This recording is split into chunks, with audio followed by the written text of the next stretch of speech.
Paramashivoham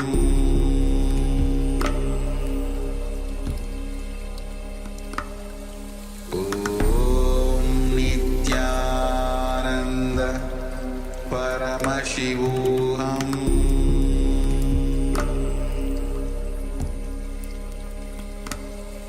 Om Nithyananda Paramashivoham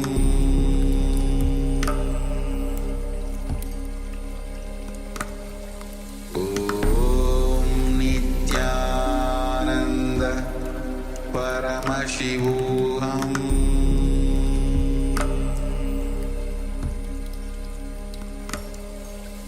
Om Nithyananda Paramashivoham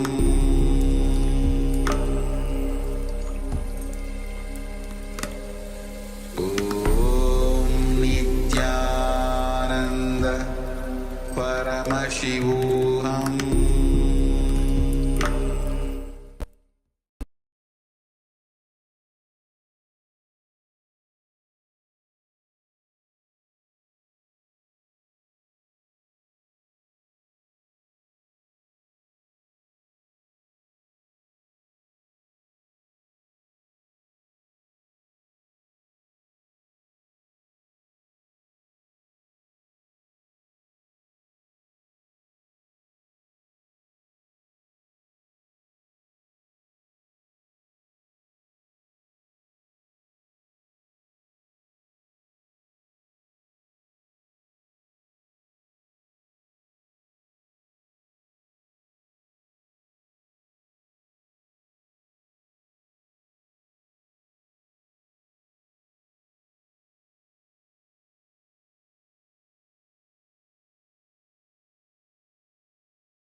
Yes, Nithyananda. Yes, sorry for the technical glitch for the YouTube participants. Now the audio is fine. So let's go ahead and start sharing. Yes, if you could please also have confirmation from those of you on YouTube. Let us know whether the sound has come now. Please take a moment and let us know. Meanwhile, we are in the power manifestation segment, the power of third eye vision. We had displayed a number on the screen for our participants, and now requesting everyone to please share what was revealed to you in your third eye. So anything and everything that was revealed, everything you experienced. So it's not just what you saw. Power can manifest in many different ways. It could even be a smell, it could be a sound, it could be something that you felt, perhaps an emotion, perhaps something that you experience with the body, in the body. So whatever it is that you experience during this power manifestation, go ahead and share.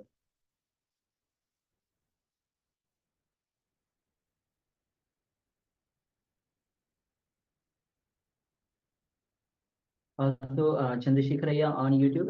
Let us know if you are able to hear the sound, just for the confirmation. And also start sharing your revelations. All the participants following us on YouTube, watching us on YouTube, let's take a moment and start sharing.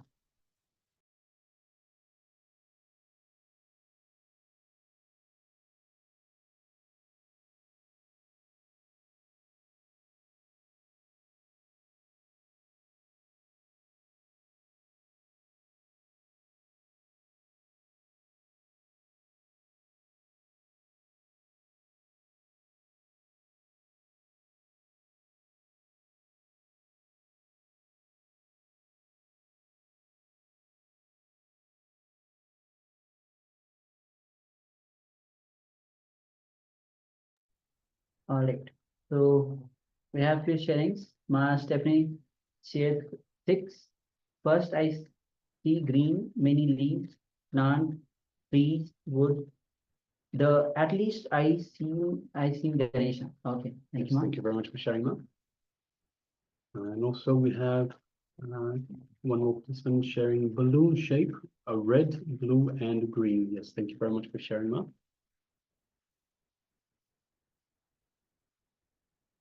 All right. Right, so let us move on to the verification stage. In the verification stage, we Will be showing you, projecting you the number which we had projected. yes. So the number is 88. So 8 and 8. Even the colors also, if you are manifested seeing the colors, it's pink, yellow, kind of and of course white, silver, gray, little blackish as well. So these are the colors, and number itself is 8 and 8. So Ma Stephanie, it's 6, though at least the lower part of the number 6 is matching. Yes. Yes, Ma, but also the number 8 is somewhat in the shape of Ganesha, Ma.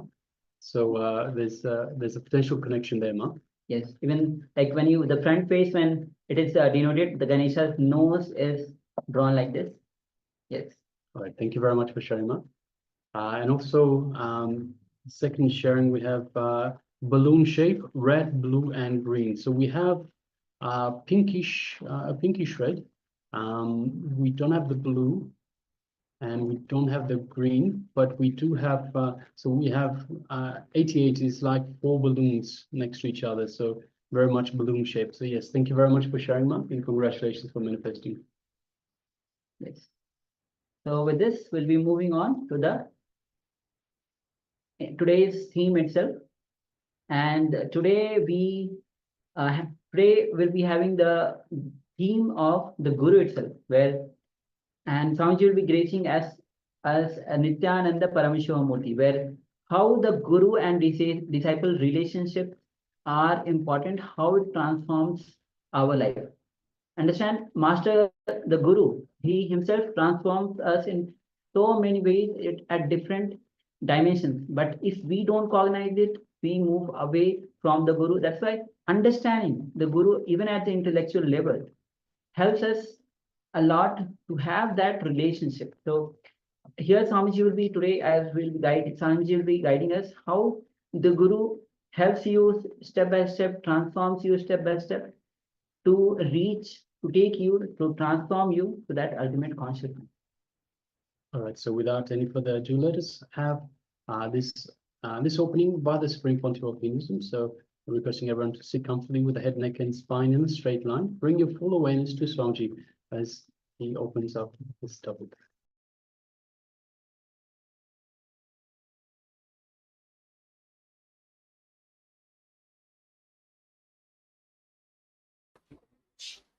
When you see all these mysterious things which is happening in your body, you will find every factory is running inside. Say, cannot say that. The body is too small. Mind is really, that body is too small. You can say this, you can stick. Yes, I one. Ramana Maharishi. That's it's quite big. They because not everybody and you see the one, the biggest so many things are happening in the body. You just think about the mysteries which is happening in your body. You will see the glory, or you will be reminded the glory of the existence. This is called, our body is called the Pinda. Pinda and the Paramashivoham. The existence is called Ramana. Last 50 years, the human body is called as a Pinda. What is happening in the universe? Everything happens in your body. It's so mysterious. It's so fascinating. When you try to look inside your body, when you try to have some friendship or look into your body, you will simply understand. Pindanda and Brahmanda is one and the same. Brahmanda is macrocosm. Pindanda is the microcosm. Pindanda is the miniature of Brahmanda. That's all. That is why physics and science, physics and spirituality, they relate with each other so much. Only when you experience it, then you understand a new dimension of your being. What you call as order, your body, mind and being, there is a wonderful chaos in it. The energy, wilderness in it. When you experience that there is an order in the chaos, the cosmos, macrocosm, you realize there is a chaos in the order, in the microcosm, Pindanda. Macrocosm is Brahmanda, microcosm, the body is Pindanda. This is microcosm, that is macrocosm. When you realize there is an order in the chaos of the macrocosm, you realize there is a chaos in the order of microcosm. You experience there is the ultimate chaotic energy inside your being. You are not just a simple body. You are not just a microcosm. You are a macrocosm in miniature form. You are the miniature of macrocosm. You realize you have the ultimate, endless ocean of potential energy in you, just like universe.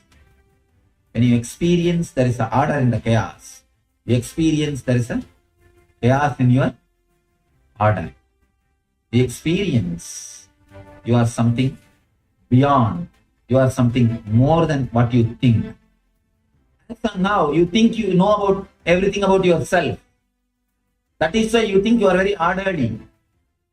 If you have just combed your hair, brushed your teeth, and washed your clothes, took bath, you feel you are very orderly. You are in order. You think everything of you is under your control. You are integrated. You are okay. You are just in order.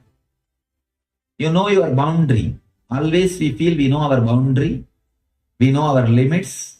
We know what we can do and what we can't do. Who we are. And very order. When you experience the cosmic intelligence, the order in the chaos, you will realize there is something more than what you think as yourself. You will realize the chaos in the so-called your order. If the love happens to you in your being, it will be bliss. If it starts expressing through you, it will become compassion. The experience part of love is bliss. Expression part of love is compassion. When you realize the order in chaos, you will experience the experience part of love, bliss. If you realize the chaos in the order, you will express the expression part of love, compassion. Our body, human body, is the most intelligent system in the whole planet Earth. The amount of work which is happening inside, if you see, it is equivalent to the amount of work which is happening in the cosmos. That's why they say macrocosm and microcosm. Pindanta means the universe in miniature form. Simple experiment. You close your eyes and remember your enemy. Enemy means person who gave you money and asked him back. Whom you gave money is not giving back. Just remember that person. Within 2-3 minutes, BP will increase. BP will increase. And the pulse rate will change. Your whole temperature will be different. Means what? Your body responds to your thoughts. Your body responds to your thoughts. Say any scene or body which awakens fantasy. Immediately the body temperature is different. Immediately your body is different. Please be very clear. Your body responds to your thoughts. If you are frightened, if you are suffering out of any fear, if you have the fear stroke, immediately you can see your body temperature is different. Your body continuously responds to your thoughts. It is pure intelligence. You becoming the cosmos, cosmos becoming you. The Brahmanda entering into Pindanda.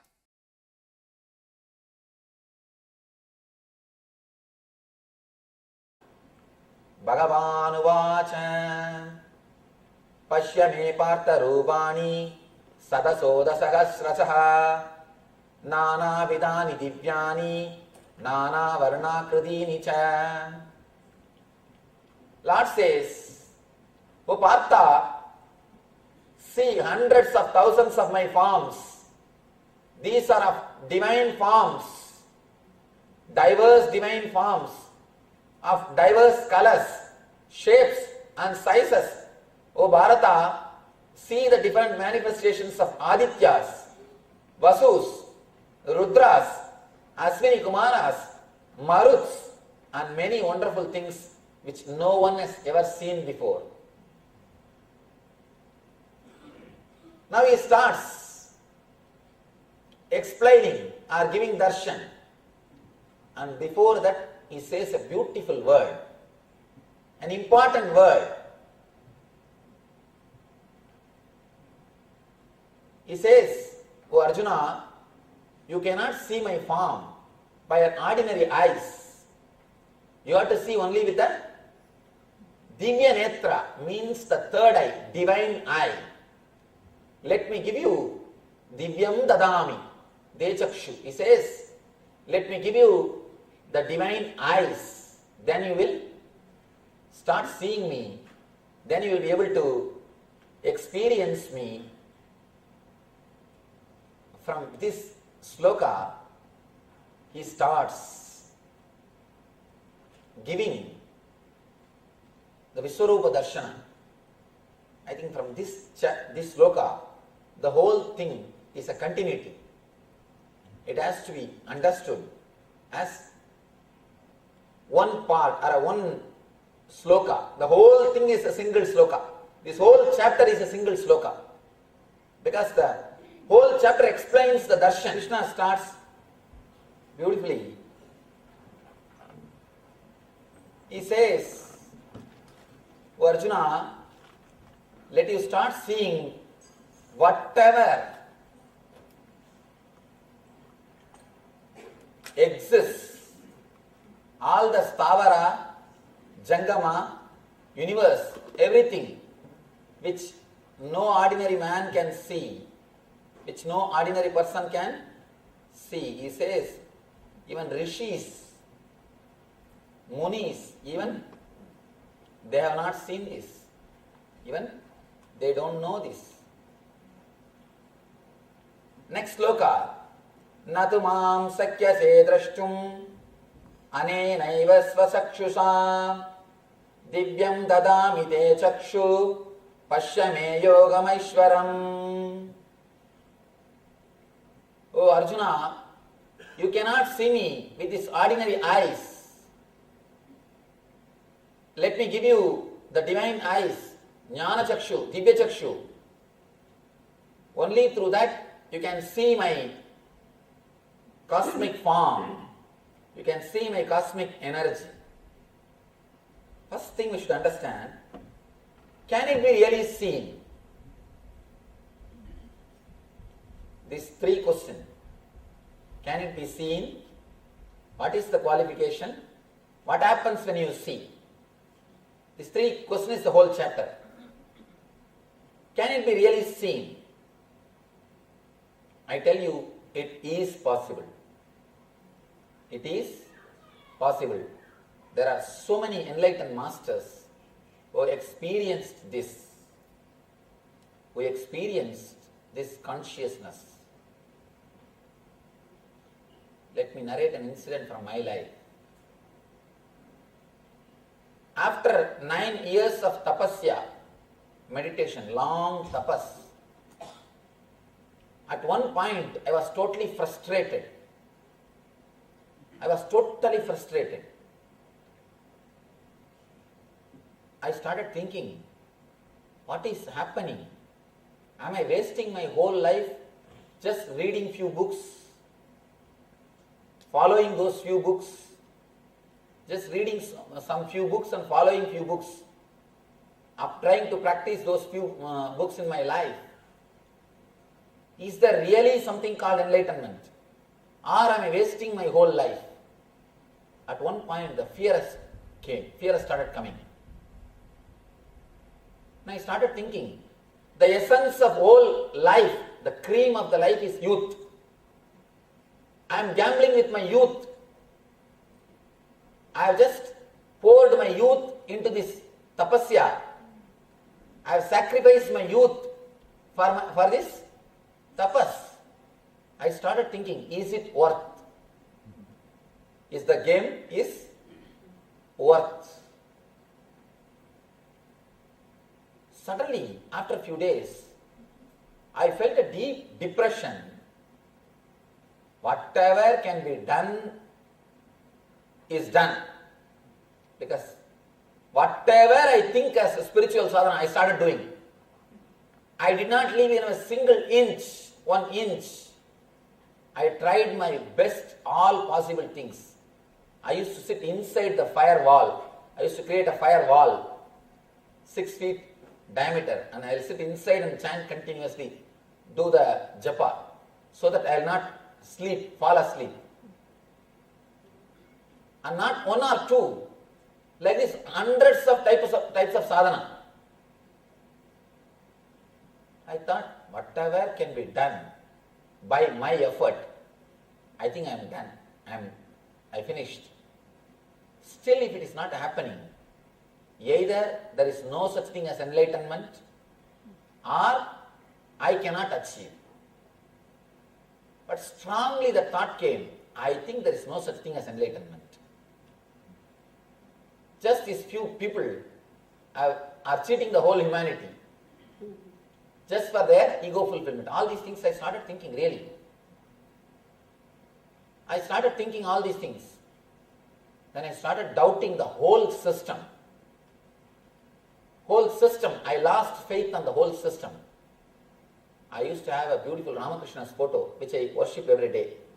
I used to worship every day that photo. He was the first inspiration for me. Ramakrishna and Ramana Maharishi. They were the inspiration. And when the trust is lost, I became so angry and so much depressed. I just took that photo, threw it such a way, the frame was completely broken, the glass frame, it broke, and it was lying. I was staying at the time in Omkareshwar, and I was having a japamala with which I used to do japa, which was my great friend. Practically hours together I will sit and do japa. And the Japamala is supposed to be the object which is worshipped, or the maximum respect is given to that object, almost like a life. And I used to respect that mala. On that depression, I just thought, let me throw all this nonsense. I just took that mala, that anger. I told, not only this mala, I am throwing this mantra which I used also, let both disappear. I threw that in Narmada river. Decided, no more meditation, no more spirituality, enough. All these things. I struggled so much.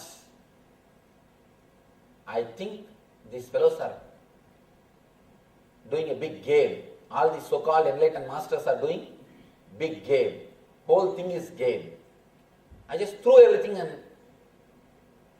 decided to drop everything. I dropped everything. The 7th day, I joined in their game. The experience happened to me. The 7th day, the experience of enlightenment simply happened.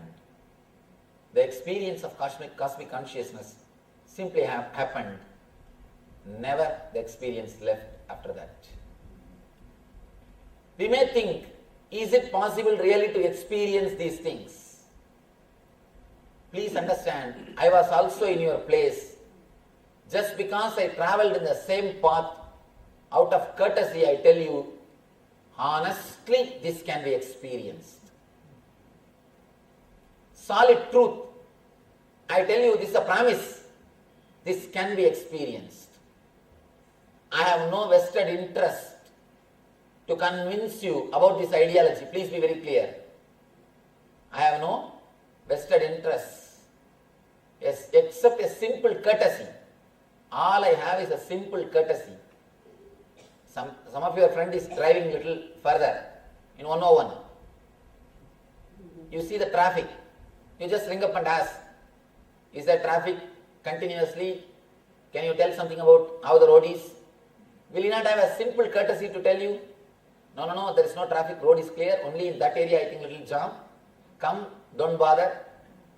Will you not have a basic courtesy to give you that much of guidance or understanding? Please understand, just with that same basic courtesy, I am telling you, it is possible to experience. Never think it is not for me. It is for everybody. It is possible to experience these things, this truth in our life. It is verily possible to experience the cosmic form in our life. Because unless you are sure of the possibility, listening all these things is a waste. Please be very clear. It's such a beautiful, intense thing. If you really don't believe that it is possible, or really if you feel it is not, one more story. If you believe that it is not going to be possible, or it is not possible, don't waste your time unnecessarily listening. It is just waste of time listening. Before listening to these great truths, I wanted you to understand it is possible. The first thing we need to know is it is possible. Only then whatever Krishna says will work on our being. See, when you go out, if you really experience this cosmic form and go out, it's really great. I'll be so happy. Or at least go out with a glimpse of it. Let there be a glimpse when you go out. For that glimpse to happen, if these words of Krishna has to work on you, means first thing you need to be convinced of the possibility. It is possible. It is not just words. Let me tell you openly, directly, I promise from my experience, it is possible. It is possible. First thing. Next thing, What is the qualification? What are the qualification? By giving this experience to Arjuna, Krishna proves there is no need for any qualification. Because Arjuna has no qualification.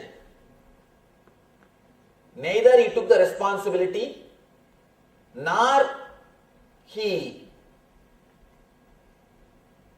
understood completely about the teachings of Krishna. All he did is only one thing.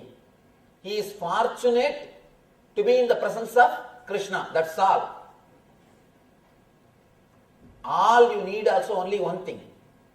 You should be fortunate enough to be here without being caught in traffic jam. That's all. There are thousands of probabilities. You could have taken today off. Every day I am going and listening the same thing.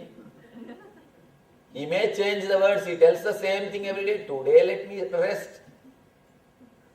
You could have thought. Or, alright, 1 hour driving there and sitting there and coming back, big work. Let me watch TV today. You could have. But and one more thing, there are so many other places to go, more funny. More, you could have had more fun. There are so many other choices. But among all the choices, you chose to be here. That is only qualification. Don't bother, there is no need for any other qualification. One more thing, by you being here continuously after listening these things so many days, automatically your unconscious has started accepting these ideas, these truths. Be very clear, if your unconscious or subconscious doesn't accept these words, you will not come next day. There are so many you have dropped. You will not come next day. Somebody came and told me yesterday, Swamiji, nowadays the moment I get up from my bed, I am waiting when it will become 5:30. When it will become evening 5:30. If you are waiting, means all these words are already entered into your being. So trust you are ready. That's an important thing. Please understand. Trust you are ready for this experience. Big problem. Many times, even if they are qualified, they don't trust they are qualified. That's a big problem. Because continuously, the so-called religious preachers have created so much of guilt in you. Continuously they blamed you. You are not qualified, you are doing this wrong, you are doing that wrong, you are doing this sin, you are doing that sin. Continuously you are blamed, disrespected. Because of that, you lost confidence about yourself. You lost faith on yourself. Now, if you after listening so many days, again you are here, that itself is a solid proof. Your unconscious has accepted all these ideas. Consciously you may fight. What he actually wants from us? Why is he sitting every day and talking? Consciously you will never be able to surrender. That struggle will be there always. That struggle will be there always. But you being here proves your unconscious has already started enjoying these ideas. You are fortunate to fall in tune with the great thoughts of Krishna. And especially if any of you, when you get up early morning, if you think, when it will become 5:30, let me go to temple. If you have that thought, be very clear, you have completely fallen in tune with these great thoughts. After these slokas, we will enter into a meditation.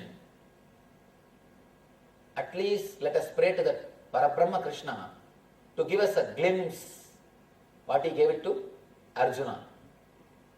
Arjuna has no qualification. Whatever qualification necessary for experience. Nothing. Arjuna has got nothing. When he can give it to Arjuna, why not to us? Why not to us?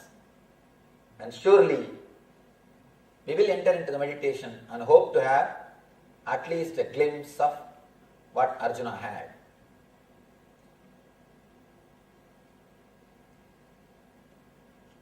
The qualification, first, is it possible? The possibility. We understood it is possible. Next, the qualification. We understood by being here we are qualified. Over. Somebody goes to Ramana Maharishi and asks Bhagavan, what is the qualification for enlightenment? He says, are you alive? He said, yes, I am. That is the qualification. Enough, you can become enlightened. Nothing else is necessary. You exist, your existence is enough. That is enough qualification for your enlightenment. Be very clear about that. For other things, you need qualification. For the cosmic experience, nothing else needs to be done. And at the most, if you put something as qualification, the openness. And unless you have it, you will not come every day here. If you are coming every day and listening, please be very clear, whether you believe it or not, already you have openness. Because you can't believe you are growing, you struggle with yourself. Please be very clear, one more thing. I want you to understand one more thing. The moment you believe you have the qualification, you will start transforming yourself. So you never believe that. You never allow that belief that you have qualification to enter into your being. You always keep one step. No. This has to be corrected, only then I am qualified. This has to be corrected, only then I am qualified. Now I tell you, drop everything. You are qualified. By you very being here. By your very presence, you are qualified. Next thing, what happens when you experience? The third question. Here starts Arjuna, the Krishna's words. Nadumam chakyase drashtum anenaiva svachakshusha divyam dadami te chakshuhu pashyame yogameshwaram. Arjuna, you cannot see me just with these ordinary eyes. You need divine eye, third eye, divya chakshu, to see my cosmic form. I am giving you the divine chakshu, the divine eye. Let you see my cosmic form. What is this divine chakshu? What is this divine eye? Let me tell you my experience. When I was 12, I started doing some meditation. I can't even call that as a meditation. It's like I was trying to play with the technique. A great master, Annamalai Swamigal, he is a disciple of Ramana Maharishi. At around the age of 10, he taught me, from where thoughts are coming, just start seeing. I should narrate that incident also. It's a small but nice incident. Once when I went to see him, he was talking to a group of seekers. And he was telling, I was taken by my parents to him. My parents are some relatives, they took me. Some elders. He was talking to them. We are not body. We are Atman. No suffering or pain touches us. When I heard that, I was surprised. How can it be? I came back to the house, I was thinking continuously. If my mother beats me, I feel the pain. In India, kids will be beaten. No 911. You can't call any 911. kids will be nicely beaten. If you do any mischievous things, they will give you a nice blow. And they will have that stick also. They will blow nicely. They will give you a nice blow. And I used to think, when my mother beats me, I have the pain. And especially in the village, they don't bother. In cities, it will be a little decent, but in villages, they will take a stick and you will have a good puja.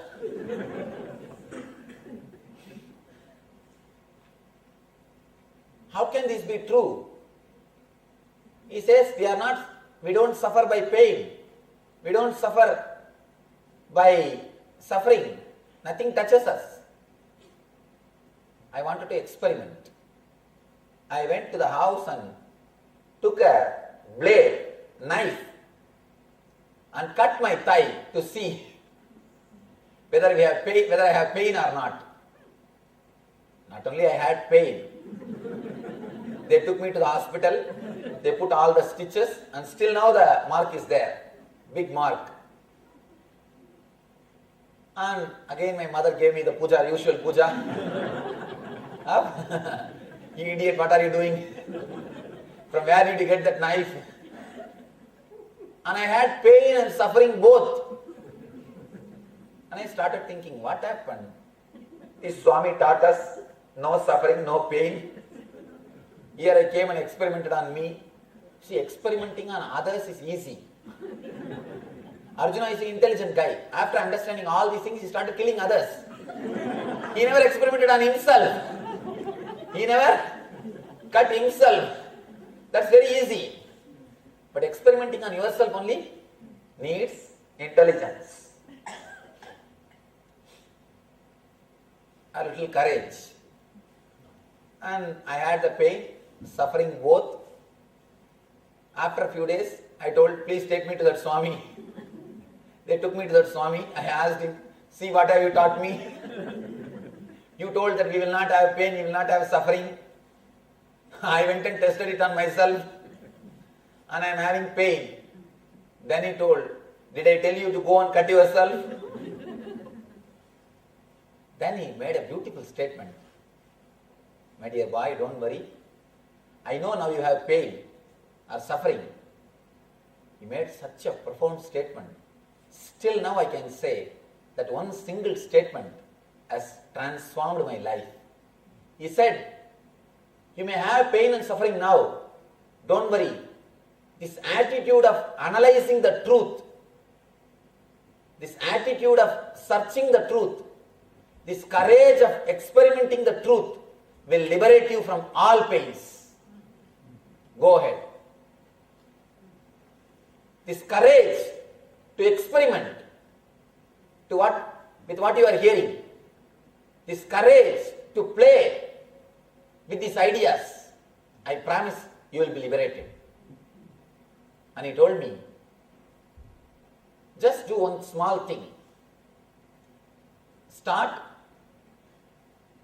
searching from where your thoughts are coming. I was a small boy and moreover I was irritated that time. Now I understand what he said. To tell you honestly, now I understand. I have so much of gratitude for him. But that time I was irritated and I thought he is somehow avoiding me. Because he is not able to give right answer, he was somehow avoiding me. And I was thinking one more thing, now I can remember very clearly. There was some sweet and fruits around him. The devotees brought. I thought he will give me that little bit and console me. My eyes were on that sweets and fruits. I was thinking, he will give me some 1 or 2 pieces and console me. At least I can eat that. To tell you honestly, I neither understood what he said, nor convinced about what he said. Anyhow, he is telling me, anyhow, the elder respect and you can't fight much. So, only that mood was there. And he told me, just do one thing.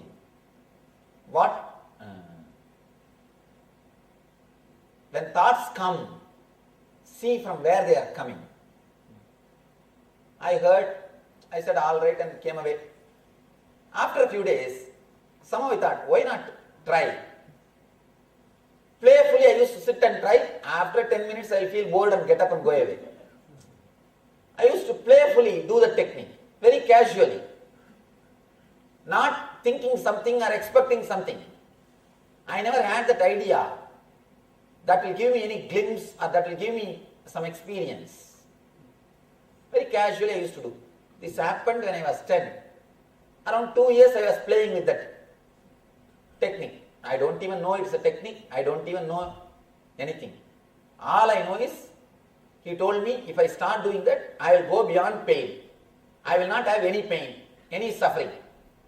That much only I know. Because he told me you will not have any pain, suffering. And how to understand that, do this technique, you will understand. That's all. Nothing else I know. I have no idea of God, Brahman, Jnana, Atma, nothing. Nothing. I was just playing with this technique. One day, at foothills of Himalayas, in foothills of Arunachala, my native place, Arunachala, one evening, I was sitting and trying to do the same, that from where the thoughts are coming. From where the thoughts are coming. It is evening. With closed eyes I am sitting. I was just seeing from where that I is raising. I don't know, I have fallen into such a deep meditation. Suddenly something opened. Something happened inside the being. I felt as if I am being pulled inside, sucked inside. And next moment, I felt it happened like a next moment, I felt like some doors opened inside me. Suddenly I was able to see complete 360 degree of this side and complete 360 degree of this side. And I know it is very difficult to understand what I am saying. All you people know is only 120 degree vision. 120 degree vision. 120 degree you can see. That also not completely. If you have to see intensely, you will be able to see only 30 degree. 30 to 45 degree you will be able to see intensely. In a broad way, 120 degree. That's all. And that also if you have specs. This is the vision we know. And suddenly, I don't know how you will be able to understand. If you understand. Otherwise I can't do anything. Suddenly, for a single moment, in a single moment, I was able to see, and one more thing, I was sitting with closed eyes. I was able to see completely this side 360 degree and this side 360 degree. All four sides. The temple, the side, the temple behind me, and the hill in front of me, and the city in the side. Complete 360 degree. And not only that, this 360 also. The sky, the hill, and the rock on which I am sitting, and behind the temple which was behind me, whole thing.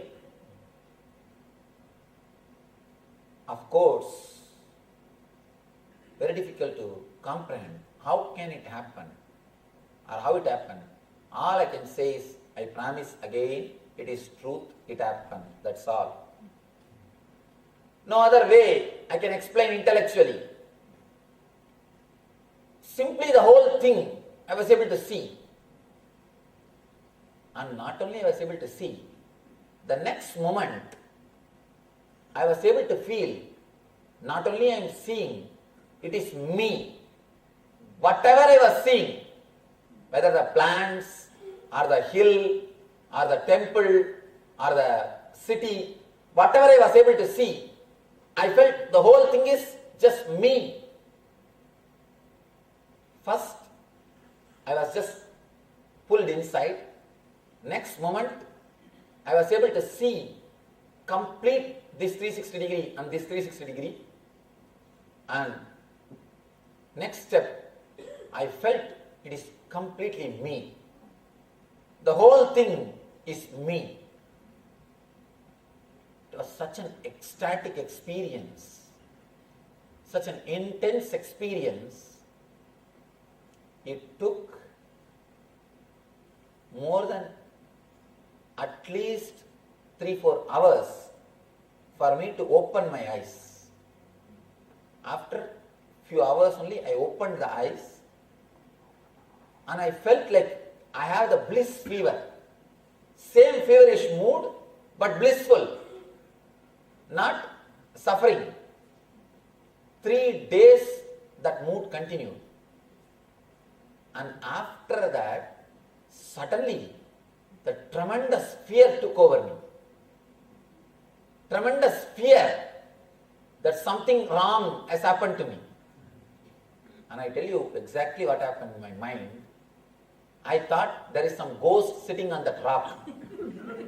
That day evening, it was evening, the ghost caught hold of me.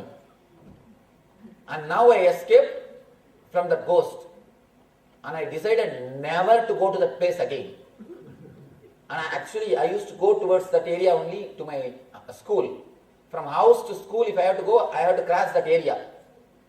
Not exactly that rock, but that nearby area. I just started taking the other route, which is long route. I stopped going near that area because I thought there is some ghost. And if I go again, it will catch me. Because neither I know what is spiritual experience, nor I know what is cosmos, or I know Brahman or Tattva, Atma, nothing. One elderly sannyasini, she was there. I went and told her that this is what happened to me. She held my hand and saw my energy and told me, you are not possessed by ghost, you are possessed by God. Don't worry, you are not possessed by ghost, you are possessed by God. Of course, she encouraged me to do the meditation, but I never did for at least next 6 months. Next 6 months, I never did any meditation. I was afraid even to close my eyes. I thought that ghost will come and catch me. And one more thing, I never again went near that rock.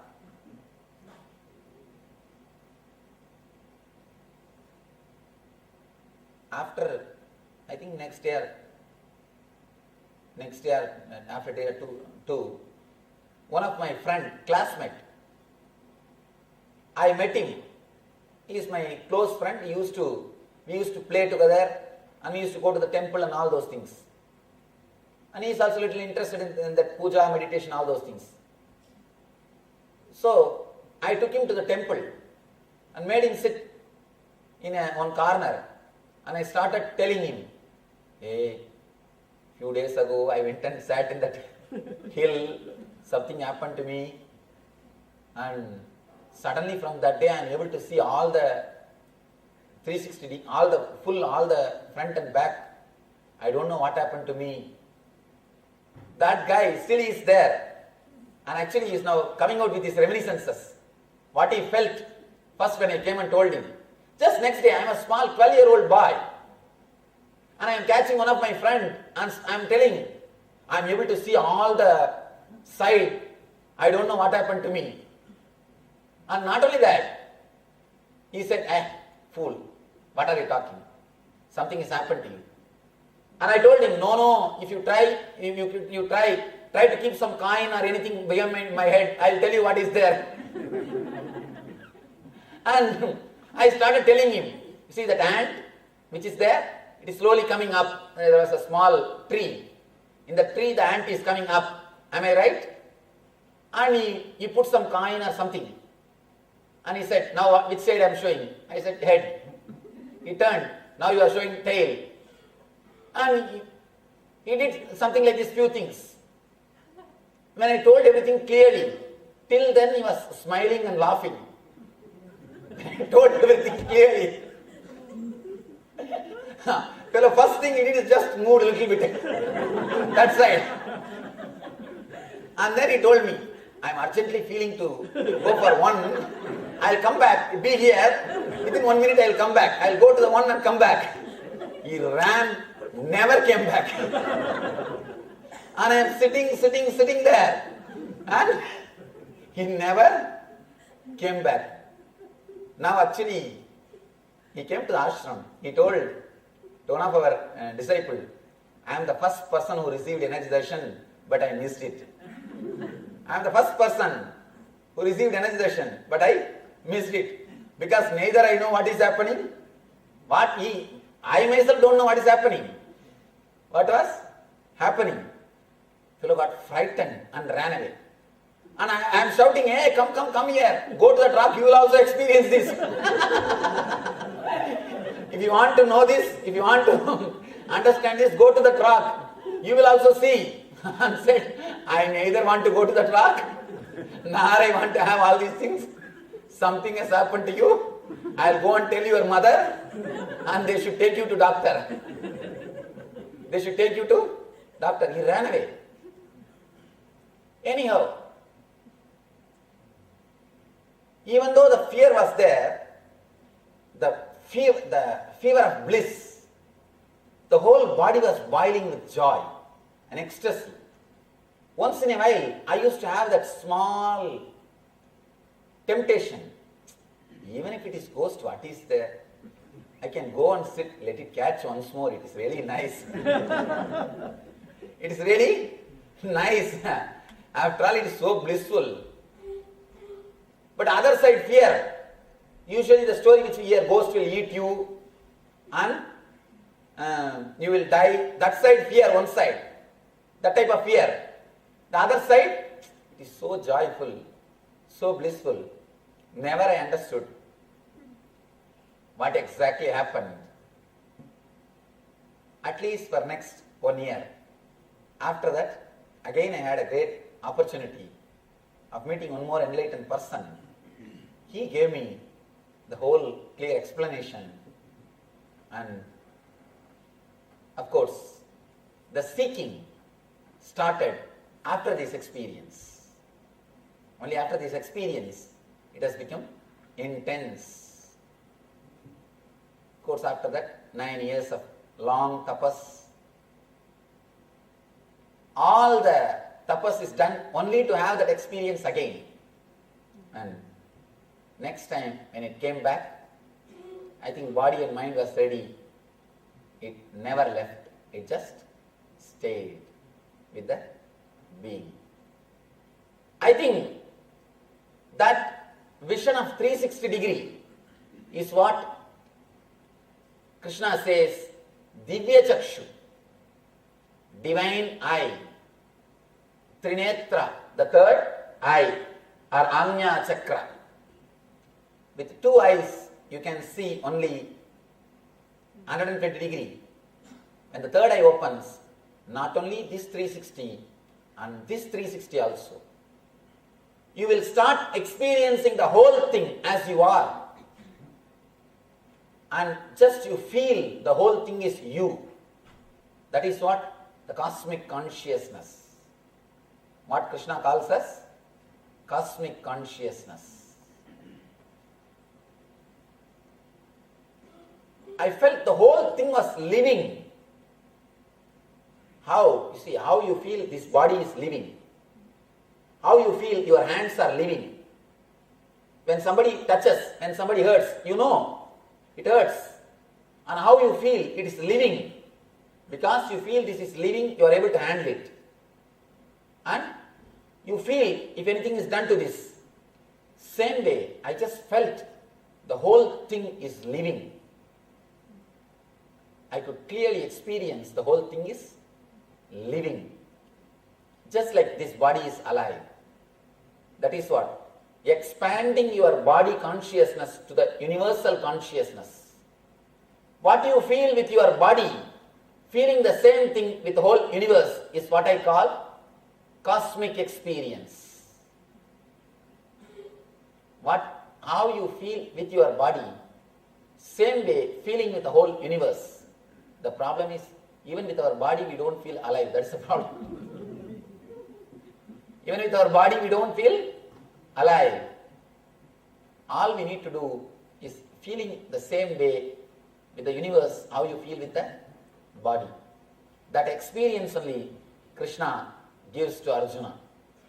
Same way as I got frightened, first time when I had that experience, Arjuna also gets frightened. He is also totally shaken. Of course, you need a living master at that moment to guide and help. People ask me, who was with you, Swamiji, to take care, to guide you, to help you? And I always tell them, Arunachala. Arunachala is the living master. How? When you see, for an immature baby, you need an incubator. The premature baby, not immature. Immature baby, we are all immature babies. Premature baby. Premature baby. For premature baby to survive, you need to put that baby in the incubator. Incubator will supply everything for the baby to grow. Same way, for a person to become enlightened, Arunachala is incubator. Arunachala is the incubator. Just being there is enough. It just takes care. The energy takes care. Yes, Nithyananda, all of you. So, what a beautiful a story from Swamiji's own life. He talks about his own experience and how at the age of 10 he had the first incident with Annamalai Swamigal, where he actually cut his thigh when Swami Annamalai Swamigal says that you are beyond pain and beyond suffering. So he cut his thigh just to test whether there is pain or not. He had pain also, he had suffering also. So after that, one beautiful thing that Annamalai Swamigal told is, don't worry, this approach to seek the truth will take you beyond the pain and suffering. Yes, and of course, Samji also told us about qualifications. There are no qualifications for enlightenment. First of all, know that it is possible. Enlightenment is possible. Second of all, there are no qualifications. So we had looked at Arjuna. Arjuna simply was there, was present, was next to an enlightened master in the shape of Krishna. So as long as you are in the body, you are present, and you are aware, you are ready to take that step. You're sincere. That is all you need, and that is all that is required for enlightenment. There is nothing else that is needed. All right. So now let us move on to the next segment. And in this round, session is going to be actually introduction to Swamiji's Guru. How gurus have shaped Swamiji's life. Actually, there are 16 gurus in Swamiji's life that have poured their life and into Swamiji's to teach various sampradayas, Vedanta, Advaita, Yoga, Tantra, and so many things. And Swamiji will be, as we go through this session particularly, will be getting to know the gurus of Swamiji, especially those who are new. So understanding that how Swamiji himself, when you know the life of Swamiji, when you know how he shaped his life, we will be able to shape our life. So we learn about SPH Swamiji's personal life, how he got educated, his upbringing with the 16 gurus. And did you know that the Ishwara Vibhuti Varna of the Kurma Purana has recorded the happening of Nithyananda that is to come in the future? So we'll be displaying you an image where you can see the photograph of the gurus, of Swamiji's gurus, which is from the Guru Parampara.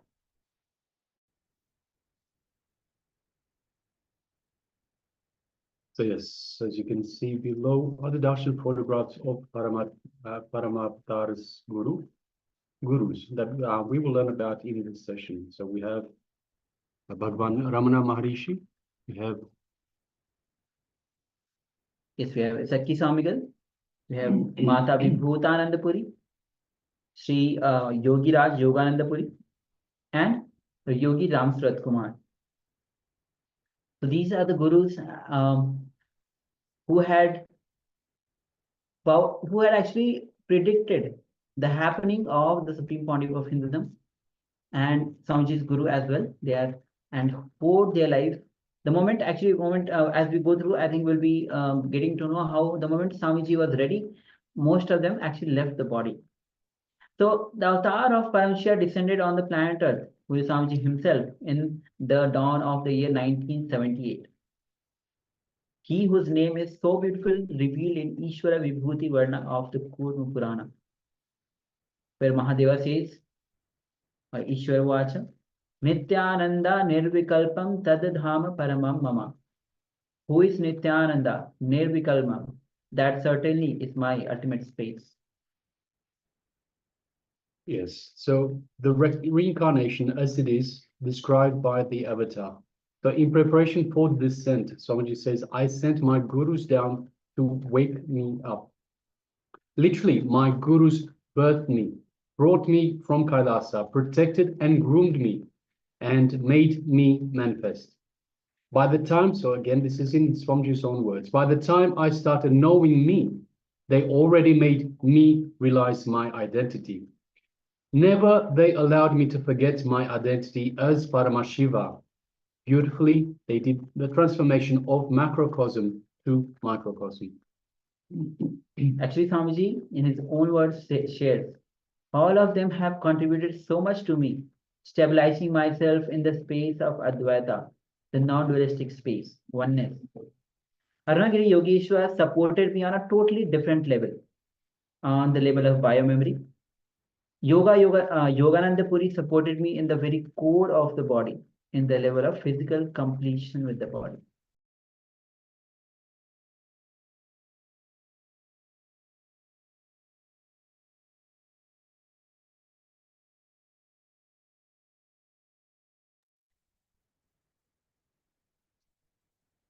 So let us have a look at our Paramagurus.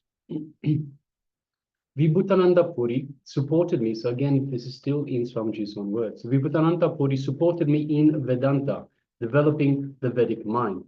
Each one of them supported me from a certain space. Annamalai Swamigal gave me the Advaita Anubhuti, Advaitic experience.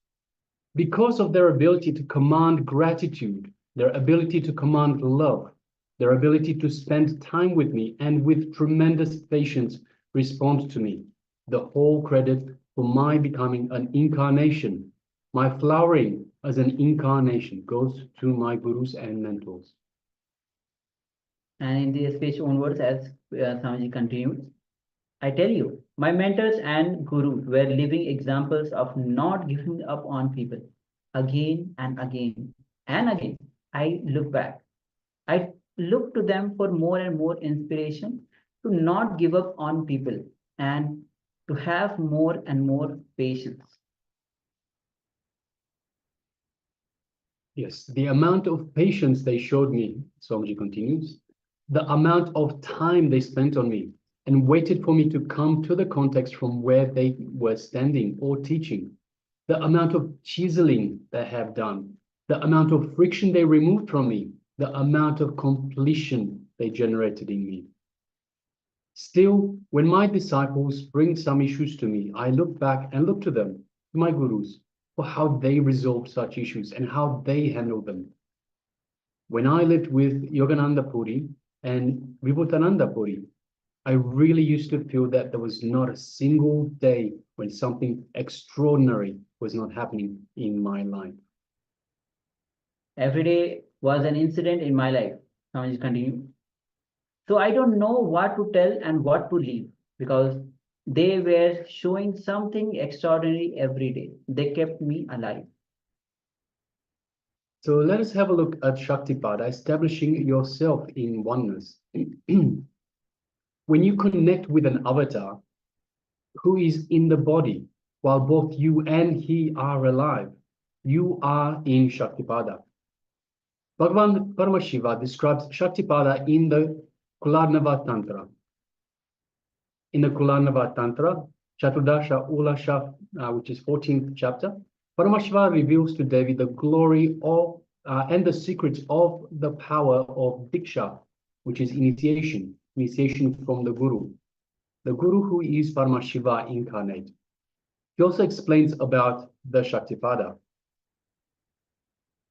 And the translation of this verse goes as, merely by the remembrance on the part of the Guru, proficient in the Vedas, which is the subtle impact, the disciple has his incompletions severed. This is highly intense initiation. Tivrata, Diksha, the released from external activity. The disciple falls instantly, as per the Shaktipada, the descent of the grace from the Guru, which is the entanglement in oneness with him. A divine state arises in the disciple and he comes to know everything. If the conscious energy intervenes the depressing thought current and breaks it, that is what is called Shaktipada.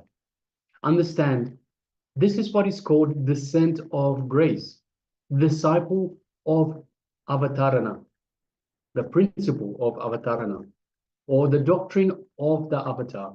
You can say, oh, every evening I was depressed for the last 4 years, so naturally tomorrow evening I'm also going to be depressed. Or this is the same struggle I am going through the last 5 years. So in the next few years, also, this is the way life is going to be. So once again, these are depressing thought currents. So if the conscious energy intervenes and breaks it, this is what is called Shaktipada. So breaking this thought current is what is called as Shaktipada. So when you break that thought current, then the Shaktipada happens, means initiation happens. The consciousness intervenes in the form of Guru or God, and breaking this thought current is Shaktipada. Introducing you to a magical lifestyle from the logical lifestyle is Shaktipada, initiation. So let us have a quick look at Swamiji's vision for humanity, the Supreme Pontiff of Hinduism's vision for humanity. And once again, in his own words, he says, I am an embodiment of a principle. I am nothing but my vision for humanity. I am just my vision for humanity. I am nothing more than my vision for humanity. I'm using this body to relate with you. I am my vision for humanity. Now, when I say, again in Swamiji's words, when I say oneness with me, if you are integrated to my vision for humanity, if you feel this as you, that is what is called oneness with me. So once again, oneness with the Master is if you feel integrated, if you are integrated to the Master's vision for humanity, if you feel this as you, that is what is called oneness with the Master. Swamiji continues, my vision is my integrity. My actions for humanity is my authenticity. My hope for humanity is my responsibility. My happening for humanity is enriching. So there are many initiatives taken by the SPH to make Swamiji's Guru's teachings available to the humanity. We'll be projecting this as most of us know, the Living Enlightenment book and its various versions, authored by the SPH himself, is a very powerful superconscious based software for modern day humanity. Every thought current is rooted in the Vedas and Agmas, which have been translated in various languages. And most of you must be having one copy of Enlightenment, this Living Enlightenment, at least the soft copy, in your own language or even in the English language. So just for the sake, we'll be projecting the slide. So you can see the Living Enlightenment book in various languages.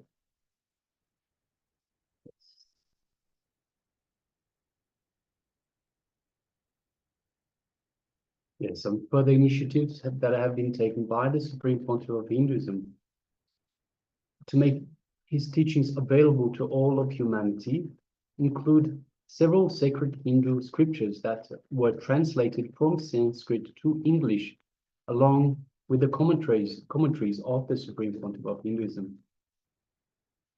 And various trained religious peacekeepers of Kailasa have organized and conducted several sessions on translating commentaries on Vedic scriptures by the SPH to the world.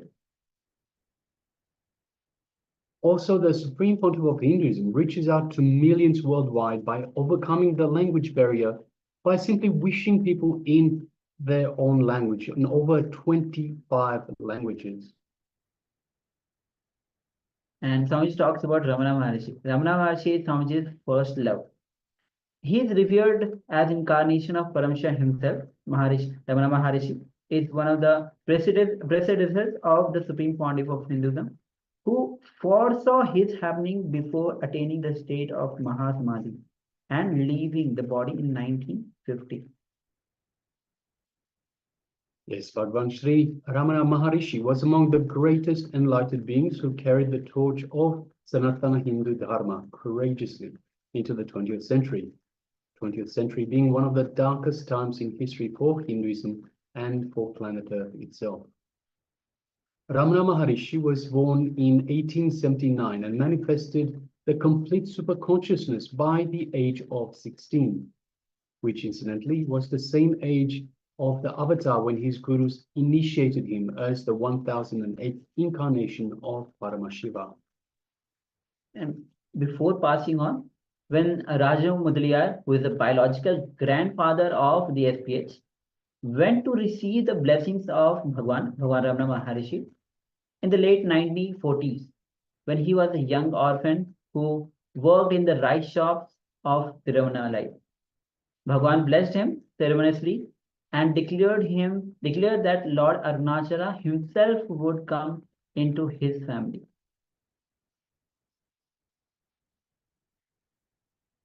Ramana Maharishi was a reviver of the field of self-inquiry in the modern-day Hindu practice. After it was taught in the Upanishads and several other great scriptures of Sanatana Hindu Dharma, Ramana Maharishi says at the age of 16, he initiated a process of self-inquiry, asking himself, what is it that dies? In one of his rare written comments on this process, Ramana Maharishi wrote, inquiring within, who is the seer? So inquiring within to see who is the seer, I saw the seer disappear, leaving that alone which stands forever. So as we will see in the life of Paramavatar himself, these few definitive words become absolutely powerful. Throughout the divine childhood of his life of the avatar, he was raised surrounded by the direct disciples of Bhagwan Ramana Maharishi, such as Annamalai Swamigal. We just heard one of the story from Bhagwan himself. Then Thinnai Swami, Sadhu Om, Kanakambal, who themselves became the strong pillars of enlightenment ecosystems of the Tiruvannamalai.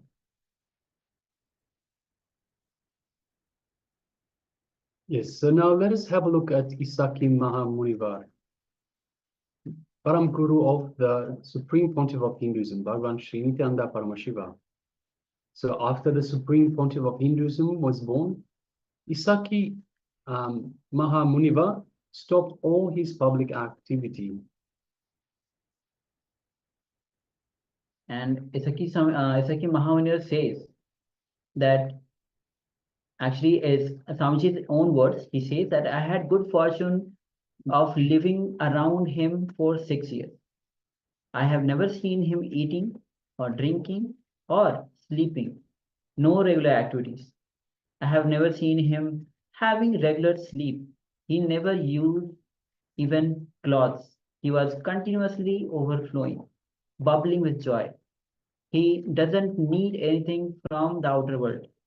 He is just completely fulfilled. We call it in Sanskrit, Atmo Rahita, completely fulfilled within himself. He was radiating, giving so much to the outer world, but never took anything from the outer world. So in the Supreme Pontiff of Hinduism, Nithyananda Paramashiva's own words, He's talking about Isaki Swamigal. He says, Isaki Swamigal, well-known, popular. Every day he will see 1,000 people.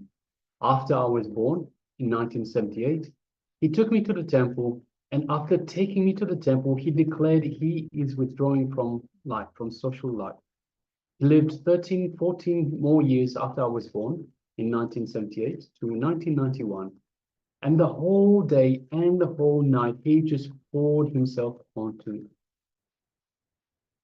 And we'll be projecting this Isaki Mahavir Munivar, the Guru Parampara, how he trained the SPH in the Hindu science of Vedanta and Tantra. So we just look at the lineage of this Guru Parampara. It's from the Arunachala, who is Paramashivoham himself. You can see the first on the left is Arunachaleshwara Linga, then Isaki Mahamuni Muni Swamigal, then Mata Vibhutanandapuri, and the Supreme Pontiff of Hinduism himself. Yes, now let us have a look at Kupama, Mata Vibhutanandapuri. So a famous quote from this story is, Father is going to come. So to prepare him, Mother will come. So this is a code word. We'll see more about that in a moment. In the Supreme Pontiff of Hinduism's own words, my Guru Kupamal's mother, Mata Vibhutanandapuri, did not have a child for many years. Kupamal's mother went and begged Sheshadri Swamigal, I don't have a child. I am married for so many years.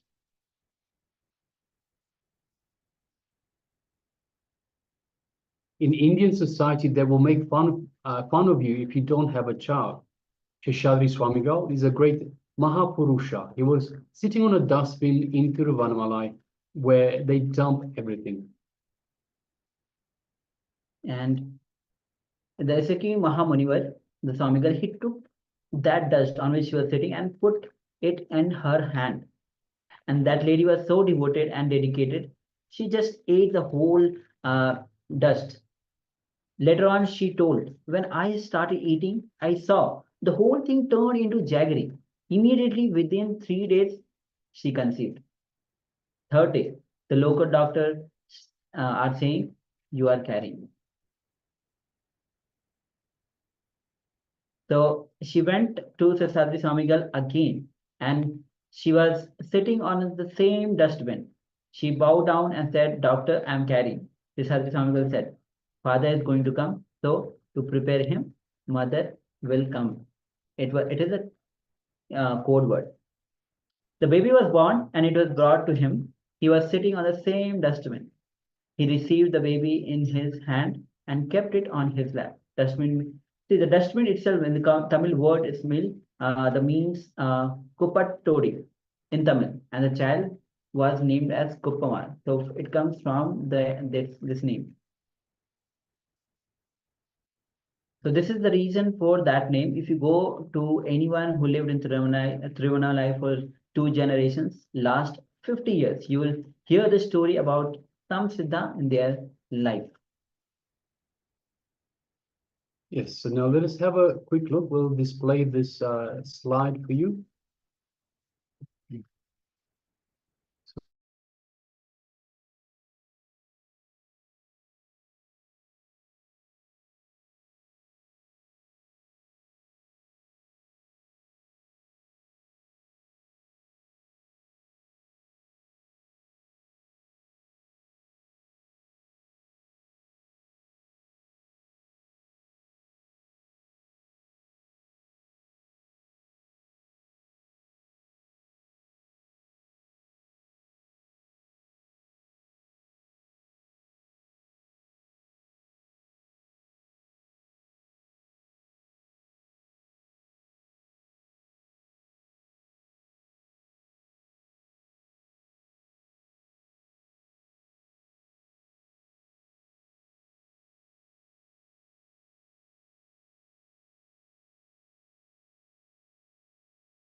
Around 5,000 years ago, at the end of Mahabharat War, the ancient enlightened Hindu civilization consisted of 10,000 Hindu traditions, or sampradayas, that existed in 56 Hindu nations, 200 Hindu kingdoms, 1,700 Hindu provinces that covered more than 6 million kilometers square of Asia.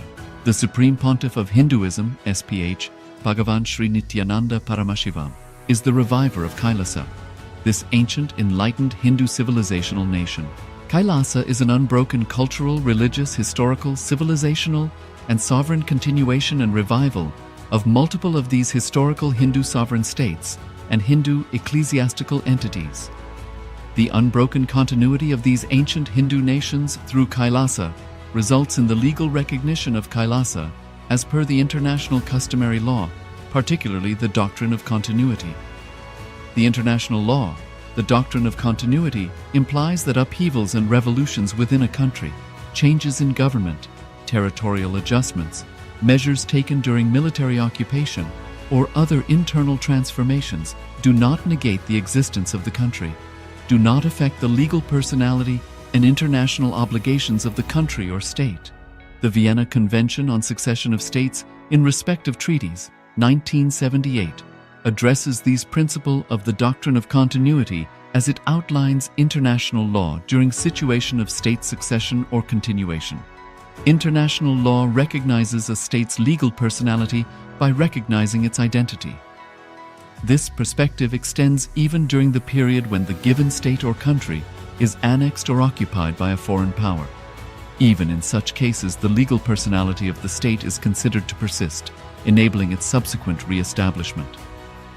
Historical examples dating back to the 18th century include cases like Portugal and Genoa that were re-established after the Vienna Congress of 1815. More recent examples include countries such as Poland, Ethiopia, Czechoslovakia, Albania, and Austria that were re-established after World War II.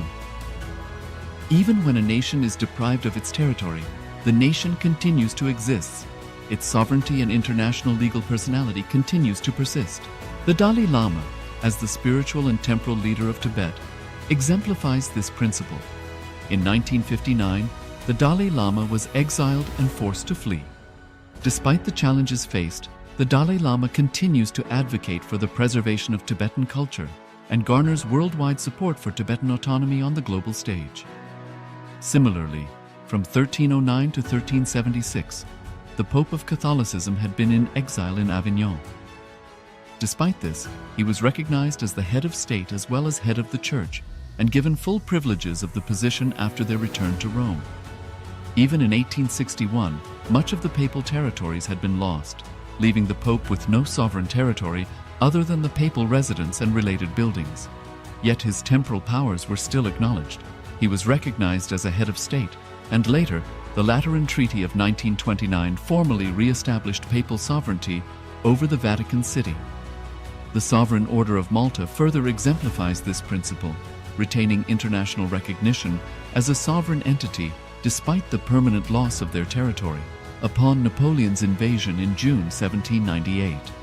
Despite such permanent loss of territory, the sovereignty and the international legal personality of the Sovereign Order of Malta continue to persist. Much later in 1894, the order settled in Rome and acquired two properties, the Magistral Palace and the Magistral Villa that received extraterritorial status. Today, the order maintains diplomatic relations with 112 countries, issues its own diplomatic passports, currency, stamps, and vehicle registration plates, and has been granted observer status in the United Nations. All these examples of state re-establishment illustrate the principle of continuity of states, as per international law, that a state's legal personality persists over time. A nation continues to exist even after a complete loss of territory. A far more striking example is of the oceanic countries, which are under the threat of their entire nation being drowned and submerged due to rising sea levels owing to global warming.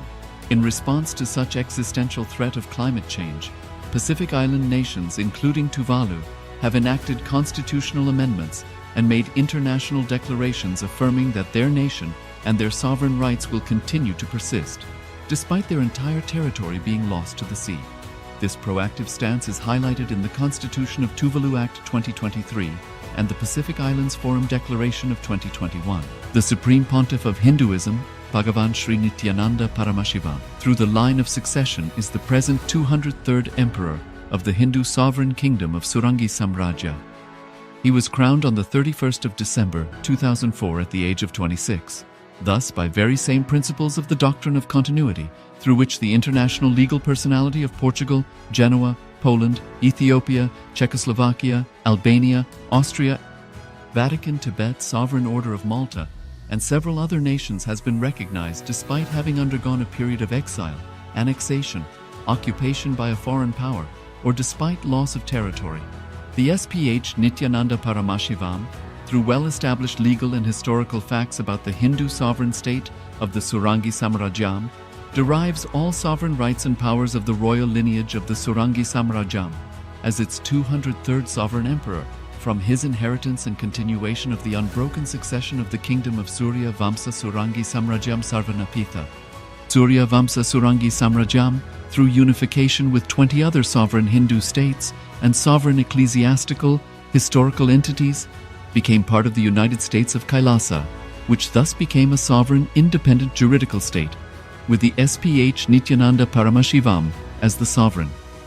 Just as how the oceanic nations like Tuvalu have safeguarded their sovereignty from the existential threat of total submersion by amending their constitution and asserting that their sovereignty will persist regardless of the loss of their territory, Kailasa, which is a sovereign continuation of 21 sovereign Hindu states and sovereign ecclesiastical historical entities, is also reviving and continuing the Kumari Kandam Hindu nations that got submerged.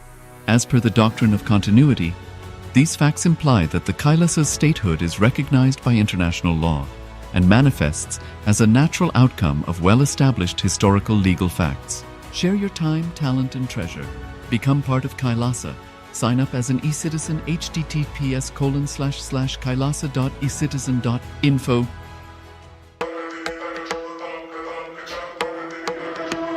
With Paramashiva's grace, we have evolved UAN, United Nations for Ancient Nations.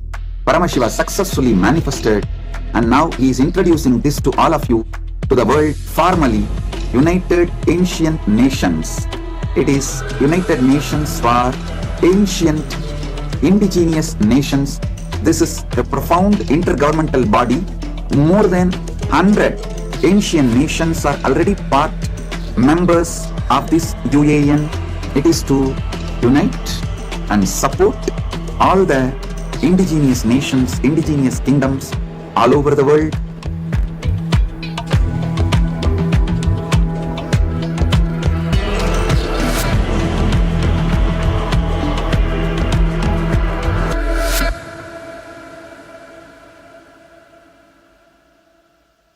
Around 5,000 years ago, at the end of Mahabharat War, the ancient enlightened Hindu civilization consisted of 10,000 Hindu traditions, or sampradayas, that existed in 56 Hindu nations, 200 Hindu kingdoms, 1,700 Hindu provinces that covered more than 6 million kilometers square of Asia.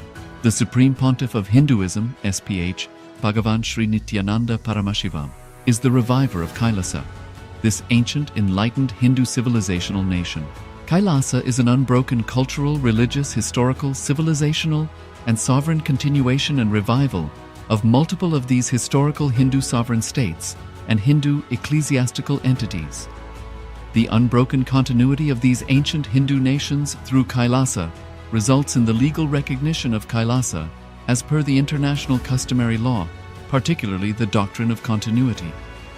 The international law, the doctrine of continuity, implies that upheavals and revolutions within a country, changes in government, territorial adjustments, measures taken during military occupation, or other internal transformations do not negate the existence of the country, do not affect the legal personality and international obligations of the country or state. The Vienna Convention on Succession of States in respect of treaties, 1978, addresses these principles of the doctrine of continuity as it outlines international law during situation of state succession or continuation. International law recognizes a state's legal personality by recognizing its identity. This perspective extends even during the period when the given state or country is annexed or occupied by a foreign power. Even in such cases, the legal personality of the state is considered to persist, enabling its subsequent re-establishment. Historical examples dating back to the 18th century include cases like Portugal and Genoa that were re-established after the Vienna Congress of 1815. More recent examples include countries such as Poland, Ethiopia, Czechoslovakia, Albania, and Austria that were re-established after World War II. Even when a nation is deprived of its territory, the nation continues to exist. Its sovereignty and international legal personality continues to persist. The Dalai Lama, as the spiritual and temporal leader of Tibet, exemplifies this principle. In 1959, the Dalai Lama was exiled and forced to flee. Despite the challenges faced, the Dalai Lama continues to advocate for the preservation of Tibetan culture and garners worldwide support for Tibetan autonomy on the global stage. Similarly, from 1309 to 1376, the Pope of Catholicism had been in exile in Avignon. Despite this, he was recognized as the head of state as well as head of the church and given full privileges of the position after their return to Rome. Even in 1861, much of the papal territories had been lost, leaving the Pope with no sovereign territory other than the papal residence and related buildings. Yet his temporal powers were still acknowledged. He was recognized as a head of state, and later, the Lateran Treaty of 1929 formally re-established papal sovereignty over the Vatican City.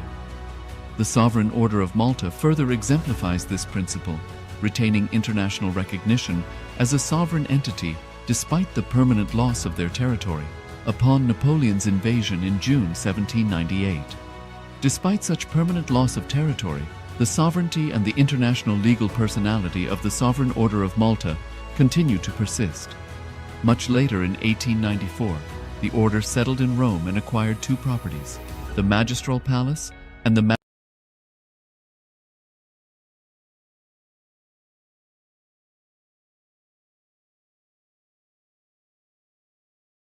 There's another one small incident happened. I was traveling, I don't know which place, maybe around the area of Madhya Pradesh or Maharashtra. There was one small tree, and under the tree the 3 bricks which is used for construction is kept with turmeric powder applied on it and some puja being done. Usually in the evening time when I rest, I'll search for some brick for the head to keep the head and lie down. I saw that area, nobody was there, just the 3 bricks were there, and I did not know that it was being worshipped by some villager as a deity.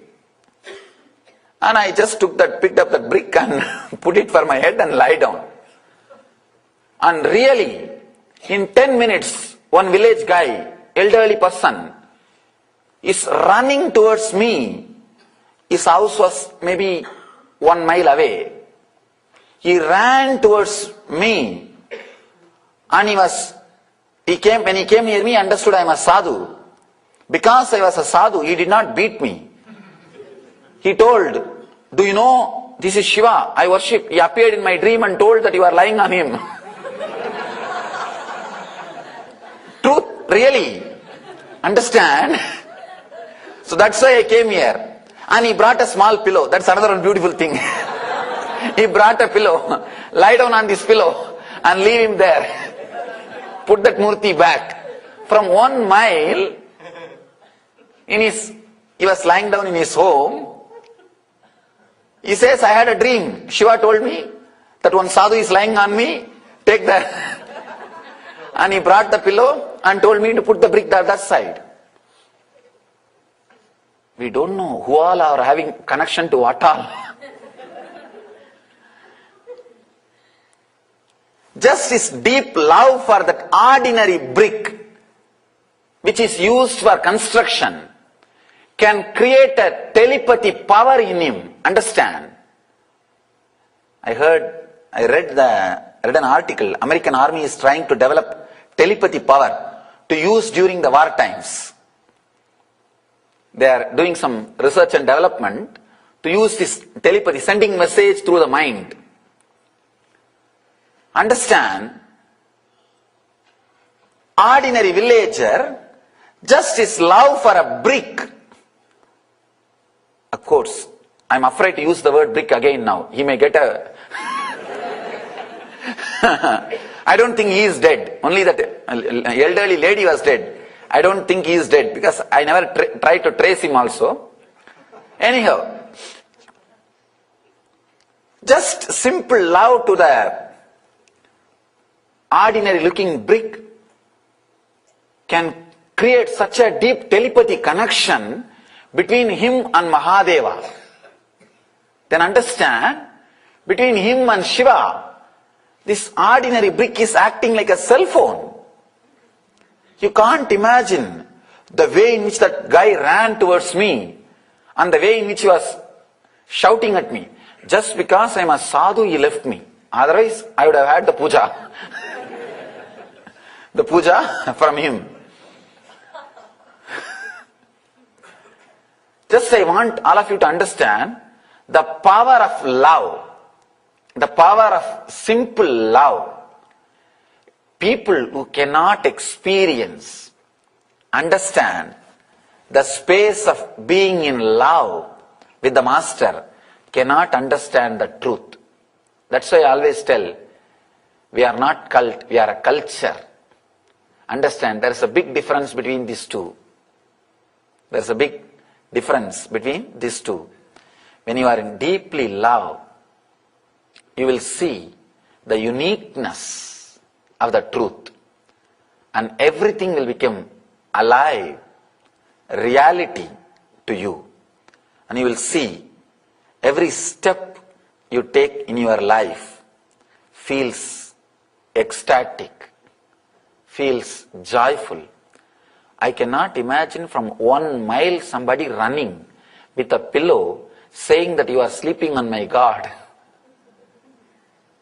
Understand the strong telepathy connection. Here the sutra which Shiva says, look lovingly at some object.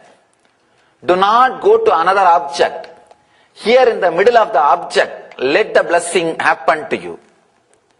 You see, you do not even have to choose a deity. You can choose anything with which you feel connected. If it is Coca-Cola bottle, okay. But the problem is, with the Coca-Cola bottle, you will have only lust, not love. When you see that bottle, you will think only what I can get out of it. Understand? Looking with love and looking with lust are two different things. When you see a beautiful man or woman, when you look, you only look what I can get out of that person. Then it is looking with lust, not with love. Love means what I can add to that person. What way I can be of some help to that person. If you decide or think of adding something, then it's looking with love. The moment you see and you start calculating what I can get out of that person, it is looking with lust. Understand? Looking with love, looking with lust, two different things. Here Mahadeva says, not only two different things, diametrically opposite. Diametrically opposite. Here Mahadeva says, look lovingly at some object. If you use the divine objects, it is lot more easy, because the possibility of lust is less. Possibility of love is more. From the young age you are taught to look with a love and respect. So it is easy to connect. It is easy to relate. Have any one deity or the photograph of the God or Guru. Try to look with a deep love without moving to the other object. Understand? That is the main That is the basic thing. Do not move to the other object. The moment you start jumping to the other object, you are tired of this object. The love has disappeared. Understand? As long as love is there, that object is unique, not number. Not number. For example, if you are just a worker, maybe a clerk or a attendant, just a clerk in the office, if you die, nothing will stop. Somebody else will come, replace you. The job will continue, life will continue. You are just an utility, number, figure, that's all. But if somebody is in love with that same clerk, if the clerk dies, that person will never be again the same. Wherever you are just a number, even if you die, that mechanism will not suffer. Wherever you are in love with some object or person or somebody is in love with you, you become unique. Naturally, your death cannot be replaced. That person will miss you. That person's life will never be the same again. Love makes things unique. Love makes things unique. The other day, we were having an energizing ceremony here in the temple. All the Swamis, all of us are sitting and before preparing for the ceremony. One disciple, she asked me, Swamiji, every day you are seeing us, all our mistakes, confusions, are you not bored by us? It was a very honest question. Because they know if sometime I tell them, do some new mistake, I will be entertained. Not the same mistakes. Because even to commit new mistakes, you need intelligence. She was asking that, don't you feel bored? I told, just because of my very love, I feel everybody is unique. Understand, I do not look upon the devotees or disciples as number. It is unique. That is why with so much of patience, I continue to work with everybody. If it is just a number, forget about it. Next person will do the work. Over. Devotees or disciples are not number for me. Because of my love for them, they are unique. Everybody is unique. Of course, I never miss anybody. Just because of complete fulfillment. But otherwise, everybody adds something. Everybody is welcomed, is expected, is needed, is wanted, is required to be here. Every individual is unique. Same way, when you are in love with the Master, he is needed, he is unique. When that love is not there, one more Swami, we can go to the other Ananda, what is there? If you just type only Nithyananda, at least 200,000 websites are opening. Just Nithyananda. If you type Swami Nithyananda, I don't know how many million websites will open. And if he is not, then some other Swami, that's all. If you are a number, you can be replaced. If the love, element of love comes to play between you and the other person, you are no more a number. You are unique being, irreplaceable. Unique being. Love adds life even to the person. With love, the person is a spirit, life. Without love, the person is reduced to a thing, utility. Without love, When you look at somebody, a beautiful man or woman, and planning for what I can get out of that person, you are reducing him to a thing, not as a being, as a spirit. Only when you look at that person with a love, he is a spirit, he is a living being. When that love is not there, he is a thing. That is why whenever people look at you with a lustful eyes, you feel repulsive. It looks ugly. You just cover yourself. You just hide yourself. You want to move out of that place. Whenever somebody looks at you with a deep love, you just feel like being around that person continuously. Even if you get only one glimpse, one eye contact with him, you will be waiting for it. You will be just waiting for that one contact. Just waiting for that one glimpse, one look. It's a love which adds value to the uniqueness. Let me first express from the angle of Patanjali. Patanjali talks about love here for the sake of Samyama.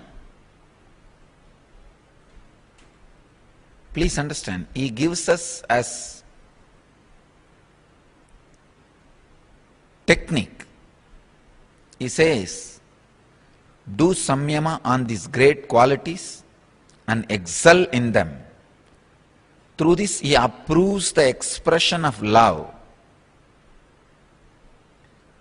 And he instructs all the yogis to excel in love.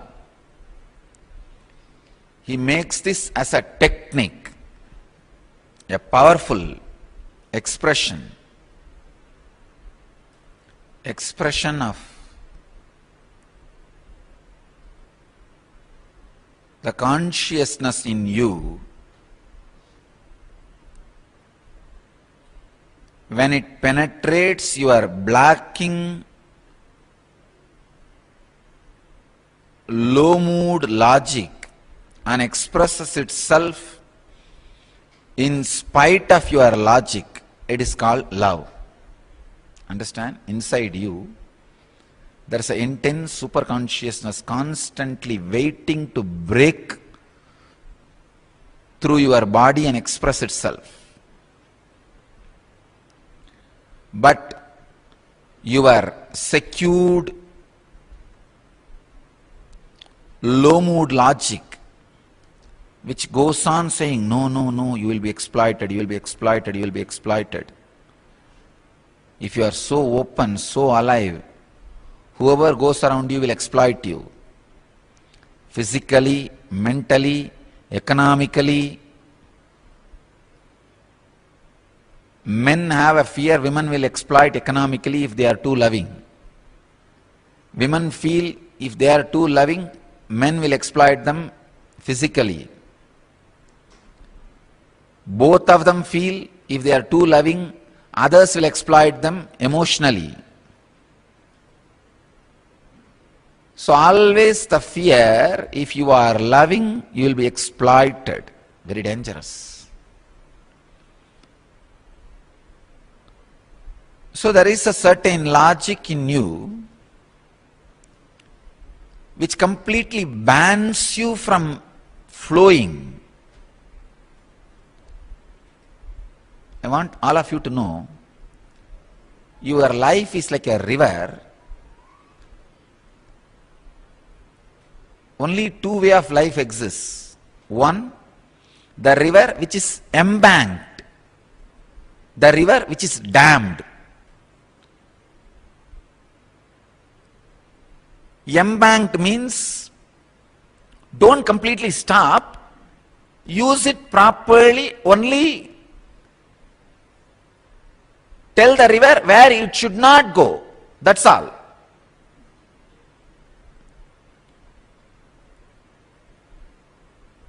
Making the rules minimum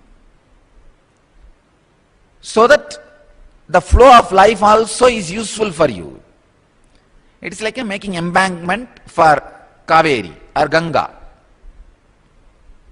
There is another one way of life, completely blocking it. Stop. From now onwards, we will tell, dictate, direct whatever you should do. When the consciousness expresses in you, love is like embankment, guiding you, your flow. The insecure logic which is against the love is like a dam. Build the dam, that's it. Then exploit as you want. All the fellows are afraid of bank, but they don't understand they are caught in the dam. The life flow in you is like a river.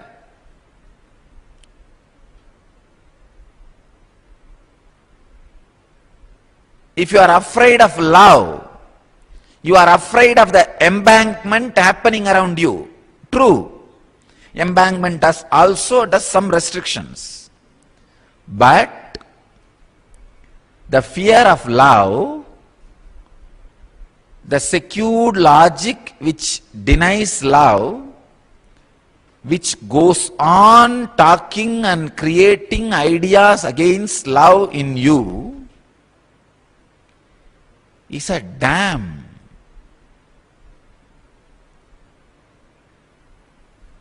It just completely stops the life force.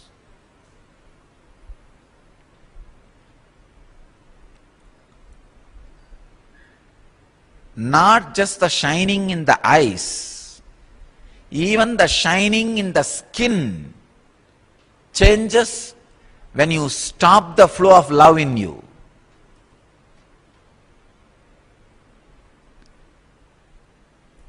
Sweet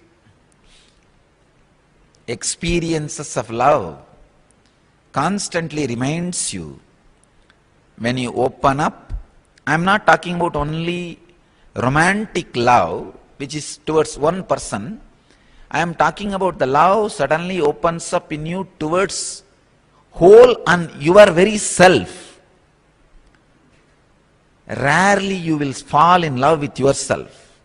The yellow journalist who is sitting inside you, constantly writing articles and editorials about you, is damn for love. The fear he creates about love is not protection for you, it is destruction for you. Dam is not a protection for river, it is a destruction for river. Only embankment is a protection for river. Love is embankment. Logic is dam.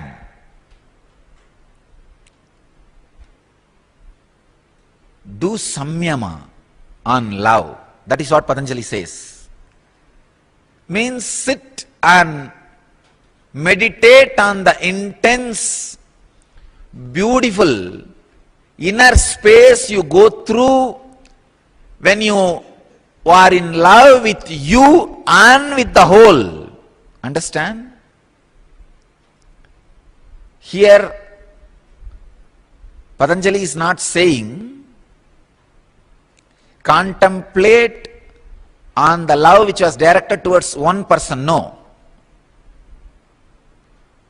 When at some time you just feel so good about being you, being who you are, but it happens very rarely. That's a big problem. If you are feeling deeply good at, wow, I am really worthy.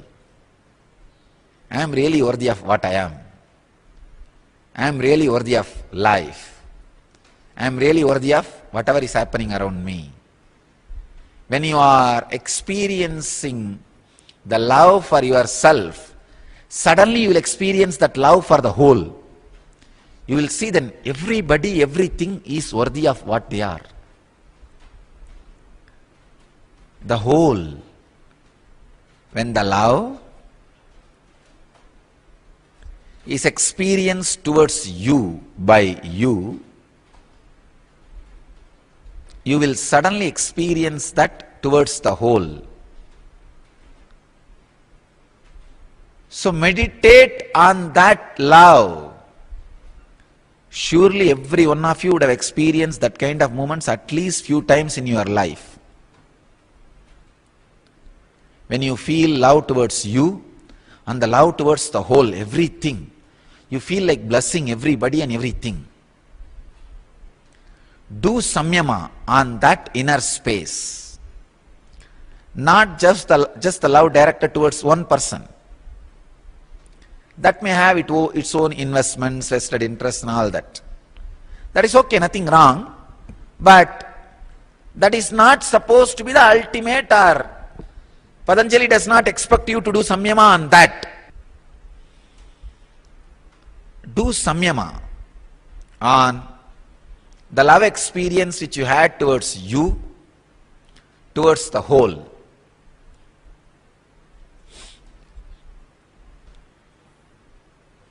You will just excel, radiate those qualities. Not only that, you will be able to transmit those qualities by your very presence.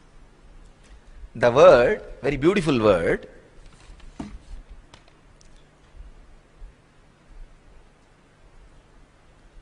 balani, maitriyadishu balani, means strength. The strength has a three different definition. One, you will have that quality. Second, you will be able to transmit that quality to others. Third, you know how to have that quality as a strength for you. He is not saying doing Samyama and love will make you weak. No. I have seen many people claiming their weakness as love. No. Love will be out of strength. And it will make you creative, alive. Balani. Patanjali uses the word strength. Friendliness and love. When you contemplate on it, do Samyama on it, when it starts expressing, it will be a strength, because you will be in love with you and the whole. Second, you will be able to transmit it. Third, you just know how to use that as a strength, power. Can love also become a meditation? Only love can become meditation. Without the component of love, any technique you do will be dry, dull. You will not be able to continue more than few days. I have seen people doing this technique, that technique, but not more than few days. Only with a deep love, even a technique become meditation. Please understand. Technique is not meditation. Technique becomes meditation when the love is added. When the love is added, anything you do is meditation. When you are floating in love, you are in meditation. Real meditation will awaken love in you. The real love will awaken meditation in you. They are two different names. When your soul, with its pure energy, flows through your senses to the outer world, it can be called as love. The same energy, when it flows inward, it can be called as meditation. Whether it is love or meditation, from same source, same energy, same purity, love should become meditation. meditation should become love. Please understand, from my own experience I can say, the time I spent with Arunagiri Yogeshwara in the physical form, maybe, I don't know, around 9 months, from summer vacation to the end of the year, around April, March, April, that time to end of the year. In India, April is the time the summer vacation starts usually, the end of the year, around 9 months I can say. The time I spent with him physically, having his darshan, being around him, I can say, still I remember very clearly the experience of love in me. That was the first and I can say in a way last experience. I experienced love in such a beautiful way towards a person, towards a being. Then it became a different experience, kind of a radiating and connecting with the whole world. But the kind of love I experienced with him, I used to continuously feel what I can do to him, what I can give him. But I'm a small boy, it will feel very silly. What can I give to a God himself, an incarnation, an avatara Purusha? At that time I do not know all these big words, this avatara Purusha, God and all that. I know that he is a sadhu. From my idea, any sadhu means he is an enlightened or avatara Purusha. That's all. These big words I do not know, but I know sadhu means God. That's the way I felt. And it was such an intense connection, experience. Still I remember, in the night I will be sitting with the alarm clock and changing the time, pushing the time fast so that early morning again I can rush to the temple to see him, to have his darshan. But of course, me changing the alarm clock won't push the time. That intense love, and night only when the watchman is about to close the temple, when they go around the temple and vacating everybody, I'll come out of the temple. Whole day practically I'll be sitting with him. I've never bothered about food or water. Whenever I was around him, I never even remembered about food or water. Just sitting, talking or walking with him, going around that area. Nothing particular. Not that he will be teaching me in a very systematic way, nothing like that. Sitting and chatting casually. And still I remember, when I had his darshan, it is not that the other things have been taken away from my sight. I was able to see everything very clearly. It was physical darshan. So just sitting, chatting, we don't know how time passes. I continuously used to feel what I can give, whatever I get in my hand, whether it is a little money in the house or some clothes or some sweets, anything I am given in the house. The first thing I will pack it and keep it for him and bring it to him. He will laugh. Of course, sometimes he will eat also, he will enjoy. And there is a beautiful story in saint named Kannappar. It's a very beautiful story. That saint, he sees a Shivalinga in a place called Kalahasti in Andhra Pradesh, and he just falls in love with the deity. He is just in love with the deity, with Shiva. And the story says Shiva wanted to test his devotion, and in that Shivalinga the eye was carved. From that eye the blood started oozing out, This Kannapar tried all the herbal medicines and everything to heal him, heal the eyes, nothing worked out. He's a hunter. So he knows only one method, eye for eye will heal the eye. So he just removes his own eye and replaces it in the place of Shiva's eye. The story says the first eye bleeding stopped, and immediately within a few minutes the next eye started bleeding, and he is not bothered. He was ready to give even the second eye. But before taking his second eye, he suddenly remembered, if I take my second eye, I will become blind. How will I find out where to fix the eye? Where the Shiva's eye is there? So he puts his leg on the second eye of Shiva as a mark. Then he removes his second eye to fix on the Shiva's eye. At that moment, Shiva appears and gives darshan and gives him enlightenment and Shiva Padavi. Shiva Sayujya, we call it, means becoming one with Shiva. Very beautiful story.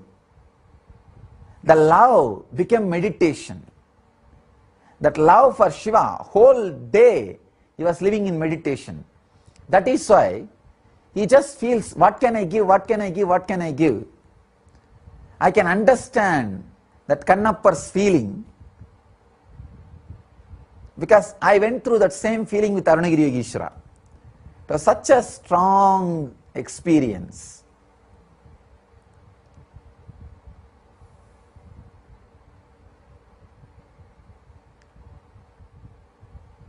The deep love simply becomes meditation, and real meditation just becomes love in you. Love, energy, meditation, compassion, all these are same ingredient with different names. Different names: intelligence, energy, love, compassion, meditation. All these things are just different words for the same experience. Try to go and sit in front of any one deity which you really love, or any other object which you really feel loving. Sit in front of it. Look very deeply, lovingly. Just become look. Let your consciousness be completely centered on your eyes.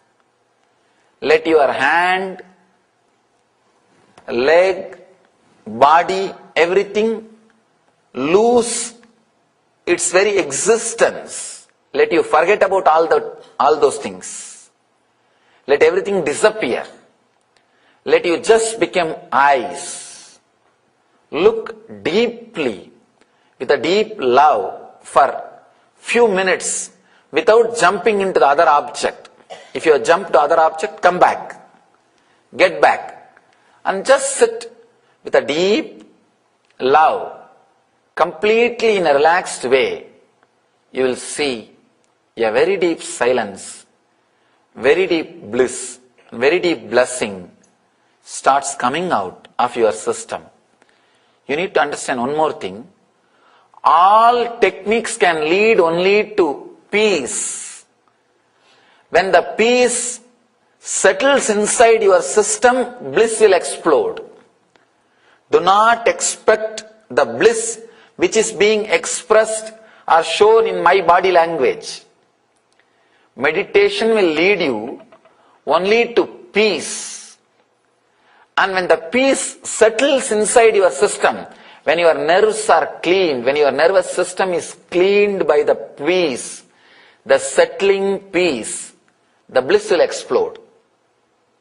You will start expressing the bliss which is expressed in the master's body language. Try this meditation technique with any one deity with a deep love and silence. Let the blessing happen to you. Let the blessing happen to everyone.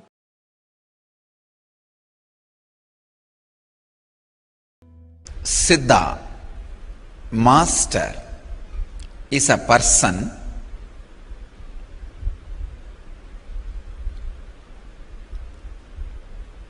who doesn't have perishable identity because of it has eternal identity. Understand? His identity is made out of material which is imperishable. There is no perishable component in the identity he created for himself. There's a huge water body. Breeze flows over the water body. Small waves are happening. Or some drawings or figures appear on the water. In that figure there is no perishable component. That figure, the source, cause, effect, everything is just water. When the breeze flows, again that same wave will happen. When the breeze stops, the wave will settle down into the water. Same way, whenever a strong devoted Samyama is the breeze. Water is the pure consciousness.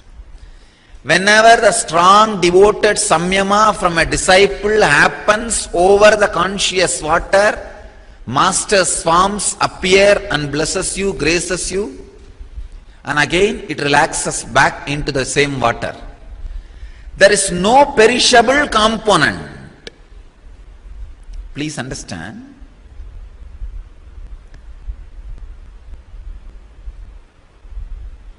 There is no perishable component in the system.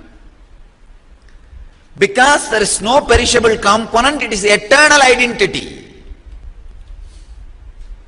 Siddha is a being whose all 7 sariras does not have any perishable component. Means any engram is perishable component.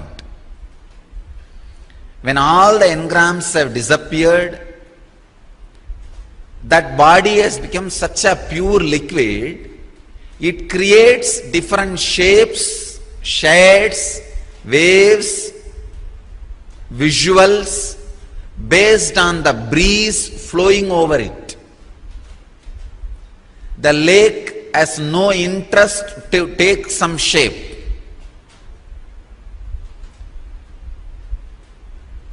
The flow of the breeze decides the shape. Master is a being happening without any perishable component.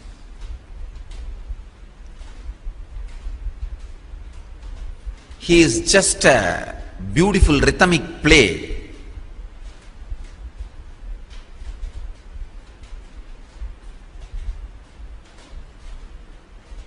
The pure non-perishable experience happening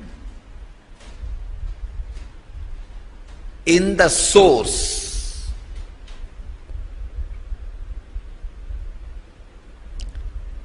That is the reason any Siddha happened in the planet Earth is available forever for anybody to connect with or have the benefit of his presence and energy. Understand? Any Siddha, any master happened in the planet Earth is available eternally for anybody to relate or connect with, experience his presence, knowledge or initiation. The word mystic and word enlightened master, avatar, there is no much difference. It is just reference, different reference. Please understand? There's a big difference between difference and reference. Here, The word enlightened master, avatar, Bhagavan, mystic, God, Atma, Paramatma, all these, between all these words, there is no difference, but they are all different references. Mystic is the word usually used for creators. Please understand. Person who uses energies which are beyond five senses and creates is a mystic. For example, materialization. If somebody uses the powers which is beyond the senses, beyond five senses, those energies, using that energies and creating something which is beyond five senses. For example, when I materialize a diamond or certain object, there is no normal human power is used. The powers known to the five senses are not used. The powers which is beyond five senses are used. Anybody who uses the powers beyond five senses and creates something is a mystic. Don't mistake. Person who creates is a mystic. A mystic constantly creates. Even in you, when the transformed you is created, you become a mystic. Mystic is a person who is constantly creating so many new things, continuously using the extraordinary powers. Actually, anybody who creates, contributes to society will be a mystic. Otherwise, you are a mistake. In society only there are two kinds of human beings. One who is a mystic, another one who is a mistake. Mystic is a person who goes on, creates, using mystical energy. Enlightened master is a person who constantly showers enlightenment on others. Avatar is a person who is direct descendants, directly appeared from super consciousness, radiates all the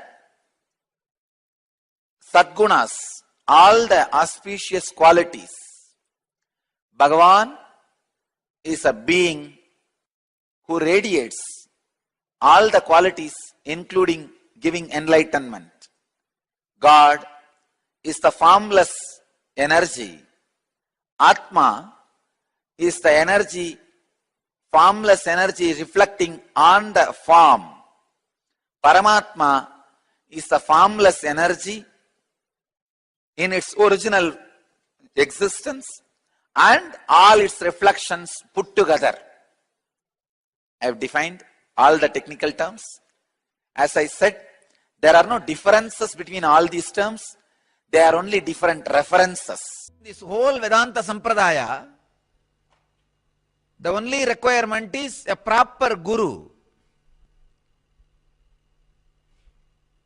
Beautifully, Vedanta Sampradaya describes how to catch the right guru. Peel all the things which are common. For example, if I have an organization, somebody else is also having organization. There are so many spiritual organizations. Remove that part from my glory. If I have body, then many of you also have body. Remove that part from my glory. If I have amazing orating power, many of them are having. Remove that part from my glory. So go on peeling. Finally, at some point, your logic will not be able to peel further, but still you will feel he is something more than all these things. When your logic feels, I cannot peel further, I have peeled everything, even after all these things are removed, he has something more, then all these things put together, when you feel this understanding with somebody is your guru. If that does not happen, if you feel, no, after I feel 3-4 things, he is not worthy, then forget about him. He is not worthy of being your guru. You are not worthy of being his disciple. The guru-disciple relationship is sacred, should be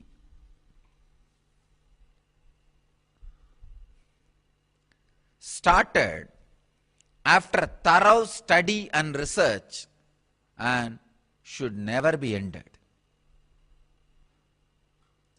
Should be started after thorough research and should never be ended.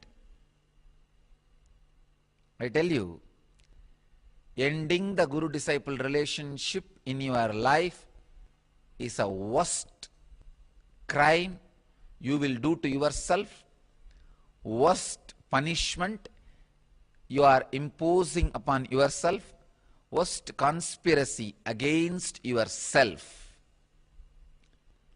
One more thing I want to tell you, change of guru is perfectly all right, nothing wrong. For example, you go to one guru, after some time you grow out of him or you get more matured, you feel connected to some other guru, that is perfect, nothing wrong. At some point, if you feel you have grown out of me, please carry on with your life. If you are feeling connected to somebody, great.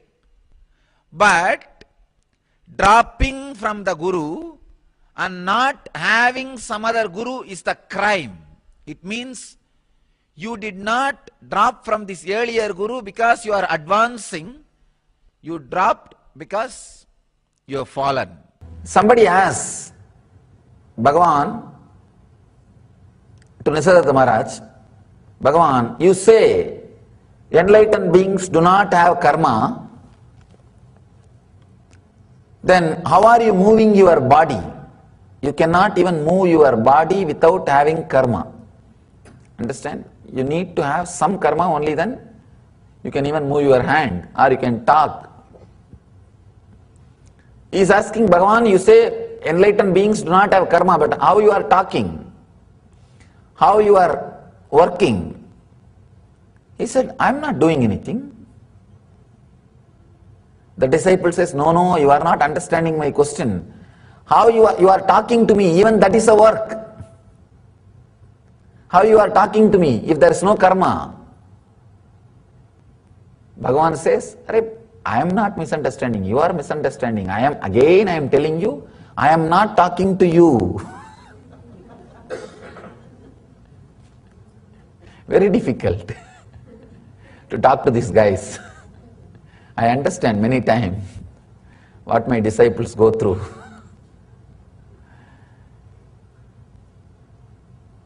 Nithyananda Maharaj says, no, I am not talking. Disciple was really confused because he is talking and he is saying, I am not talking. And another big problem, we have to believe they are talking the truth. We can't say, why are you lying? No.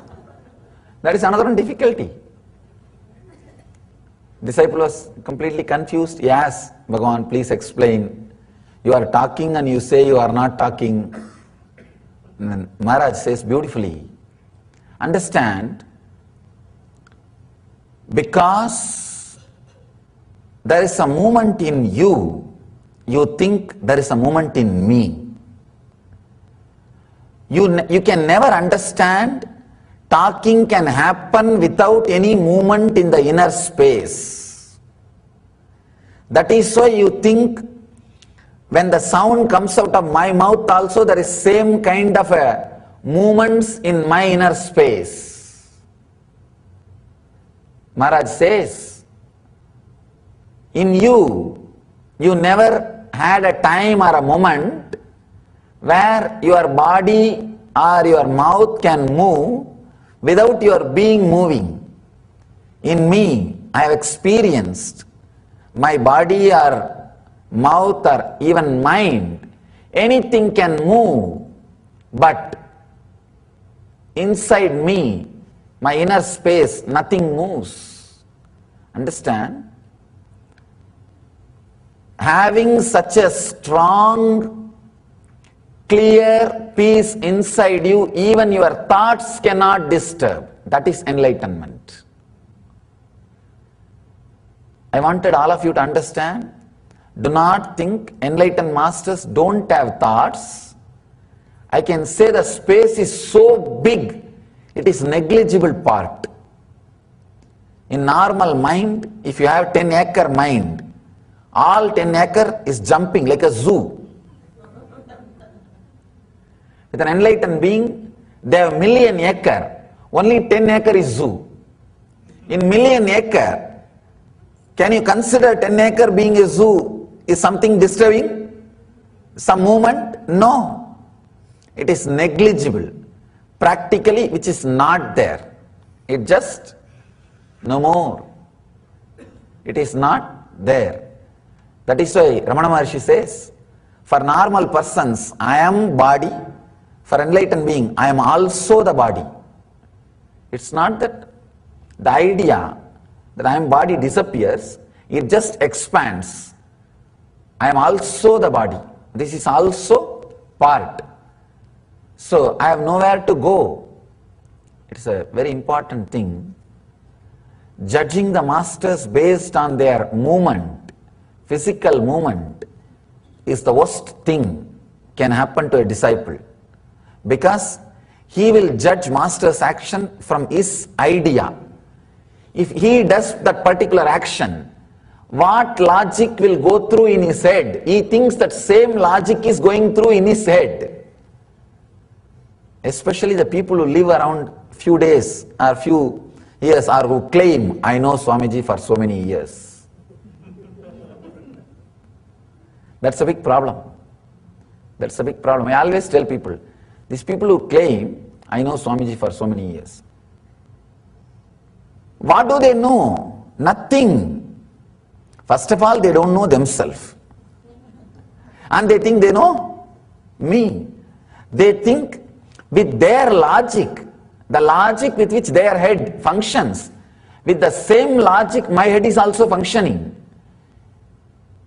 If the same logic, with the same logic, if my head is also functioning, then why I am sitting here and why you are sitting there? No. There is no logic which you can understand logically with which master's system functions. There is no logic with which you can understand logically the master's systems function. But slowly, slowly, you see, same way only he walks, same way he talks, same way he eats, same way he laughs, sometimes much more than us, and almost looks same. You start thinking the inner space, inner programming is also same. That is where you miss. That is where you miss. Inner programming is not same. That is where Nisargadatta Maharaj says, I am not talking to you. He says, what you understand by the word talking is not happening in me. Just I am reflecting the movements which is happening in you. Whatever you want to see, you are seeing it in this body. Like a mirror reflecting. People come and ask me, Swamiji, many times I feel you are talking exactly to me, directly to me. It is not the public discourse. You know you are talking only to me. They ask me, how do you read? Did you read my mind? And are you answering all the questions which I am having? Did you read my mind? I tell them, first thing, I never do that job because I respect your privacy. Second thing, who want to waste time with all the nonsense which goes on in their head? Neither I am interested nor I am willing to read somebody's mind. What exactly happens, the presence of the master is so intense. Any mind which comes and sits in front of it, just by the very presence heat, your questions are answered. That's all. Whatever questions you carry, just the answer comes out without even me logically reading and answering. Many times, I ask people to talk so that they will understand what their problem is, not for me to solve. Because the master's mind, enlightened mind, does not work with the logic with which your mind is working. If you think the enlightened master's logic work in the same way your mind is working, you miss the whole truth. You miss even the master. You will not be able to understand the truth. You will not be able to raise yourself to his level. You will bring him to your level. Living around the master, catching the master, missing the master, abusing the master. 3 different dimensions. Just this basic 2-3 truths. 1, all scriptures, all literature, all method of teachings can only inspire you, cannot give experience. Understand? It's the first law. All books, all DVDs, when I say all, capital letter ALL, including mine, books, cassettes, DVDs, everything can only create inspiration in you, but cannot give experience. Experience can be transmitted. It's like, you see, experience is like a lamp. Only from a burning lamp light you can pick up, catch. Only from a lamp you can light a lamp. Only from a lamp you can light a lamp. Same way, the Jivan Mukti is transmitted only from a living body to living body. Living body to living body. If that body has to catch Jivan Mukti, it has to catch from a same material source which is living enlightenment. Please understand, I am describing very clearly the need of the master. If that body made out of muscles and the mind made out of thoughts, if it needs to catch living enlightenment, Jivan Mukti fire, it has to catch it only from another one body which is living enlightenment of the same frequency, means like a same flesh and bones. Only from that you can catch. Be very clear, Mahavatar Baba cannot give you living enlightenment. Please understand, I am making a very strong statement, but truth. He cannot give you Jivan Mukti. He can only give you inspiration, experience, some glimpse. But if he wants to give Jivan Mukti, he has to guide you to a person who is in the physical body. In the physical body. Ramakrishna, or Ramana Maharishi, or Mahavatar Baba, or Osho, or J. Krishnamurti, anybody. They are all still in the cosmic plane. Why, with whoever they committed when they are in the physical body. For example, if you are there, when Ramakrishna was there, and you had directly connection with him, and he blessed you, he passed away, still you are here, then he will be there to take care of you. But no new addition is possible after the body is left. No new addition is possible. Now, Mahavatar Baba, all of you I think understand what I am saying. All of you understand what I am saying clearly? Now, if you are seeker, starting to pray to Ramakrishna, Ramana Maharishi, they can guide you to a living master. That's all. They themselves will not be able to give, because it has to be transmitted from this plane, from flesh and bone. That is why the need of living master again and again and again comes back. Understand? That is why no huge organization is able to own spirituality than a living master. Seekers are around me. The reason is, it can be transmitted only from flesh to flesh. The person who is living Jivan Mukti through his muscle memory and muscles. See, I'll be living Jivan Mukti without muscles after I leave the body. I'll be living in Jivan Mukti, that is not a problem. But because there is no muscles, I will not be able to transmit it to the person who is with muscles.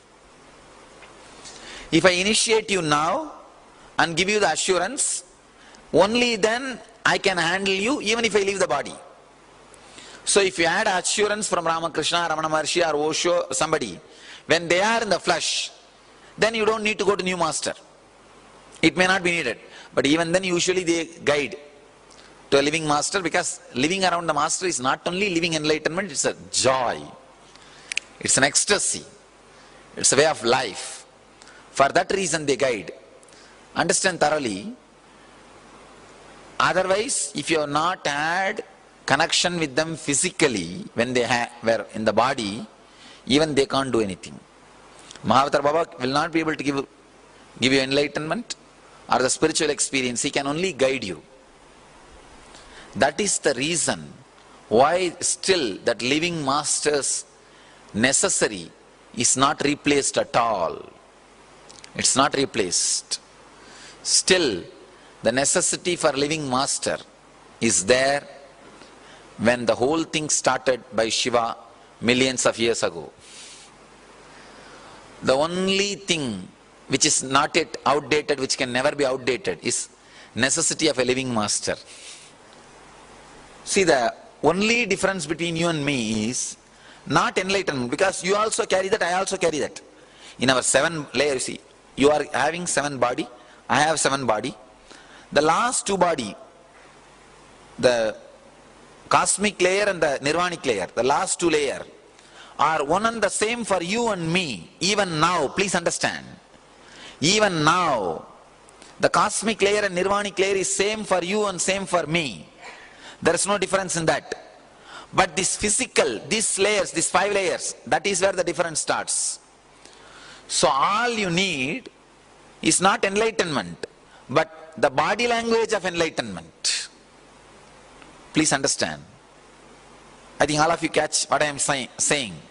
See, this first 2 layers, this nirvanic body and cosmic body. In this, in that 2 layers, you are one and the, both of us are same. Only these layers, these outside layers, like a physical, oh God, it's not right.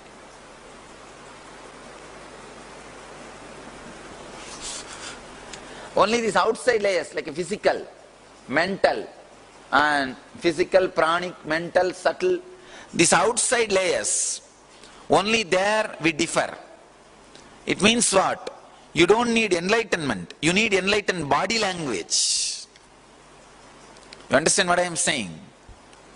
You already have enlightenment, you don't need it. See, the inside, the pure consciousness is there. You can't create that. But the walls, the layers, they all are like a, what to say, covering the original light inside. So now those layers should become like a glass house. Instead of wall, it should become glass. See, in me, so consciousness is same. I have 7 layer glasses around me. You have 7 layer walls around you, that's all. Because of that walls, that light is not radiating. Because I have a 7 layer glass, it is not only radiating, it's just shining. So all we need to do, change your walls into glass. So all you need is enlightened body language, not enlightenment itself. Understand, I am breaking one of the important part. You don't need enlightenment. You need enlightened body language. I don't know whether you are understanding the key difference, the key shift. All you need is see how an enlightened master lives and live the same way. That's all. See our enlightenment. That's why the Bhagavata says, Leela Dhyana is the ultimate than any Nirvikalpa Dhyana. If you need enlightenment, you need to unclutch and be in Nirvikalpa state. But you don't need enlightenment. You actually need an enlightened body language. Then all you need to do is not to unclutch and try to achieve that pure inner space. All you need is meditate on the person who is radiating enlightenment and do the same thing in you. Understand? Understand the importance of the Leela Dhyana. Leela Dhyana means seeing the place of a living master and constantly being soaked in it. Nirvikalpa Dhyana means continuously unclutching and settling into that silence. Now you understand the difference between the two. You can continuously unclutch and merge into that silence also, no problem. But I don't know how many years it will take and how long it will take and what all will be the side effect and time, these, that. And actually you don't need to. You don't need to. Instead, meditating on the Leelas. So naturally when you meditate on Leelas of the Master, you don't need to do anything else. Automatically that body language will start expressing in you.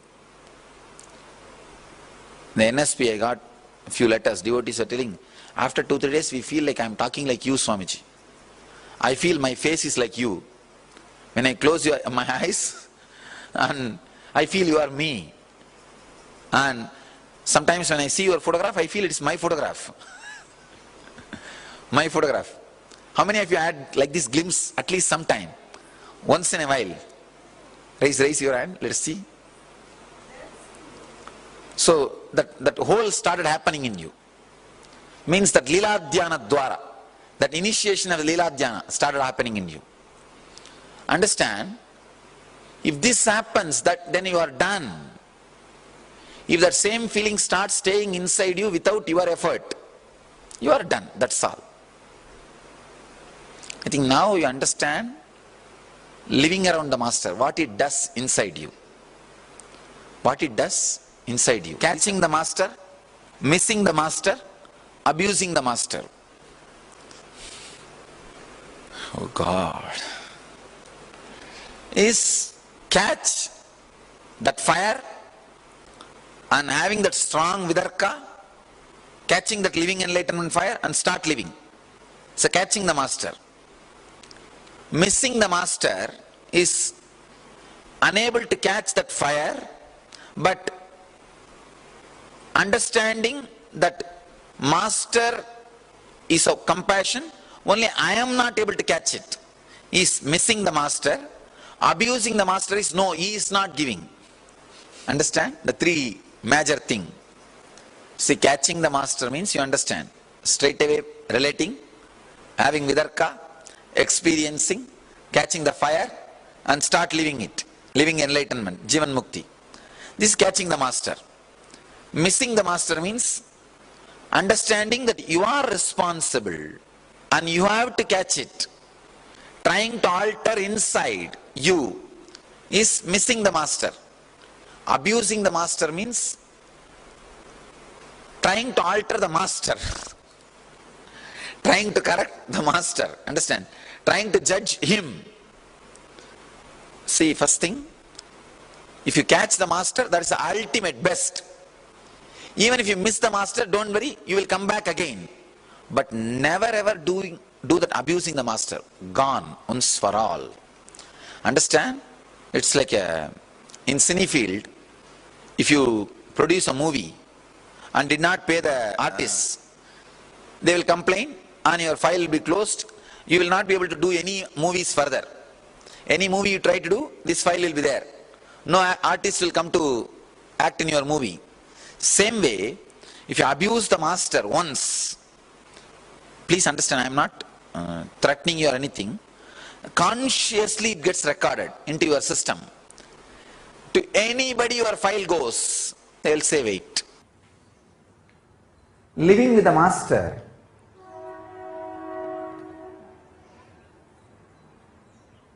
is just living with a dynamic, dynamite diamond.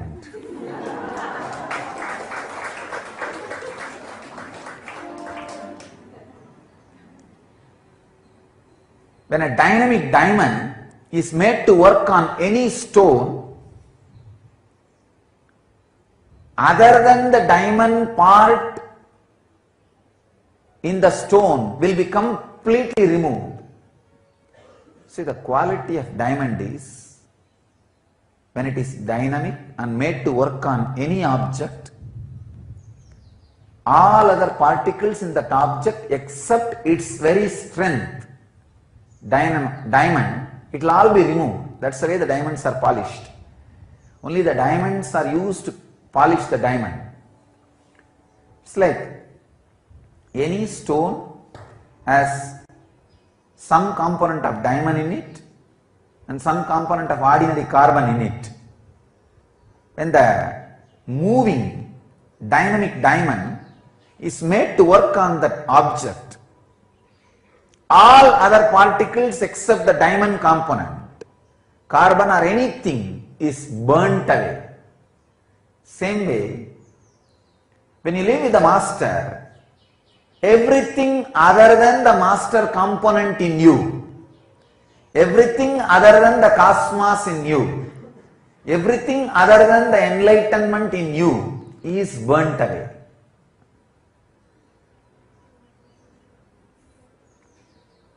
This is the greatest fortunate thing and unfortunate thing. If you identify yourself with enlightenment, the highest reality, this is the most fortunate thing. You don't need to do anything, just be around, hang around, that's all. Enlightenment simply happens. But if you identify yourself with the perishing components, the carbon component or the non-diamond component, this is the most torturous suffering.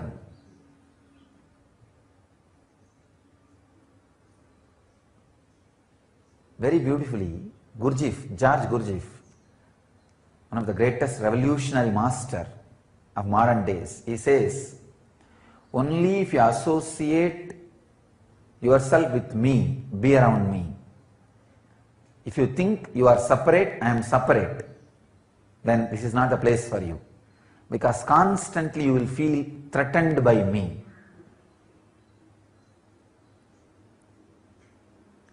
If you are blissful around the master, be very clear, you are enlightened. That's a very beautiful Nithyananda Zen koan written by Bhaktananda. No. Every day when he was in prison with me, he will write something and show me. If you are living with the master and still he is not driving you crazy,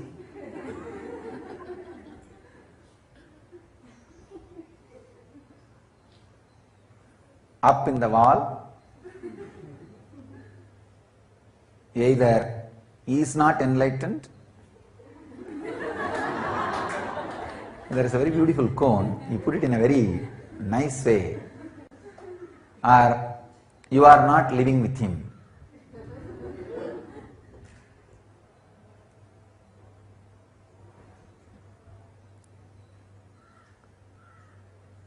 As long as you think you are a separate entity other than your higher reality, he will be driving you crazy. Constantly shaking the very roots on which you build your foundation. But fortunately, if you identify with him, with your higher reality, this is the most fortunate thing can happen in the planet Earth, because without any effort, the ultimate will just happen in you. The ultimate will just happen in you without any effort. Nothing needs to be done, just hanging around. But you will see his simple movements, his simple words, his just look will be shaking the very foundation on which you are building you, or the false you. Anything you do, he will be constantly on his job. How he will create situations, how he will create people, how he will create happenings around you, you do not know. You can't imagine. Just the person who is walking next to you will exactly hit you where you are holding you. Don't think he is hitting you. I am hitting you. When you are around the master, please understand, when you live around the master, including a mosquito bites you, after taking permission from him about the time, the intensity of the bite, and the place where you are needed to be bitten. I am very clearly telling you, please understand. If you are inside his Sangha, you are under a controlled condition where your ego is constantly operated. Whatever is not you but you hold on to it as you is removed from you. I can say, living around the master without resisting is living enlightenment process. The definition of living enlightenment process.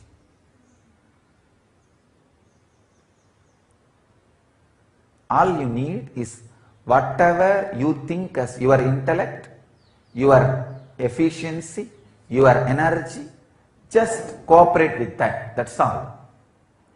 If he asks you to sit and unclench, how much you can, just do that, nothing more. See, if you fall into unconscious, means if your mind drifts away somewhere, or if you fall asleep, it's not under your control, then don't worry about it, don't have guilt.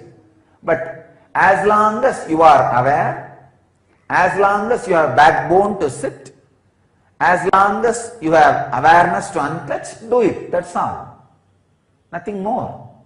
If he asks you to chant the Mahamantra, as long as your energy is there in the throat, as long as you can hum, do it, that's all.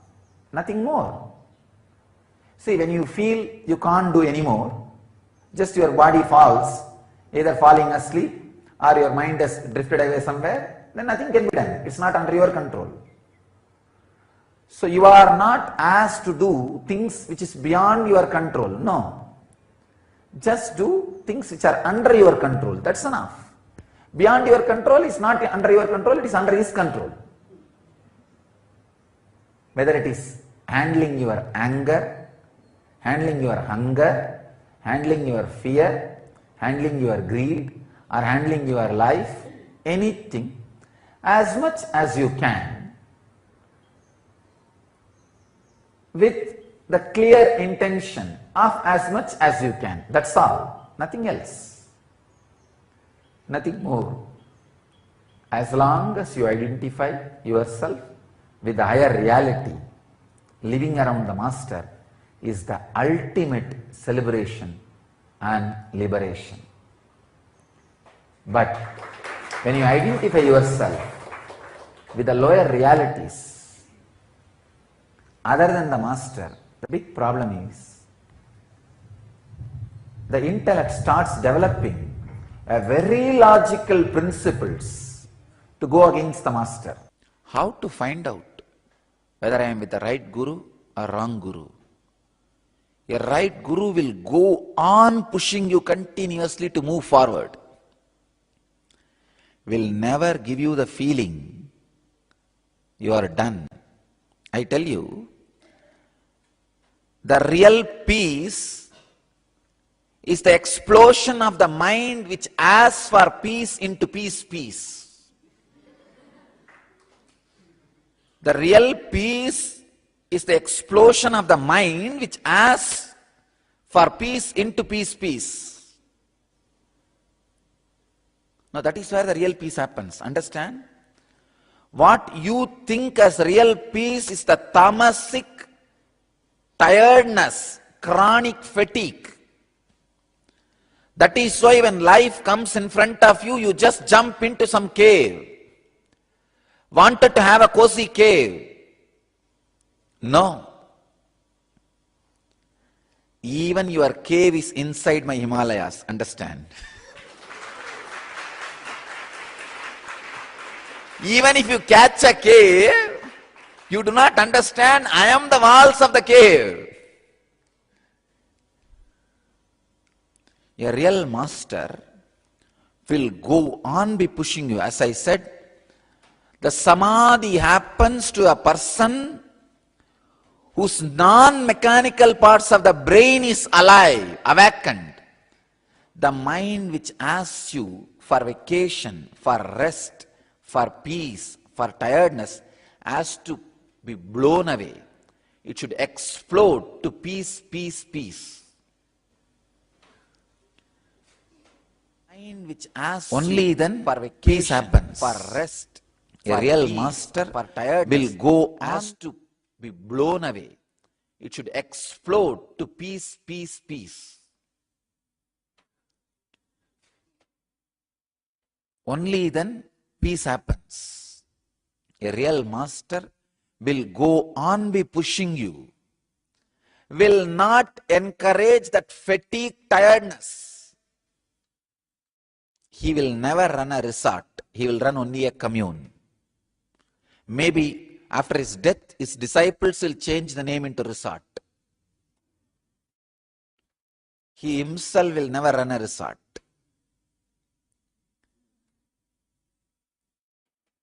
Person who asks for the peace of the resort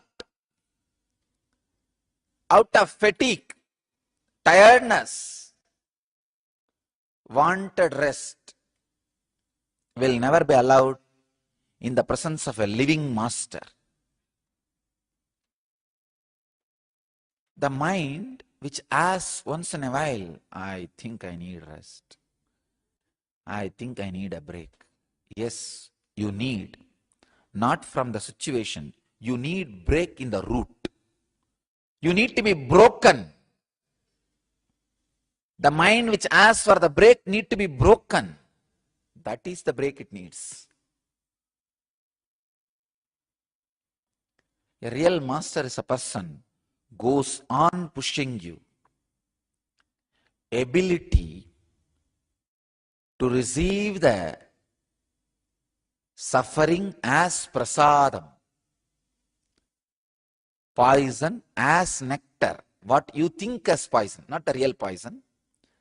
What you think as poison, the ability to receive what you think as poison and stand with it.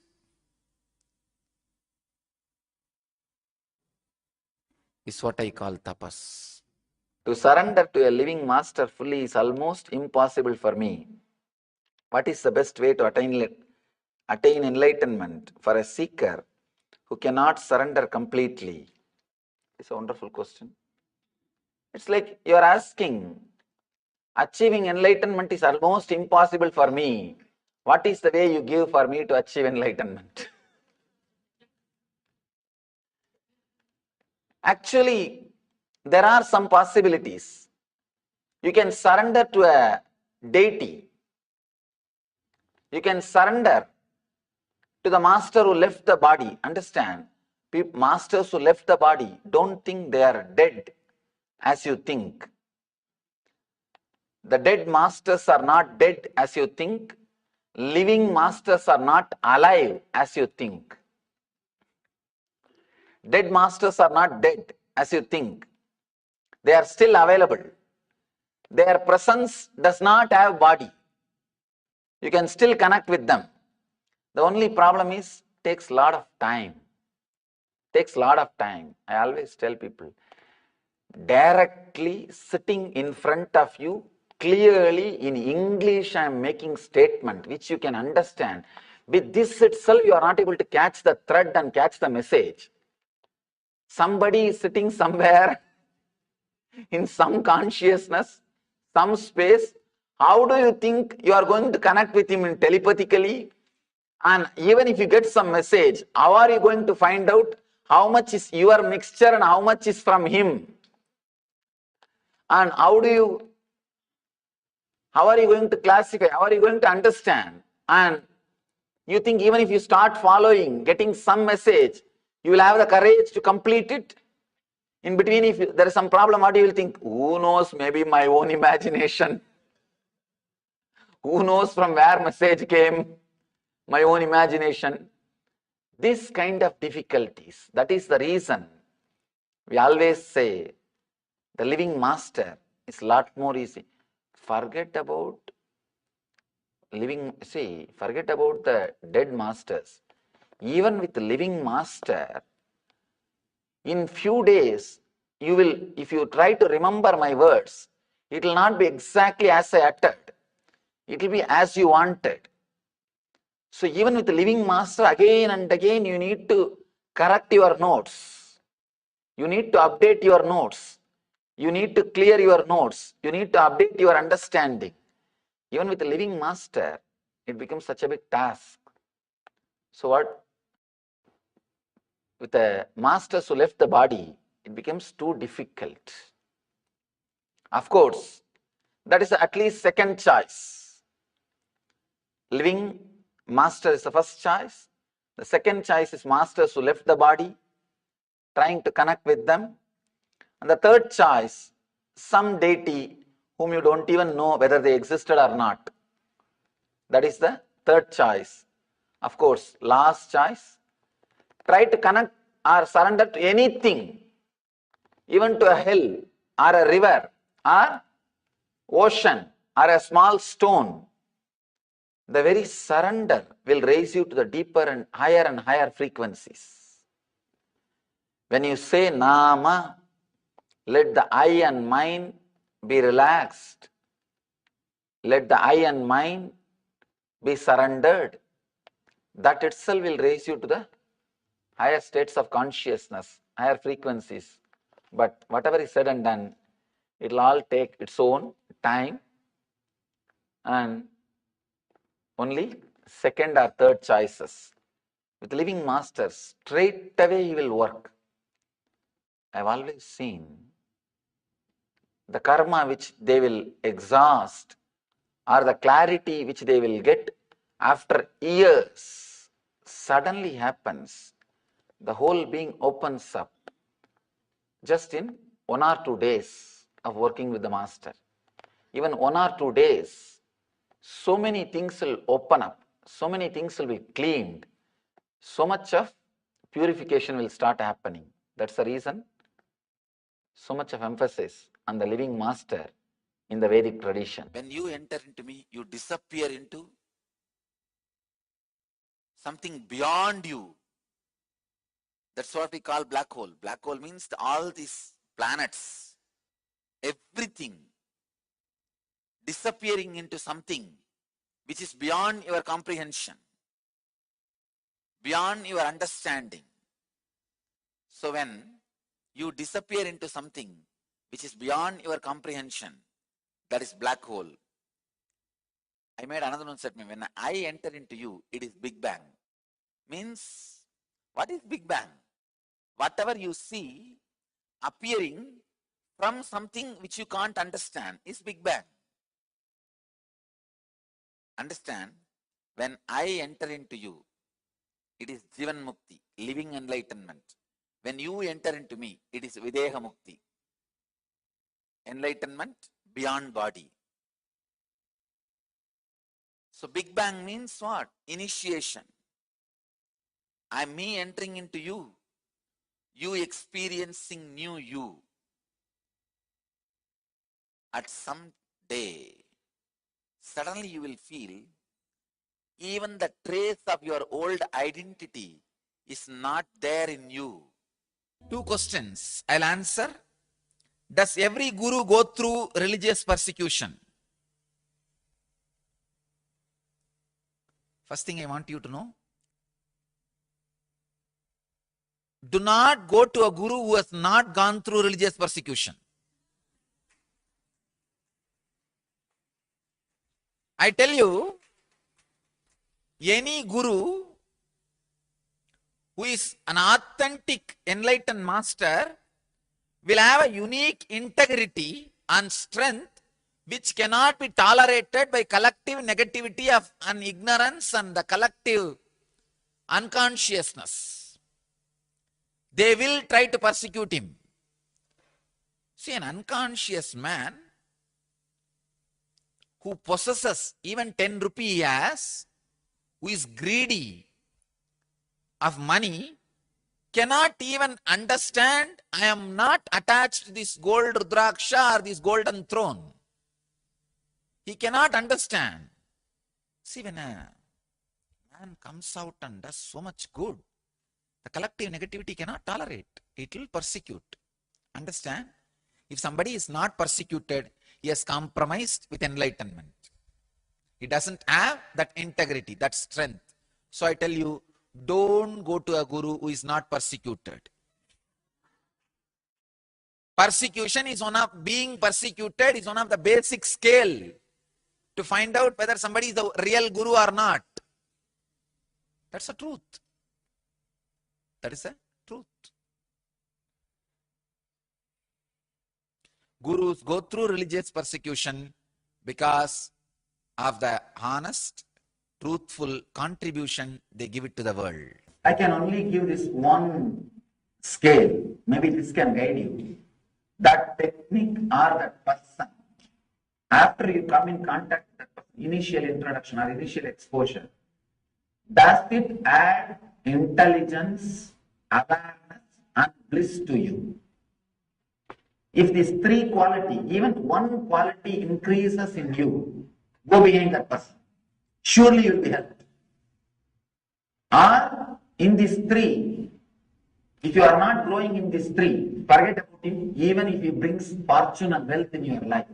Please understand, I am your father, mother, friend, beloved, and something more. I am father and mother of your possibility. I am father and mother of what will happen out of you. I am friend and beloved of your possibility. Please understand, I am not father and mother of you. I am father and mother of your possibility. I cannot reject your love. It is so beautiful. Even though mixed with a lot of ignorance and innocence. When a cub brings grass to the lion, lion cannot eat the grass. It will be laughing inside, but it cannot reject the grass. Because it is mixed with the possibility of you. I am your father and mother. I cannot reject your love. Same way, I cannot accept it. If I accept your love, you will accept you as you are now, which is not the right thing. You will not look up and grow into your possibility. Understand? So I need to accept your love, but I need to constantly remind you, you need to become your possibility. I am beloved of your possibility, not you. Whenever you expand towards your possibility, you will always see me just taking you to my heart as a mother, father, friend, beloved, and more.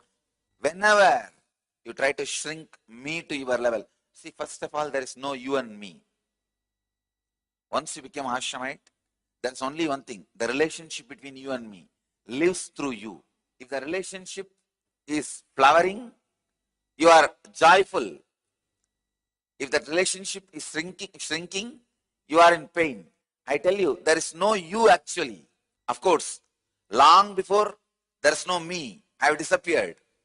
The moment you become Ashramite, you are also disappearing. So there is no you and me. Then what is living in you? The relationship between you and me is only living in you. If the relationship is flowering, you are happy. If it is not flowering, you are suffering. But there is no separate you. Whenever you raise to the level of your possibility, the relationship becomes very sweet and beautiful. Whenever you go down, shrink from your possibility, relationship becomes bitter. Understand that bitterness goes to your core. Whether my love or my anger goes to your core. A smile or staring goes to your core. My smile can make your very being flower, your root flower. When I stare, your very gut will shiver. Try your best to avoid, what is there? It's okay, it is usual. My staring will never be usual. My love will never be usual.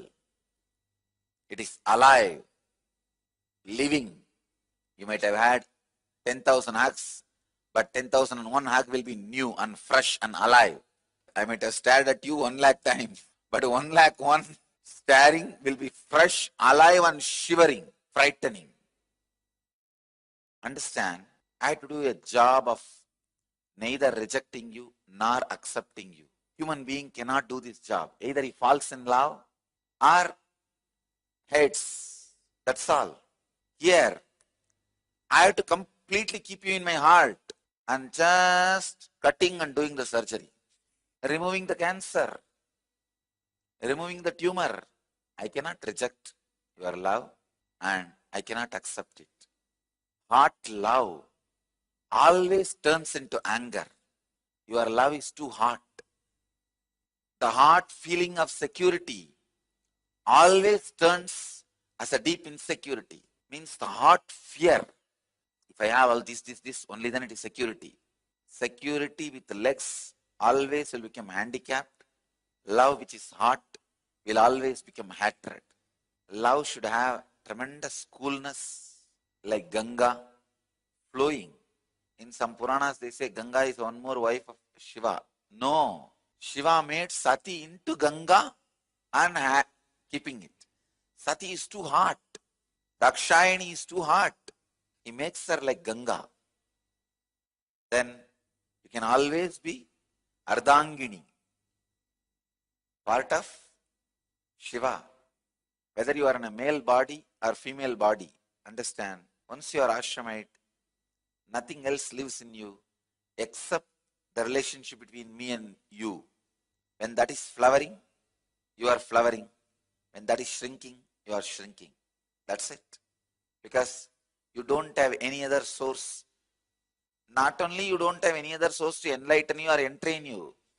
In the ashram, you don't even have any other source to entertain you. After a few years, again, he starts thinking. He starts analyzing. What is going on? I am just living the same life, eating, moving around, and just normal life. I feel something seriously is missing. I am missing something. I found whatever a person can get, best things, but inside me, some emptiness, something is empty. I don't feel fulfilled. What is happening to me? He started searching. The seeking starts. Maybe he's around the age of 40. He's around the age of 40. Then suddenly one day, lion attacks the sheep again, attacks the flock again. When the lion attacked the flock, all the sheep ran away. This lion sheep, neither lion nor sheep, the lion sheep, it neither felt like running away, nor it had the courage to stand and face. Because the guy is trying to attack, he looks so graceful. Something is different. He has never seen a being or a beast like this. So slowly, somehow, unconsciously, this lion sheep feels attracted towards lion. Because of that attraction, neither he ran away, nor he had the courage to stand, because he thinks he is the sheep. So he slowly walks. Looking at the lion, he walks. He is walking behind, but looking at the lion. His face is towards the lion, but he is slowly walking. Lion straight away comes near him and catches him. This fellow starts blurting, "Oh, leave me, don't kill me, don't kill me." Lion says, "Fool, I have not come to kill you. You are a lion. Why are you shouting? Why are you blurting? Why are you thinking that I am going to kill you? You are a lion." He said, "Lion." Then the sheep lion started thinking that this lion is trying to cheat and take him to the forest. So he got frightened. No, leave me. Don't tell me all these things. Leave me. Lion said, "Fool, you are a lion. Why don't you understand?" He said, No, I am sheep. And somehow he escaped and ran away. Even though he escaped and ran away, he is not able to forget the lion. He is not able to forget the lion. After 1 week, again, he started feeling like meeting the lion. 1 week, the fear will be there. Once you have the first experience, there will be little fear after the first experience. And after a week, the fear slowly subsided. This guy started thinking again, I think I should meet that lion once more. One part of the mind is saying, no, I am afraid. He may kill me. The other part of being is saying, no, it was a bliss. Such a bliss. So beautiful, it was so graceful. I think we should meet him. Please be very clear. Unless you have enlightenment within yourself, you will not feel attracted towards an enlightened person. If you feel attached, if you feel connected, if you feel that you are in tune with an enlightened person, be very clear, you have enlightenment within you already. If you don't have that already within you, you will not even feel connected. If you have not grown, if you have not become mature to that level, you will not even feel connected. There are millions of people in this city. Why only few hundred are sitting here? And not only that, there are thousands of people who have come and gone. Why only few hundred are sitting regularly? The moment you feel attracted towards this teaching, be very clear. The enlightenment which is in you has started expressing, started opening. That's the reason. The lion sheep, or sheep lion, feels or remembers the lion. Then it thinks, I think I should go and see the lion. But how to see? You don't know. Lion never sends flyer. Here I am doing program. You can meet me there. How to see? But he waits. This sheep lion always comes near the forest. He comes to the boundary of the forest, the boundary of the meadow, the forest. He waits there every day. Can I catch the glimpse of the lion? After 2-3 months, again, once more the lion appears. But the moment this sheep lion sees the lion, again he is caught in the fear. He is waiting more than 3-4 months to see the lion, but the moment he saw him, again the fear came up. This time, the lion came near and asked, how are you? The sheep lion said, he started blurting again. He said, no, I'm. He's not able to answer, but he's not running away. Earlier he ran away. This time he's not running away, but he's not able to answer. The lion said, don't worry, if you are afraid, I will go away. I am not going to kill you because you are a lion. I won't eat you. I can't eat you. So I won't kill you. And I have no use because of you. I have no use because of you. There is no need for me to be here if you are afraid. If you are not afraid, I will stay here and spend few minutes with you. Otherwise, I am going. And the lion started walking back. The sheep lion shouted, no, no, no, no, no, please be here, please be here. Please spend few minutes with me. Then the sheep lion says, don't come very close. You can stand little distance, but talk. I want to spend some time with you, but not very close, at some distance. Please be there, at 10 feet distance. And I will stand here, but please spend some time with me.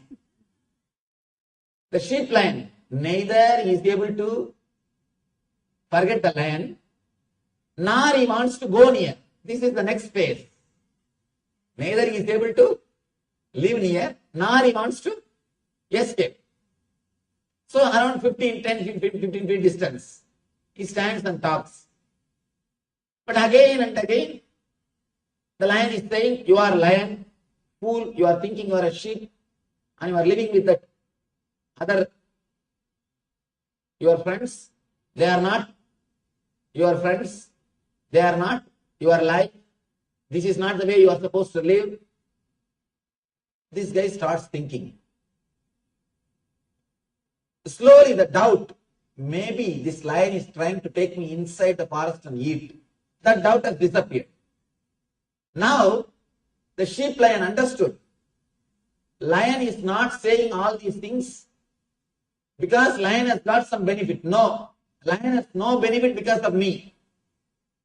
It has no benefit by me. I have nothing to offer to him. And he is not going to have any benefit from me. Only when that confidence comes, only when that happens in disciple's mind, he starts trusting the words of the master. That is why in the Vedic system, spiritual knowledge is always free. We believe spiritual knowledge is free unless you understand, no way I am going to contribute to the master. No way master is missing me. I am not going to add anything to him which he is not having. Only when you understand that, you will start trusting his words. The trust between the master and disciple will happen only when disciple understands, I have nothing to add in his being. He has got enough of everything. He is overflowing. He is sharing because he is overflowing. He is not giving anything to take something from me. He is just overflowing. It is his very being. You can never teach just through verbal language. All communication happens, more than 90%, only through body language. You can never learn through verbal language. It is always body language which teaches. I have seen people, how many video discourses they may see, DVDs they may see, but they don't understand unless they come and sit in front. When they come and sit in front, one discourse is enough to transform them. If they sit and watch the TV, the DVD, the recorded discourses, how many they may watch, but never the transformation happens. Transformation never happens. For transformation, the direct touch is necessary. Master is the person who can give the direct touch, who can radiate the presence, who can teach through body language. It is not even teaching, it's like awakening. He just awakens you by his presence, by his space. He creates such a wonderful space in which automatically you are awakened. Beautiful story from Vivekananda, a great enlightened master. Let me narrate that story. That will give you an idea how master awakens the disciple just by his presence.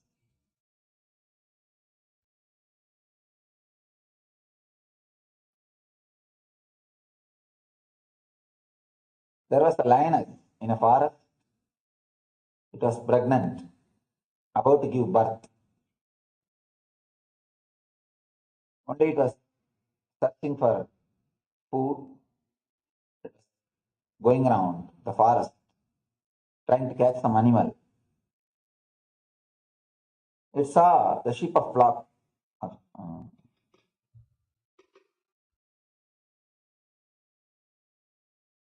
and jumped when it was trying to attack.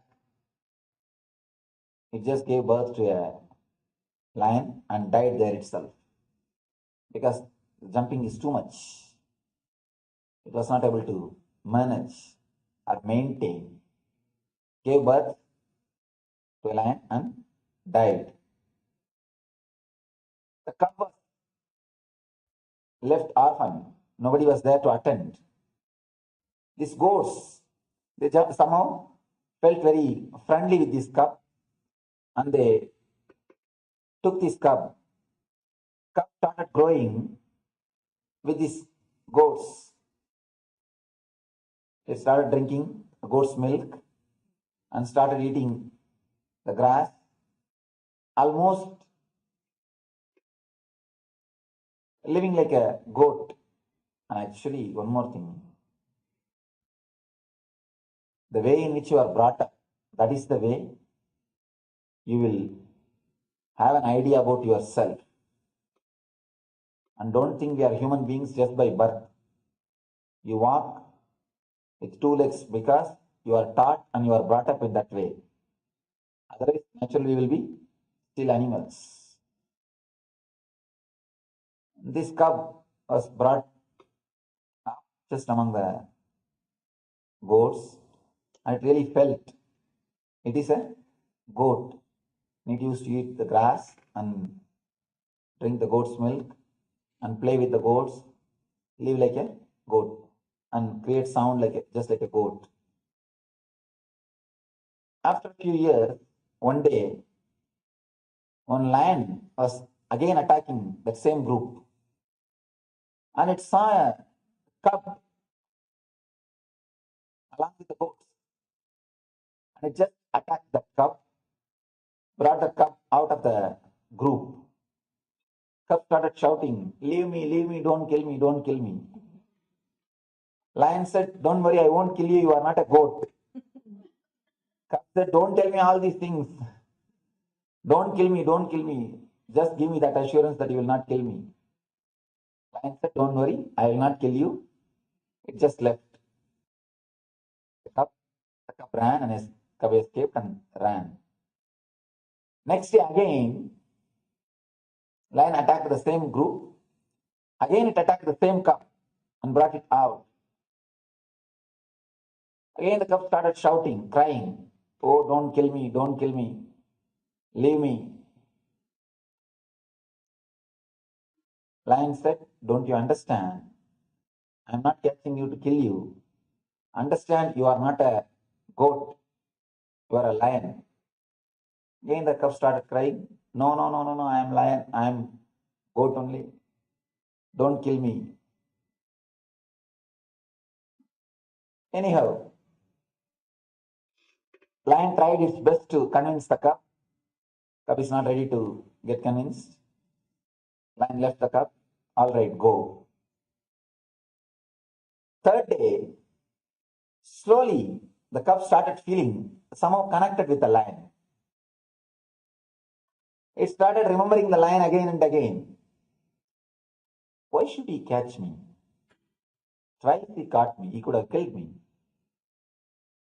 He's not killing, or he's not ready to eat me. Why he should again and again catch me?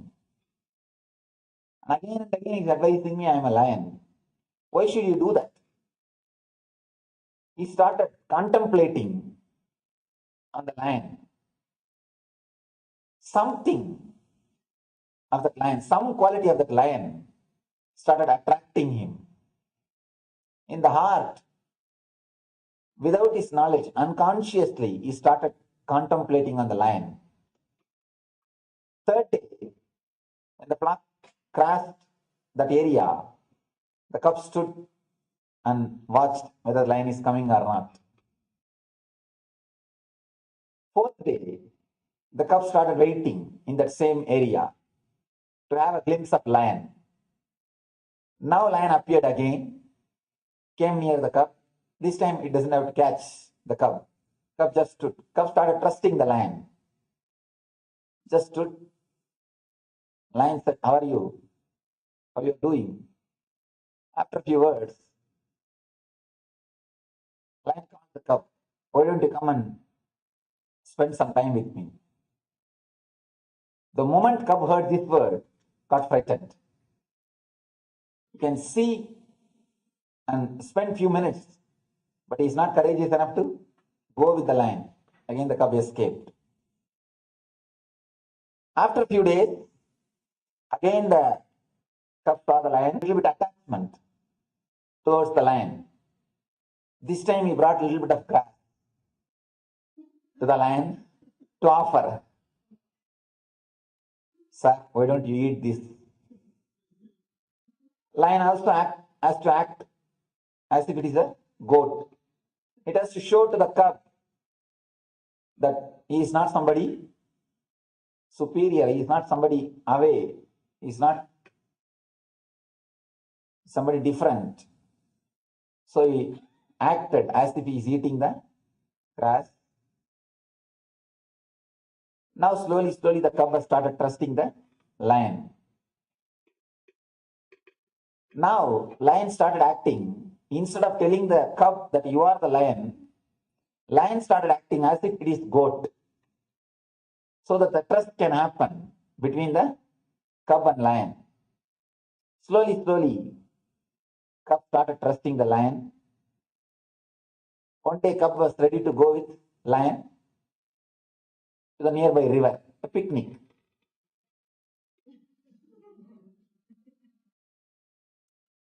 Lion took the cub, both of them went near the river.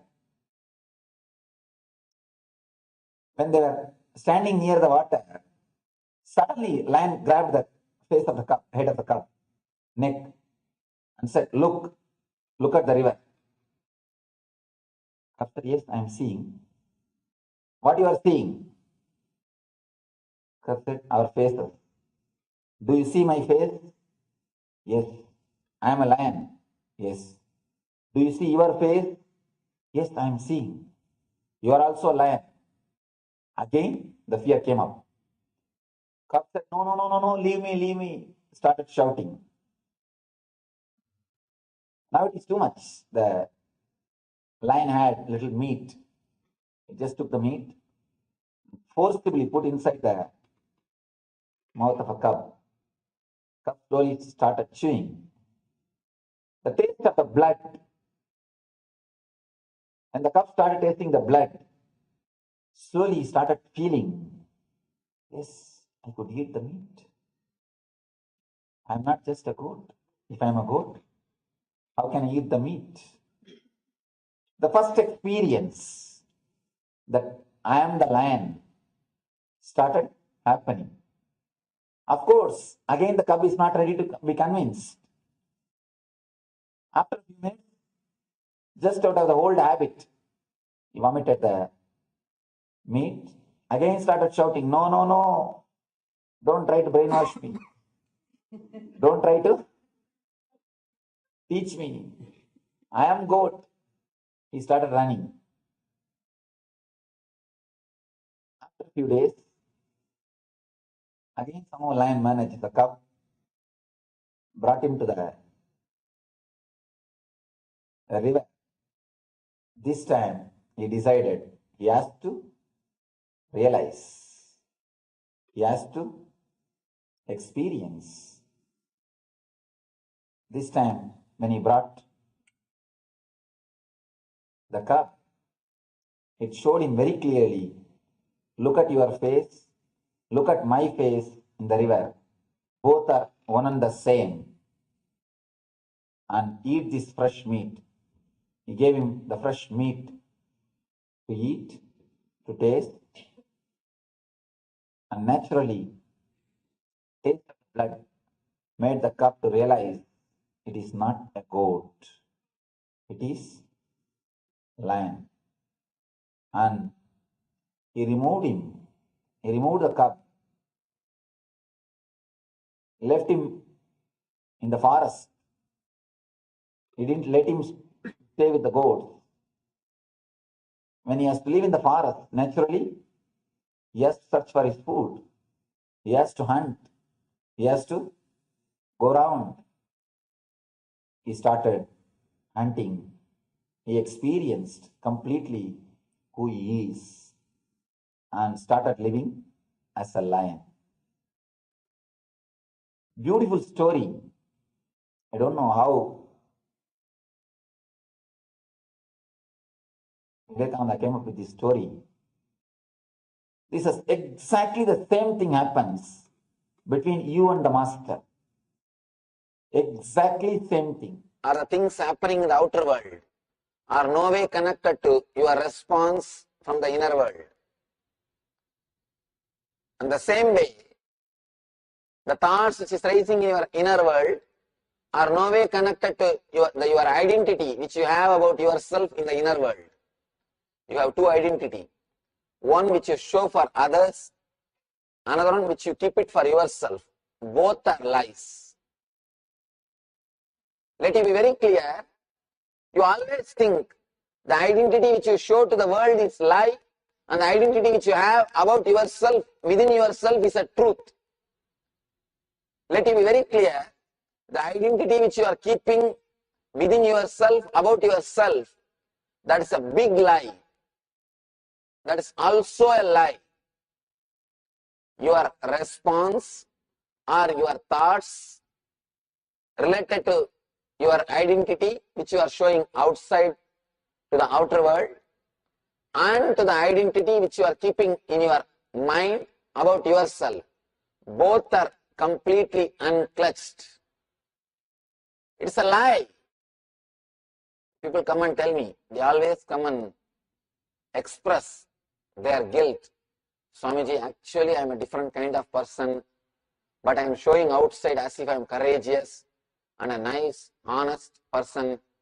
I don't know how to bridge the gap. Let it be very clear, the guilt which you are carrying, or the personality which you are carrying which creates guilt in you, that is also a pure lie. If you think the personality which you are carrying inside is true, and the personality which you are projecting to the outer world is a lie, you will start thinking about morality. All your morality is the gap between these two, or the gap between these two only creates the idea about morality. I am talking very subtle, but the basic truth about life. The first step to learn love is go through identity crisis. You should be completely in the crisis of not knowing what your identity is. Literally going through acid wash. All the ideas you carry will be broken to pieces, including the idea about you. It's like only after going through the surgery, you can be out of tumor. Only after going through the identity crisis, you know what is being and loving and life itself. The best place to go through the surgery is hospital. Best place to go through the identity crisis is Jnanapeetham. You can go through the surgery on your own also in the house. You can just cut and try to take the tumor. But you don't know whether you will be alive after that. Same way, if you try to go through this identity crisis outer world on your own, you don't know whether you will stand up after that or not. Identity crisis is a basic requirement for you to flower as a new being. Yatra, spiritual pilgrimage, is such an important dimension for every spiritual seeker. Getting out of the place you are living, where your identity is living, where people perceive in their own way about you, first gives you the freedom to be out of your identity. When you go to these high energy centers like Kailash, not only your old identity is removed, the possibility for the growth of new consciousness happens. Especially with an enlightened being, he will properly use that situation and create identity crisis in you and clear your old identity and create complete new inner space. The identities you carry, social identity, professional identity, racial identity, national identity. Sometimes you think you identify yourself based on your religion, your country, your race, your caste, your community, your creed. Please understand, this racial identity, national identity is responsible for millions of people dying every year in the planet Earth. World's worst terrorist on the planet Earth is racial and national identity. Please understand, largest number of deaths on the planet Earth is caused by racial and national identity. The moment you feel you belong to certain geography, you are ready to sacrifice your life for that geography. People die, especially youngsters. Millions die in the war fields. And without any guilt, without any even second thought, people kill people just because their national identity. Identity you create because of your geography.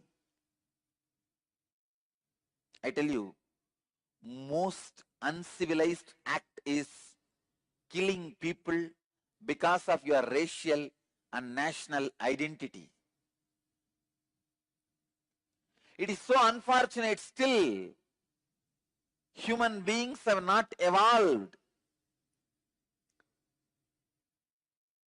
from the low conscious of killing people, destroying people because of racial and national identity. Same way, the racial identity is responsible for all religious and communal terrorism.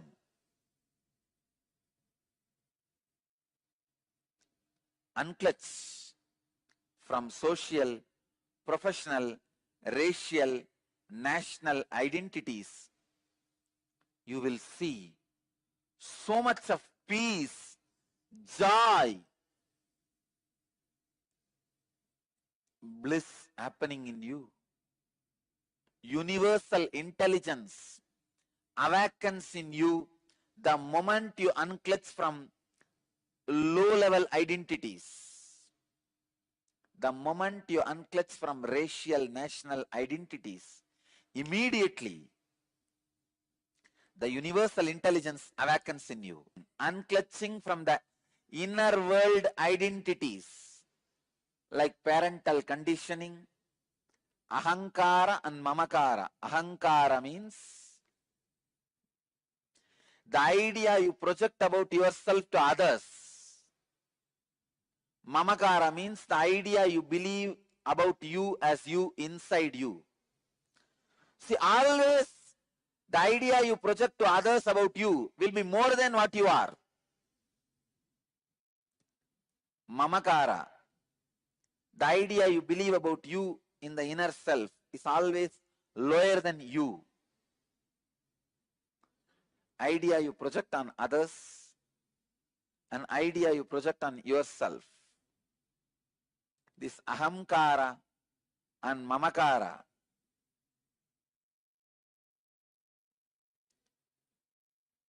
your whole life is nothing but the fight between the ahankara and mamakara. Means the identity you project in the outer world and the identity you believe as you in the inner world.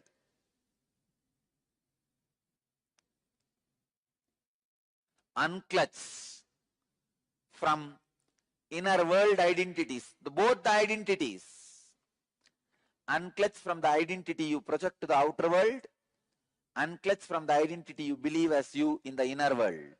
Swamiji, can you please elaborate on what a seeker undergoes during an identity crisis? He undergoes everything other than clarity. Anything negative above the sky and below the sky and under the earth, he goes through. How does one react to such a crisis? Usually, you react in a very foolish way. See, when you get disease, that is the time you need to have more trust and closeness to your doctor, obedience to your doctor. But because you got sick, you say, out there, such a good doctor is for me. I have such a best family doctor. Still I have fallen sick. I don't trust him. I will not go to him. I will dump him. I will curse him. You escape from him. You don't trust him. You doubt him and you just completely move away from him. What will happen? That is what usually people do when they have identity crisis. They say, what is the use of this great master incarnation in my life? All my life I was with him, I served him, I am his disciple, still he is not helping. You create your own theories, theologies and interpretations for my words. Suddenly, from your eyes, all my grace disappears. Till yesterday, what a grace, what a power, what an energy. Suddenly you say, he's not a handsome guy. And who wants to see him?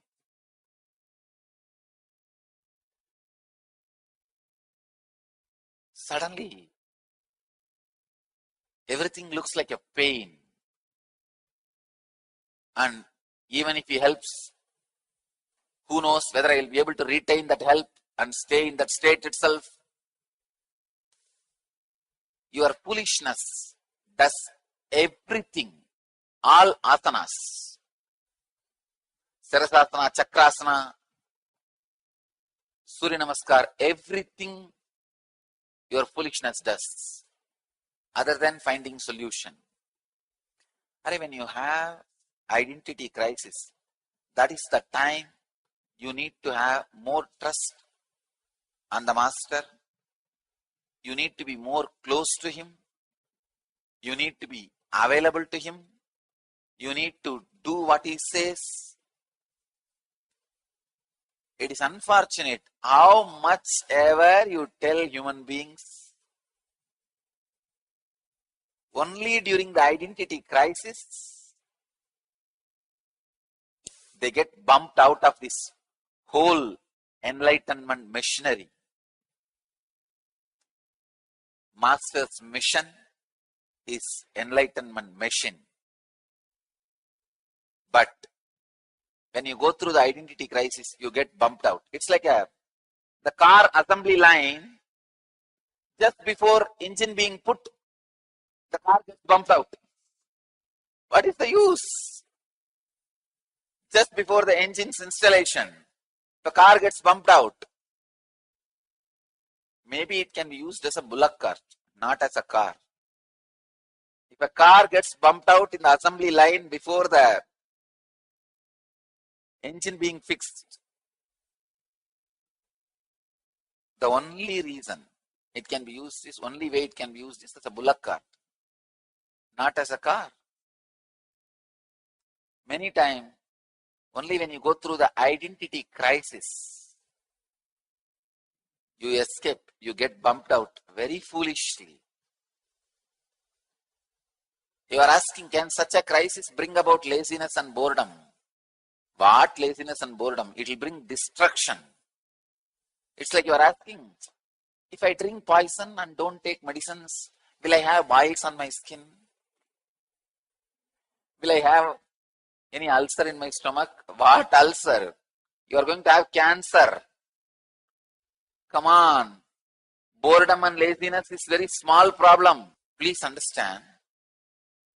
Till you become one with the cosmic identity, your identity will be constantly going through a crisis. How can a straw which is floating on the ocean be safe, comfortable, settled? No. Till it disappears into the ocean, it cannot be settled. Identity crisis is a two-word. Identity itself is a meaning of identity crisis. You don't need to use two-word, identity crisis. If you just use the word identity, that's enough. Identity will have crisis, that's all. That's the truth. As long as you have identity, it will have crisis. Normally, in the society, when you have identity crisis, you always have escaping routes, exit routes. TV. In TV itself, 200 channel. Only in India, 676 channels are there. Anyhow, hundreds of channels. If not, then pay-per-view, movies, on-demand shows and programs. If nothing is working, then internet. There is so much escape route, exit route is there for you. That is why you manage the identity crisis. Like, you don't allow yourself to be same spot, you just move, check, and try to relax. There also again, a wave attacks you. And again, it's like a straw being pushed and pulled by the waves in the ocean. Slowly that straw goes and hides itself near a boat, small boat. So for 5 minutes, no waves attacks the straw. But after a few minutes, the boat moves. Then again the straw is pulled and pushed this side and that side by the waves. Again this fellow goes and hides behind another one small boat. These boats behind which you hide is this entertainment programs. All the methods you use to change your mood, whether it is alcohol, smoking, TV, newspaper, knowing about others, peeping into others' bedroom. No, really. The sickness of peeping into others' bedroom, I don't know when human beings will lose that. You can peep into any number of people's bedroom and entertain yourself, engage yourself, but the identity crisis is not going to leave you. The moment that boat moves, again the waves are going to attack you. Till the straw disappears into the ocean, identity crisis is not going to be solved. So I tell you, identity crisis brings not just laziness and boredom, it brings destruction. Identity crisis, not handled properly, is equivalent to drinking poison. How does the seeker get past this stage in his spiritual seeking? The only way, you should strongly decide, only during all my confusion and difficult moments, I will not leave the master. During the most difficult, confusing, identity crisis moments is the time I should be with him. I should be around him. I should not be disconnected. Take this decision strongly. You are trying to protect your identity against your reality. That is where you miss the whole game. That is why our life is a big failure. You are trying to protect which is not, you are trying to fight for which is not, against which is. See, the light has got an existence. It has got positive existence. But darkness doesn't have positive existence. It exists only in a negative way. It doesn't have positive existence. You are trying to protect which doesn't have positive existence against which has got positive existence. The neutral zone, the inner space or consciousness is the reality. It is a truth. It exists in you every moment. Every moment when your incoming breath takes turn as outgoing breath or outgoing breath takes turn as incoming breath, you are in that neutral space. You are in that consciousness. But you neither wanted to experience nor feel comfortable with that zone. You are so caught up in your identity, especially with the Western culture. Surrender means death. Just by hearing the word surrender, people get frightened. But you don't know. You are trying to protect something which doesn't have basic existence. In Shivapurana, there is a beautiful story called Oodal. Oodal means the Devi knows her whole life is Shiva's. But even then, she tries to get the attention of Shiva by small fights. She just tries to fight with Shiva to get his attention. At least with Krishna, I can imagine he will give you attention if you fight in a small way. And he is that kind of a guy who is interested in keeping all the relationships alive. So he will bend for you. Even if you fight, he will say, okay, don't worry, no, I did not mean that, I meant this. He will give a different interpretation for his words and all these things, pacifying, everything can go on. Shiva, I get lost.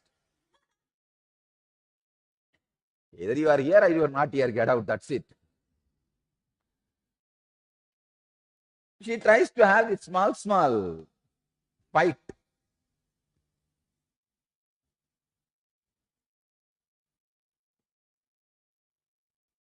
I can describe exactly the same way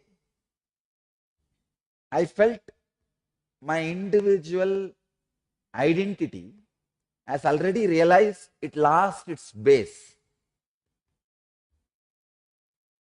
It can no more claim any insecurity arguments it presents in front of me for any of my actions. It cannot present any argument about greed or fear to me and justify its independent existence. Please understand, your individual consciousness, what do you think as you? It gives all types of justification for its individual existence. If you remove all those justifications, it loses its base and simply dissolves into the cosmos. My individual identity has already realized it has no argument to justify its independent existence. So the basic connection has happened, but still it wants to get little. It's like, you know, you have to do this work, but you just want to get attention from Swamiji. Can you tell me how to do? This all will work with Krishna, not with Shiva. He just says, get out and get lost. Either you do it on your own or nothing can be done. I tell you, if you want the further purification of your biomemory, these great clicks to settle down in you, the only way is leaving it. Actually, Krishna gives a solid truth and experience in Sankhya Yoga itself.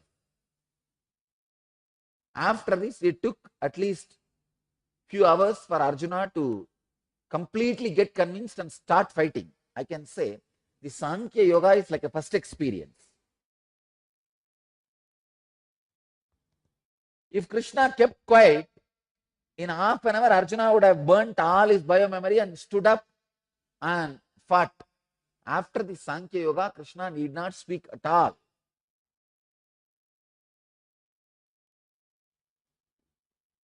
But Krishna is a type of guy who will always try to, no. That is why he is attending all the attention need questions of Arjuna. I tell you honestly, after Sankhya Yoga, this second chapter, nothing to speak.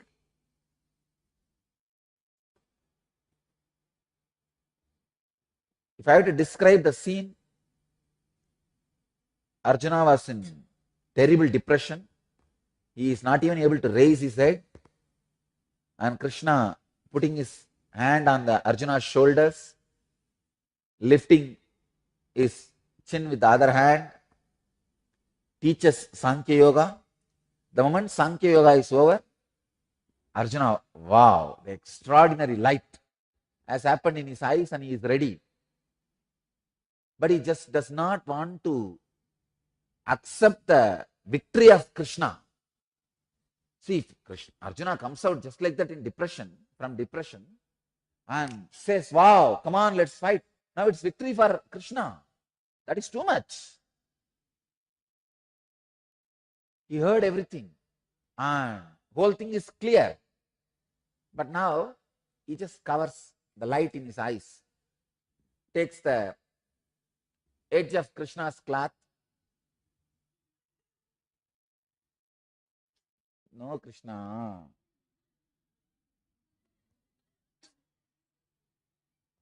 Whatever you are saying seems right. But you are telling something about bhakti now. What is that? When you spoke about yoga, you said yogi is the best guy. And you say, do bhakti to me. What is all about this? Fool, here we are talking about fight.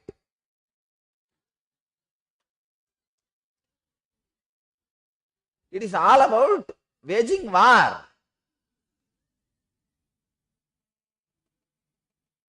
After the Sankhya Yoga, it is all about the melted golden part of you.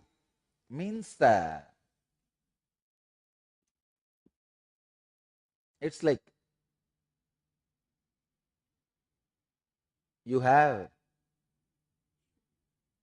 your individual identity standing with 100 logic away from the cosmic truth, and almost 80 logic has lost its base and you have fallen into the cosmic truth.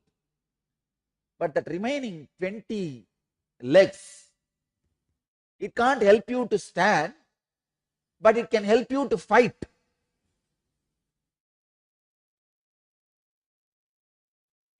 The whole problem for a spiritual seeker is that 20 legs.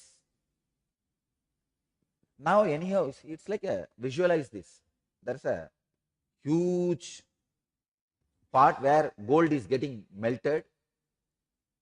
There is another one small part in which the gold is there. Because of this heat, that part gold also is getting melted.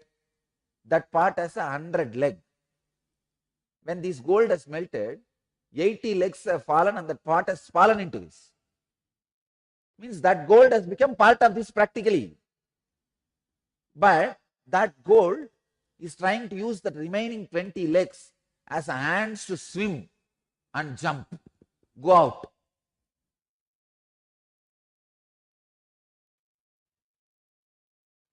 This 20% is the real suffering.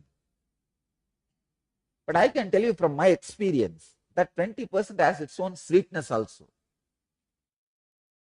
It's like love fights. And you simply know nothing can be done. You are already done. But you have that small fight. You always love to have that small fight. Overflowing,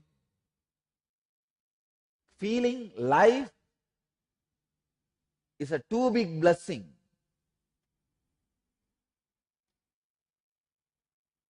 Is what Krishna is trying to make Arjuna understand. See, I tell you one more thing. Even if you don't realize that consciousness is imperishable, you are imperishable. I wanted to break an important truth. Even if you don't become enlightened, if you don't realize you are imperishable, you are going to dissolve into that only. It is like a gold. When it is put in the mercury, it will melt. There is a huge mercury pot, which is a cosmic intelligence, cosmos. 2 gold coins are there. 1 gold coin feels, it knows the truth. The moment it falls into the mercury, it will dissolve into the mercury, it will become one with the mercury. This coin only is enlightened gold. And this other gold, it does not understand any of this, and it feels deeply insecure. If I fall into this mercury, what will happen? I will disappear into this, I will die, and my identity will be lost. This is unenlightened gold coin. Whether enlightened gold coin or unenlightened gold coin, both are going to disappear into mercury. Your idea about this hanging decoration cloth is 1 nadi. Your idea about this bed, 1 nadi. Your idea about your friend, 1 nadi. Your idea about your spouse, 1 nadi. Your idea about your favorite food, 1 nadi. Like that 72,000 nadi you have in your conscious play. It's like that light reflects on me, and that reflection reflects. The reflection reflects is the nadis.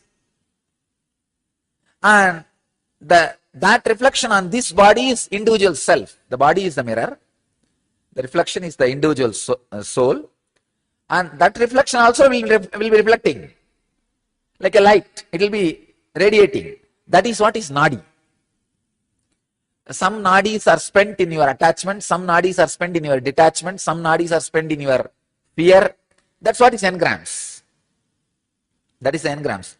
Too many nadis, if they are entertained outside, then naturally more suffering, whether to live or to leave.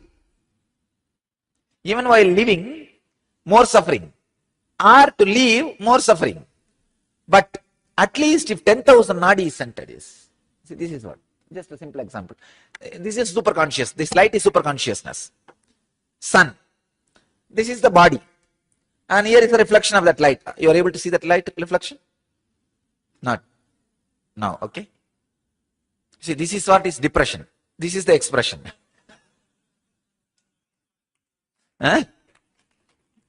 And now this reflection is falling on all of you guys. Are you able to see? This reflection is falling. This is what is 72,000 nadi. Now I have 10 nadi for this light. Means on 10 people it is reflecting. On how many information it is reflecting, that many nadis are extravert. You understand what I am saying? See now, this reflection, this is body, this individual soul, that is cosmos, the superconsciousness. This reflection is falling on 10 people now.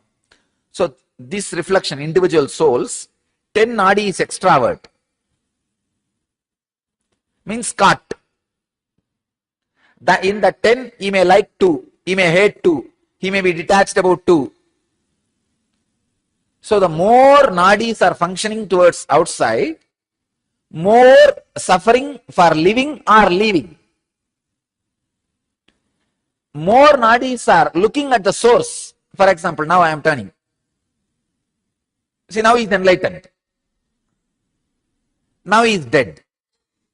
Understand? Now he is dead. This is what is death. This is enlightenment. This is worldly life. And this is depression. Means little deflected. Depression. That's all. Whole life is this much only. See, now there's a reflection. That reflection may be reflecting here for 2 centimeter by 2 centimeter. In the 2 by 2, when it goes out only 70,000 nerve. In the 2 by 2, I keep it in such a way, 1 by 1 reflects on you, 1 by 1 reflects on itself, to the source. That is what I call, even if 10,000 nadi gets centered on the source of from who is seeing, from where it is reflecting, that is choiceless awareness. That's all is required, nothing else. I see, if you can change priority itself, then you don't even need to center 10,000 nadis. Just 2,000-3,000 nadi is enough. See, when I say 10,000 nadi, I wanted to equate to the time of day. I was telling you, see, modern day youth, at least 1 hour to 2 hours in your life, spend contemplating on the source from where you came. Means telling them to add only at least 1 or 2 hours for spirituality. As a time related only, I said 10,000. But if you think attitude of life itself, you are interested in shifting, you don't need 10,000. Just 2,000 is enough. If your attitude itself is centered on who is reflecting, then while you are driving the car, you will be thinking about that only. Naturally, in your car, only my music or my discourse will be getting played. You see, if you go through the attitudinal shift, you don't need 2 hours. You don't need 2 hours. You just casually in your day, in your time, whenever you feel like happening, like that is enough for you. That itself will make you the choiceless awareness centered. Now this reflection. Let me see. The reflection. You guys are able to see? Reflection. That soul, the superconsciousness, God, individual soul, body, on which it is reflected, it's a world. For this soul, it's a world. And sometime that reflection is such, the world and the reflection of God, both is seen in this. That is what is Guru. I don't know whether you are able to catch. No, if somebody else is holding this mirror, if in the reflection I am also seen. So I am telling that reflection, look back to your source. That's what I am saying. The person who is telling you to look at the source is source. If I am telling you to look at the source, I am telling you to look at me. Because I am the source, you see. So understand, when I say look at the source, because I realized I am the source, I am telling you to look at the source. Some of you might have heard this incident happened in my life, my experience with Arunagiri Yogeshwara, a great incarnation, Shiva himself, a great avatar Purusha, Shiva himself. I will describe only few things, few parts of that incident. How the Asambranyada Samadhi happened in me when I connected with him, I had his darshan and experienced him. Maybe around the age of 11. During summer vacation, I was playing inside the temple, backside. If you have visited Arunachala temple, you may be able to relate to the place where what I am saying. Backside the temple, on small 4-pillared mandapam, 4-pillared hall. One young sadhu came out of that mandapam. That mandapam had a small kind of a opening, or I was thinking it was an opening. It was a small cave. One sadhu came out. I saw this sadhu. It's very bright, shining, maybe 30 to 35, and well built, young sannyasi. Because immediate click, a strong connection, very strong connection. I just know I belong to him, or he belongs to me. Very strong connection. I can say that falling in love or raising in love, whatever word you want to use, you can use. Very strong connection. Sometimes when you see people, suddenly you fall in love. And you know, you may bring all kinds of reasoning. No, I am already married. I am this, I am that. You can bring all kinds of your logic. No, see the age difference. And you can bring all conditioning. But you are in love, nothing can be done. You may keep distance because of all these conditionings. The social conditioning, and you have to behave as yourself. And there are so many restrictions. There are so many, what to say, that the morality or social conditioning, whatever you call it. But art doesn't bother about which country you belong to, which race you belong to, what is your morality, what is your discipline, decency. Art doesn't care for all those things. Maybe your action or your logic cares for all these things. Art doesn't care. It just falls in love, that's all. There's such a strong falling in love.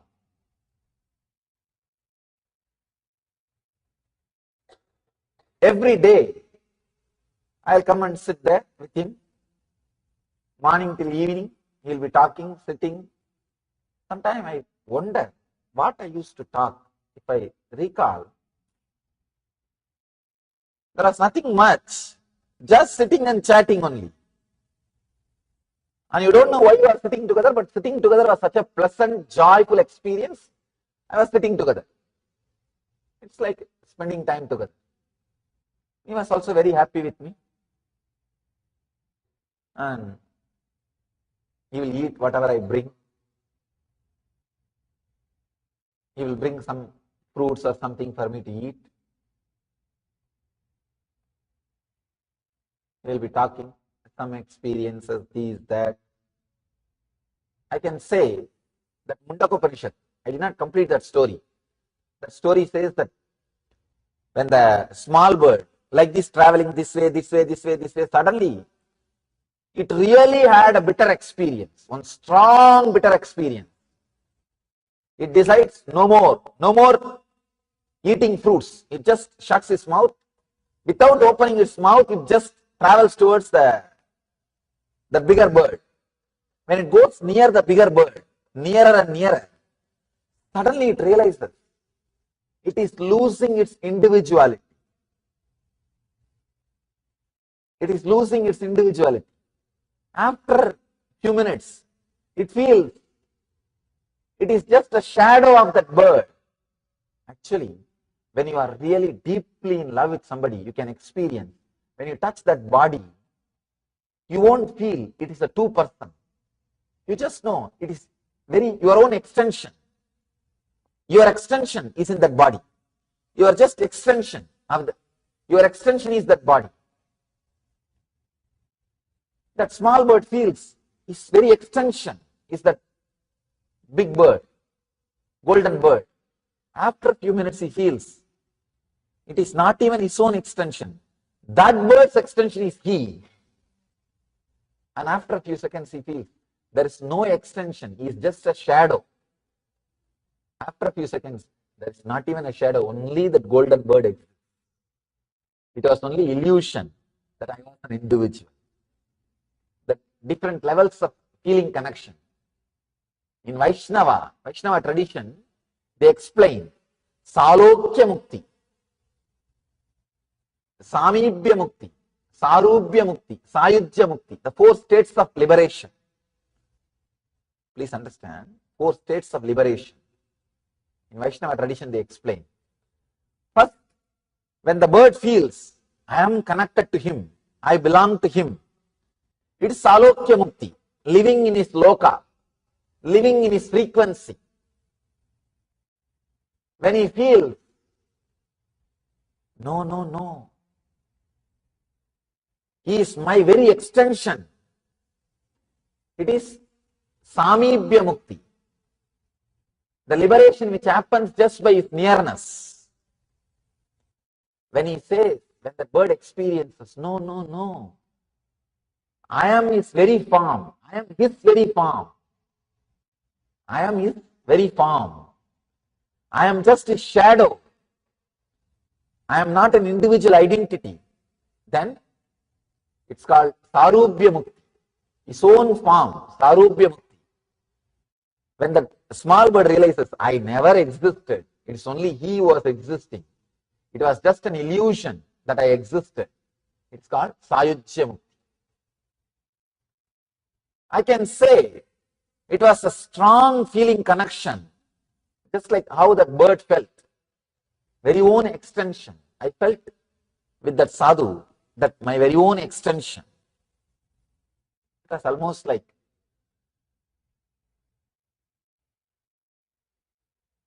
Samibhya Mukti. First when I met him, then it slowly developed into Sarubhya Mukti, that same Rupa. I used to play with him, go wherever he calls. Sometime he will take me to the temple inside, sometime he will take me to the hill, sometime here, there, he will take me to different places. Understand?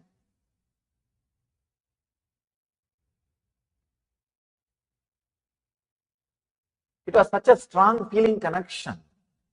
What Ramakrishna experienced with Kali, that Samrajam Samadhi, I have started experiencing that. Even when I am not physically around him, even when I go back to the house, late night I will go back to the house because they will close the temple. By the time they close the temple, they will vacate everybody. They will vacate everybody. And when I go back to the house also, I will be sitting in the house and waiting when it will become again morning 4 o'clock so that I can rush to the temple to see him.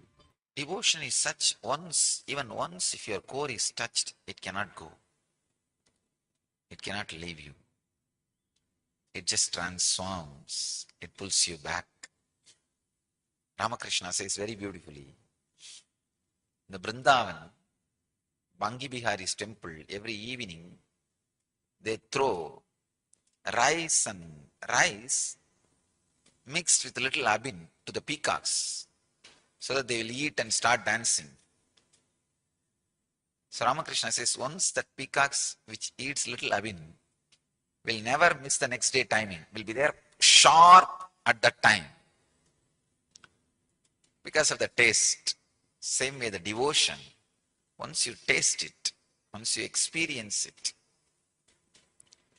you will be there. Next day morning again, 7:30.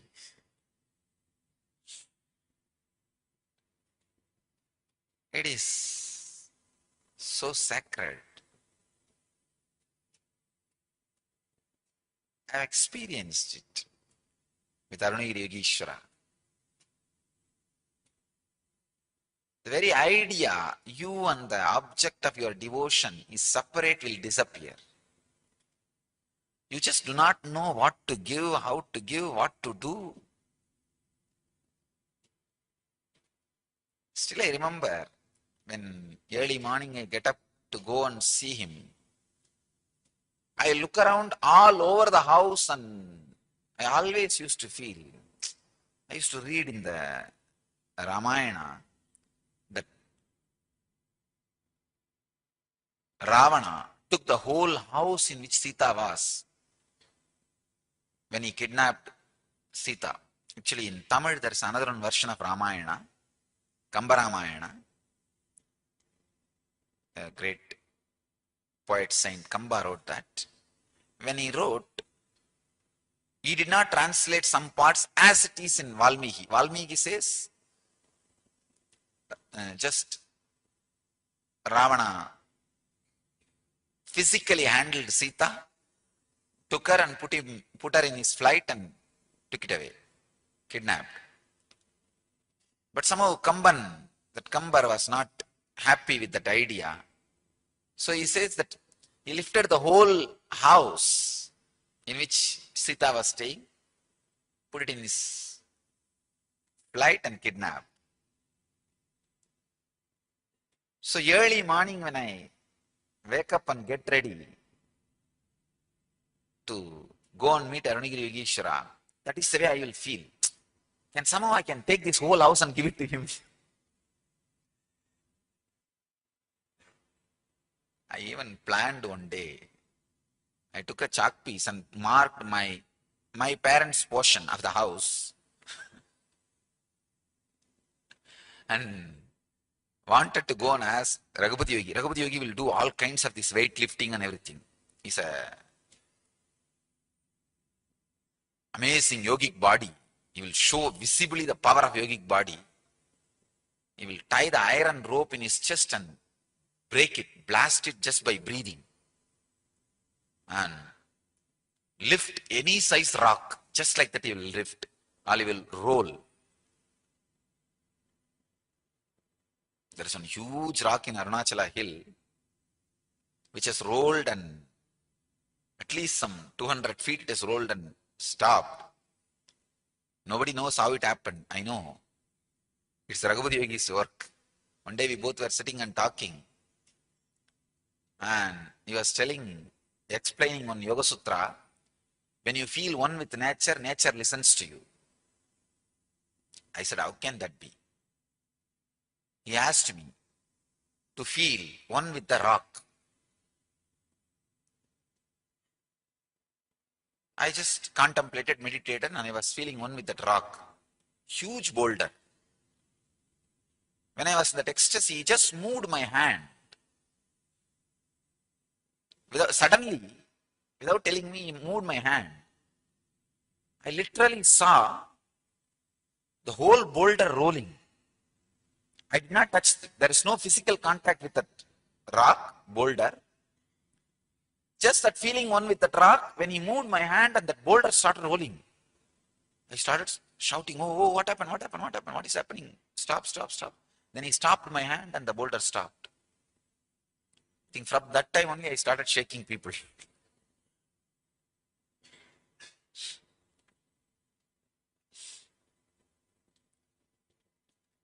That was the first object responded to my movement.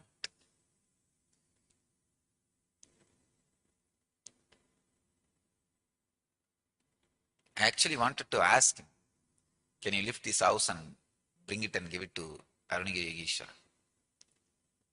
He was laughing. He asked me, why did you put a mark? I said, I should take only my parents' portion, not anybody else's.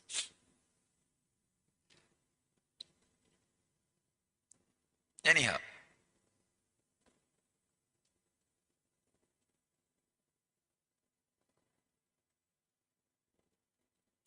early morning before going to the Arunagiri Yogeshwara, I'll have my one dhoti. Whatever I can look around and get, take it. I'll put everything and pack it. And it'll all be very silly. It will not be directly useful for him at all. But whatever I feel as useful in my life, all these wooden box, cardboard box, I make small temples with that only. I'll take all that. And he will laugh at me.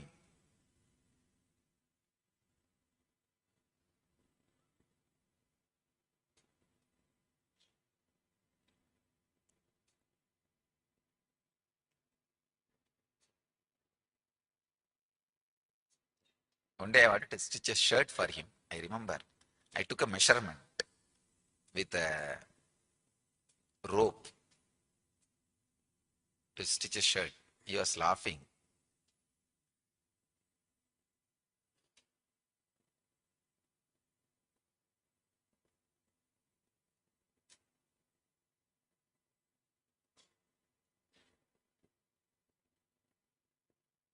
Actually, I called him. You come to the tailor shop and give the measurement. I want to stitch a shirt for you. He said, no, I will not come to tailor shop and all. You yourself take a measurement and give it to tailor. We had one family friend, tailor. He's a very good person. I said, no, he's a very good person. He will stitch and give you the right measurement and everything. Somehow that Arunagiri Yogeshwara said, no, I don't want to come. You take it and give the measurement. But finally, it never got materialized. Never. Because this tailor will ask, no, I want this measurement, get it. Next day I will bring that measurement. Then he will tell, no, I want this measurement also, bring it. Finally, till the end, we were not able to take all the measurements at all. I was never able to give all the measurements. So it never got materialized. But I used to feel, whole day I'll feel, what can I take it to him? What I can get?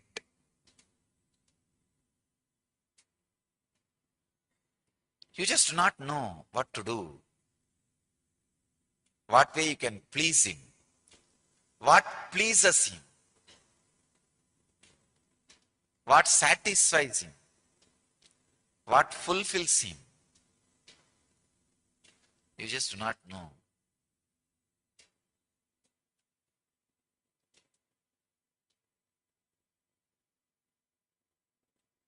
Devotion is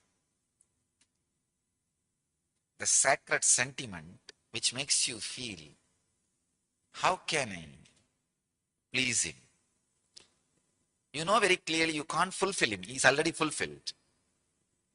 But how can I please him? What I can do to please? How can I pour myself on him? That intense mood is what I call devotion. Imbibe, imbibe, imbibe. Just be soaked in this one sacred sentiment. How can I please him? To whichever object or deity or God or Guru you are devoted, again and again and again soaking yourself in that sacred sentiment of how can I shower me on him and please him. Again and again and again, soak yourself, fill yourself in this one sacred sentiment. You will melt in devotion. Entanglement means two persons falling in tune with same thought. Entrainment means two persons falling in tune with the same idea. Enlightenment means two persons uniting beyond ideas.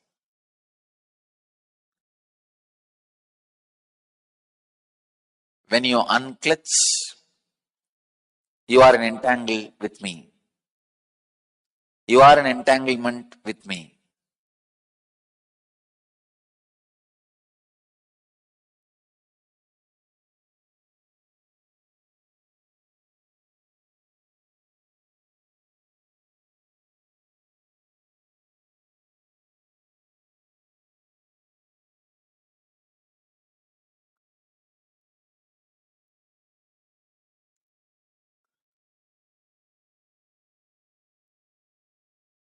This again opens a huge door. Then is the thoughts of a healer going to affect us? I say yes. That is why I am telling you, go to a person only who is thoughtless and beyond mind. Do not receive healing from ordinary Reiki healers, this healers, that healers. No. Receive only from enlightened being. And all my healers, during the moment of healing, because they are entangled with me, they represent me, and it is equivalent to you receiving healing directly from me You don't need to worry at all, doubt at all about my healers. Understand? This is the physiology of feeling connection. When you have a feeling connection, your very physiology is different. And feeling connection has its own physiology. When you have feeling connection, your physiology is different. Feeling connection itself has its own physiology.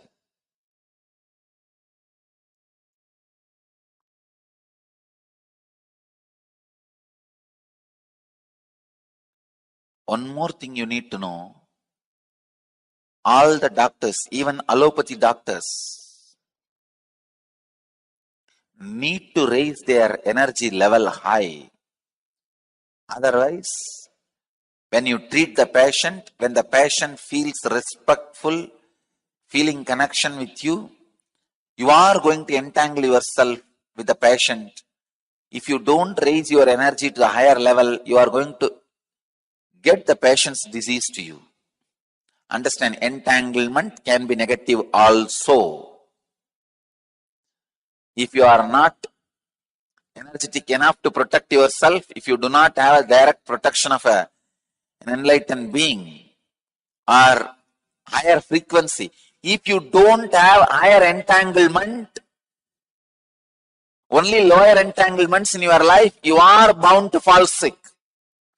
The grown-up countries, they are suffering because they are not able to dispose the garbage. One city collects from the whole city and dumps it another one village. That village collects and dumps it another one village. They collect it and dump it in another one city. Same way only the so-called grown-up societies are suffering, unable to dump the inner garbage.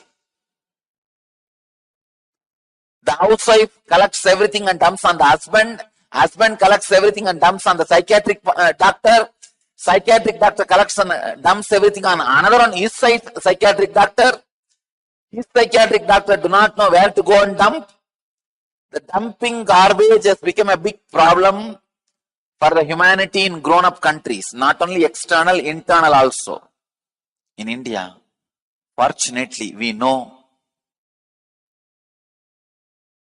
how to reduce the garbage into ashes without any side effect or after effect, without leaving anything affecting the environment. Method of dumping the inner garbage without creating any societal, environmental pollution, side effect and after effect is deity worship. Each deity energized, which went through the prana pratishtha process, is in entanglement with higher consciousness.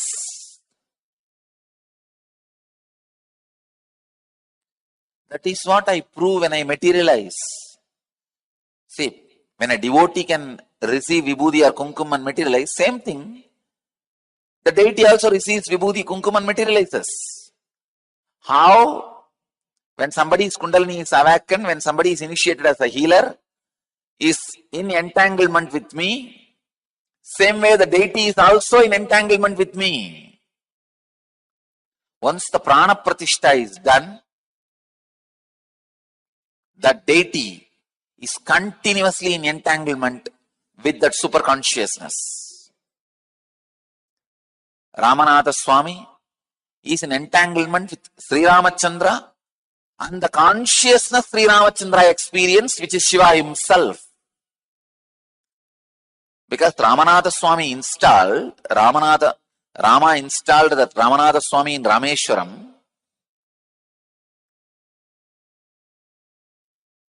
Now the Ramanatha Swami is in entanglement with Rama and Rama's pure inner consciousness. Same way there is a deity called Krishneshwar in Dwarka, installed and worshipped by Krishna. That deity is in entanglement with Krishna and the Krishna's inner space, which is Shiva himself.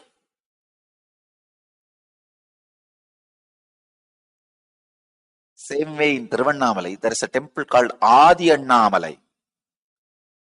Please understand, the main Arunachaleshwara temple is Jiva Samadhi of Arunagiri Yogeshwara. But the Adi Annamalai temple is the deity installed by Arunagiri Yogeshwara for his own personal worship when he was in the body. Understand? That Adi Annamalai temple, small temple in the forest. Now it has become a small village, and the Shivalinga in the temple is in entanglement with Arunagiri Yogeshwara and of course Shiva himself. Arunagiri Yogeshwara is Shiva himself, came in the physical form. So each deity is in entanglement with the conscious. That is why I am telling you, deity worship is one of the greatest garbage removing system, inner garbage removing system created by our ancient rishis. The whole Western countries, so-called developed countries, are suffering with unable to do the garbage removal. They are spending billions of dollars in the inner garbage removal, creating huge psychiatrists, psychoanalysts, and psychiatrists and psychoanalysts for psychiatrists and psychoanalysts. This therapy, that therapy. 32.4%, 75 million Americans are suffering from clinically provable mental disorder every year. Please understand, who needs clinical attention. I'm not even talking about the borderline personalities. You know borderline personality means? They will look almost all right till you touch one of their wrong engram. Just one engram. When they come, you did not smile, or you smiled at somebody else and said Nithyanandam, over. I am not even talking about borderline personalities, people who need direct clinical attention, medical attention. 75 million. See, the garbage disposal problem.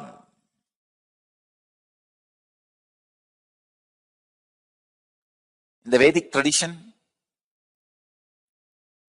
we know how to burn the garbage and make it as a manure. All our temples, we burn your garbage, internal garbage, and transform you, make the whole garbage into manure and give it back to you. Means you go to temples only when you have a problem or to feel little stress-free? No. When you finish your business accounts, go to temple and offer your gratitude. When you finish some of your life-related decisions, go to temple and offer the gratitude. If you have finished building the house, go to the temple, offer the gratitude. If you got married, go to the temple, offer the gratitude. Any major events in your life, connect it with the temple. Even entertainment,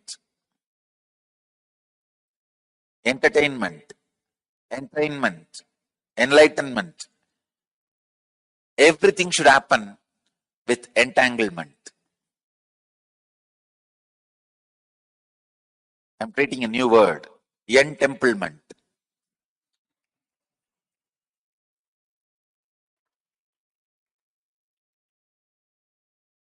life should become entemplement. Because that is the easiest way of clearing the inner garbage. Patanjali is one of the greatest inner scientists.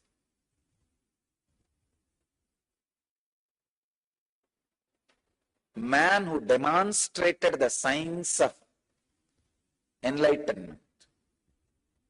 Even after he left the body, he did not deteriorate or die or show any symbols of death. It was just living, alive, radiating the presence. The disciples don't know what to do. So they just kept his body and built a room around him.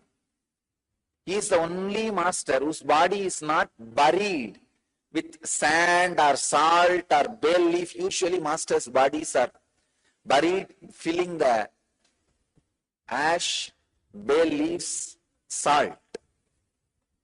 His body is not buried at all. His body is just kept, and a big stone room is built. It's a huge room, stone room, sealed room. When he's sitting inside, still you can listen the breathing sound. Again, the big problem is you will think that I am promoting some fantasy.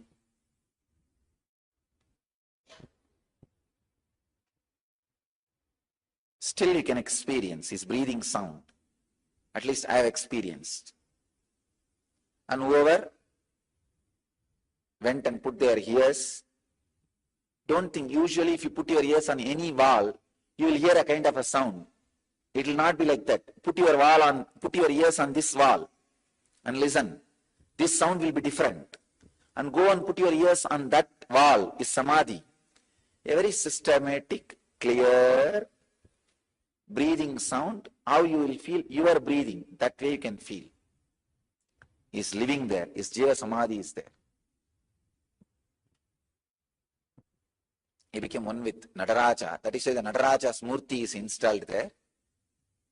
And he loved to wear the sacred beads, Rudraksha, so that whole hall is decorated with Rudraksha. They made a Rudraksha Mandapa in his memory, and Nataraja. He did not want his own Murti to be installed, but the disciples put his Murti also in the side. But as a main deity, he became a Nataraja. So he became one with that. Chidakasa, Chitampara, Nataraja. So his Nataraja's Murti is there, and side his Murti is also there, his form. The form with which he operated in the body, that body is also there. If you are helped by yoga in any form, you are indebted to him. Anybody wants to experience his presence should go there. You should not miss the opportunity of going to Rameshwaram. Even if you are not able to go this time, you need to go back. Sometime when you come back again, don't miss, mark it as a point to go to Rameshwaram and see his physical presence. We have some of the great masters' physical body retained as it is, mummified. Not the mummifying of the Egyptian way of mummifying is totally different. They are able to only maintain the body. Our guys are able to maintain the body as the center of the cosmic or conscious functions. When the Vedic tradition way of mummifying happens, not only body doesn't get spoiled and it stays, it continues to be the center of their conscious operations. The cognition is taken, buddhi works, the works, responses happen, they continue to be the center of their conscious activities. That is why your prayers are fulfilled in their presence. If you pray to a mummy, your prayers will not be answered. Because the physical part is retained, but not the response part. Here, the response part is retained. The pure cognition, the and buddhi is retained. And same way, Srirangam. Still, Ramanujas, whatever, Ramanujas, Acharya's body is there as it is. You can see the nails growing, the hand lines, the palm lines, the eyebrow hairs, all that you can see even now.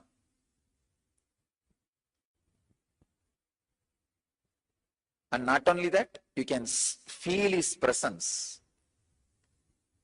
You can offer any prayers, you will see the response. You can talk to him.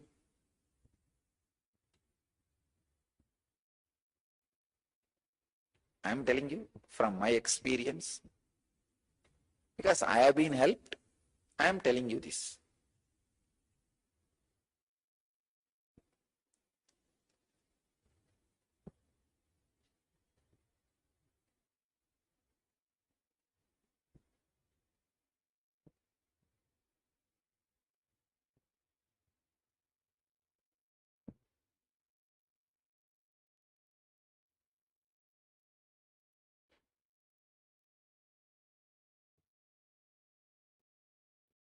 Many times I told, the Arunachaleshwara temple, the Arunagiri Yogeshwara Samadhi is there.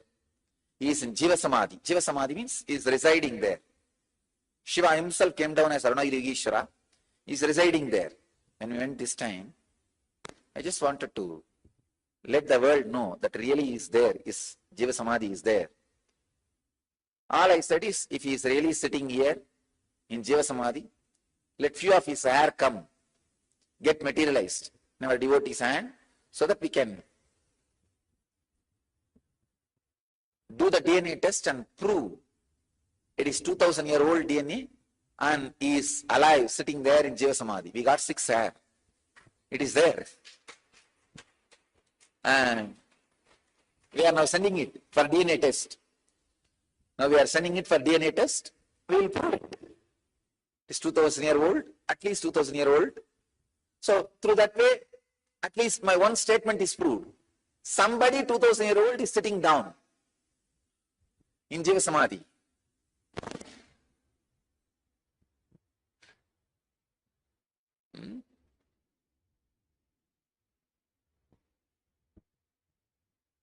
Of course, we can't compare because there is no record of Arunagiri Yogeshwara's DNA, but at least this we can prove. Anyhow, when you live in the body, if you arrive to the sensitivity where the buddhi and the functions in awareness and sensitivity, even after you leave the body, that will continue to be there with you, radiate through your body and through you. That is why when you go to the great masters' samadhis, Jiva Samadhis, whatever prayers you offer, it directly helps you. Immediately they respond to it. Some of these masters' presence, all seekers should experience. The great Jiva Samadhi of Ellam Valla Sittar in Madurai, and Meenakshi's presence in Madurai, and Patanjali's presence in Rameshwaram, Ramanujar's presence in Srirangam, Kamakshi is Devi herself came and did tapas towards Shiva and became enlightened. Kamakshi's presence in Kanchipuram, all these major masters, energy fields,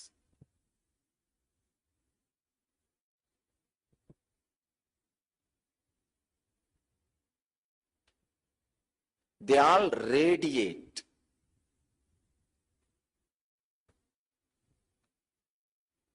the highest sensitivity. Understand? I saw so many of you guys in the Tirunamala temple levitating, rolling, and receiving vibhuti in their hands. How many received vibhuti in Tirunamala temple? 2-3 people came and reported me. 1, 2. Receiving vibhuti in your hands. Understand, you need to know, this is a solid confirmation. Your experience is super conscious experience. If you are receiving vibhuti because of some black magic or yakshini vidya or some unconscious siddhis, it will not happen inside the energy field, Garbha Mandir of the great incarnations, masters like Arunagiri Ishvara Shiva. If it is happening there, understand, the energy which is responsible for all these extraordinary experiences in you and the energy which resides as Shiva, Arunagiri Yogeshwara in the temple is one and the same. Achala Murti is Sachala Murti.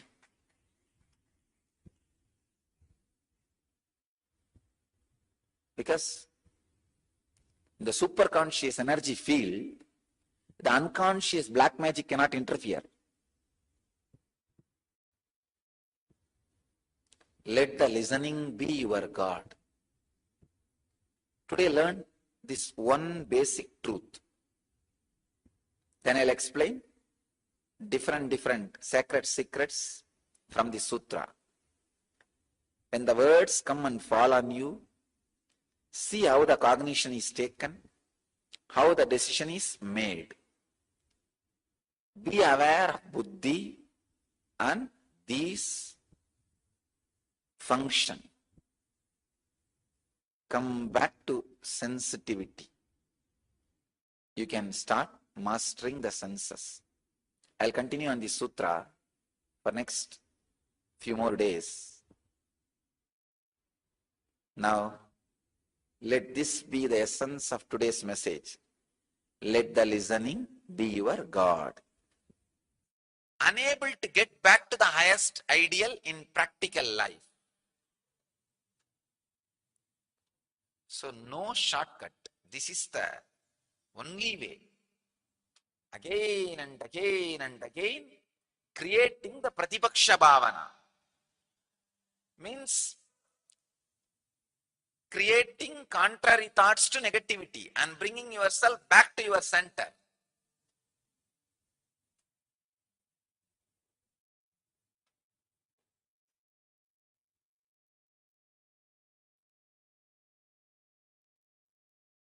It's such a difficult job. People feel lazy. That is why sometimes I need to push them to do that job.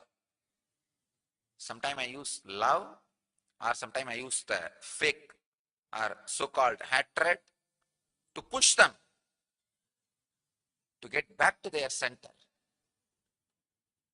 Because inability to create Pratipaksha Bhavana means inability to create the contrary thoughts to negativity and destroy negativity will allow negativity to grow in you. Once the negativity grasps you over, your life is in hell. You are done. You are done.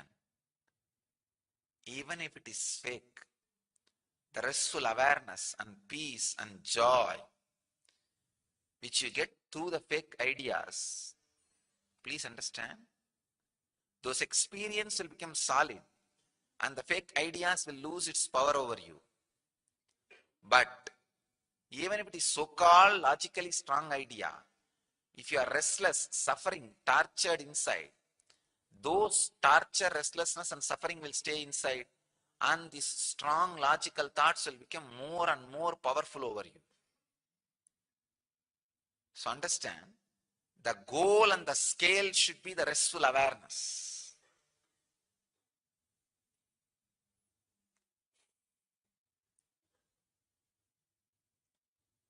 So Patanjali puts the right truth in the right sutra, in right place.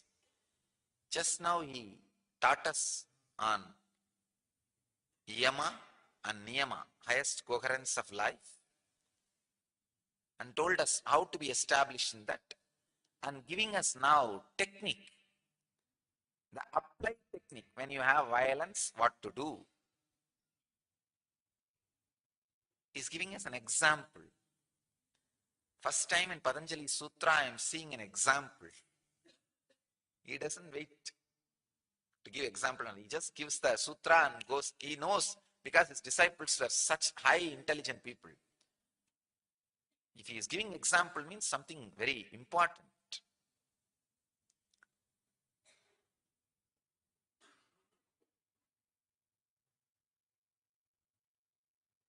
Timing is very important, and making disciples understand, very important. Please understand, it's a very important process for all spiritual seekers in the life. Creating contrary thoughts to negative thoughts, because whenever negativity rises in you, don't give up, don't flow with it, don't go with it. Again and again and again stand up till your muscle memories feel confidence.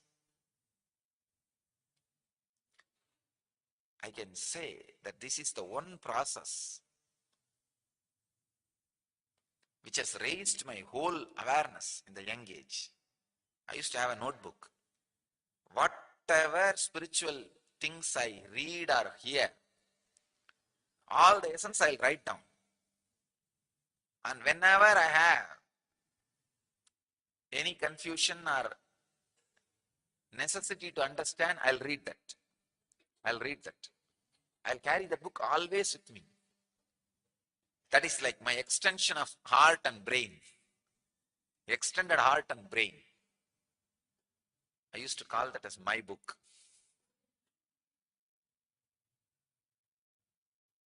Now I'm trying to remember the contents of my book to publish, because there are so many things I have noted down in that book which I heard from Arunagiri Yogeshwara directly.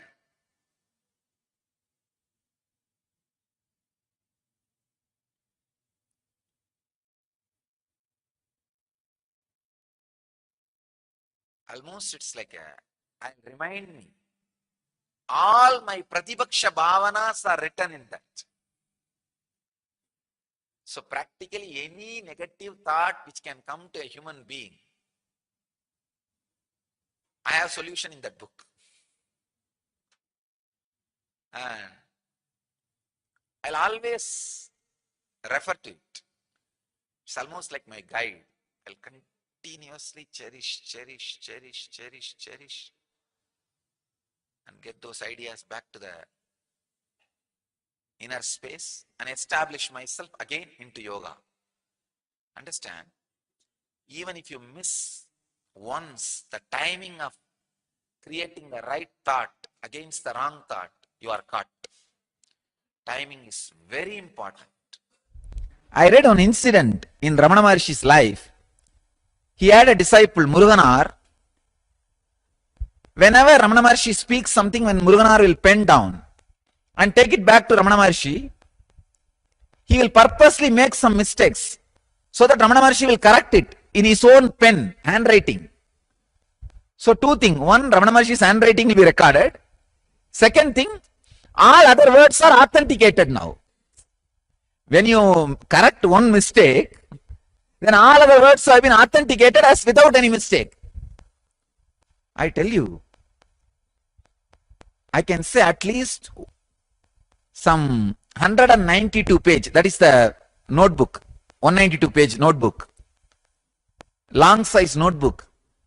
I have the recording of Arunagiri Yogeshwara's teaching. At least in 10 places I have his own handwriting. Unfortunately, we are not able to retrieve them. I am trying to trace. I am sending people to all the friend's house, relative's house in my native place, and all the devotees' house where I stayed. Still, we are not able to track. 10 bound volume notebooks, bound by me personally. 192 page. It's a regular notebook I bought. Then I made hardcover with a satin cloth. I bound it. I call it my book. That's the title. I can say the first book I wrote in my life. My book. At least 10 volumes. Everything in that my book is my Atma Pramana. To the level in which those great truths have penetrated me. That's it. Whenever I wanted to read, I'll just brush and go through. I'll know how I evolved to certain understanding. See, one of the biggest problem a seeker faces in his life is forgetfulness. We go on reinventing the solution for same problem every day 12 times. You may say, not 12 times, Swamiji, maybe 2-3 times. No, you forget. Same problem, you will be reinventing the solution 12 times a day. And then again next day morning, when you have that problem, you will have the same problem and you will not find solution. Half an hour your mind will struggle, then you will find a solution. Simple problem, worry. Tell me how many thousands of times you found a solution and decided not to worry anymore?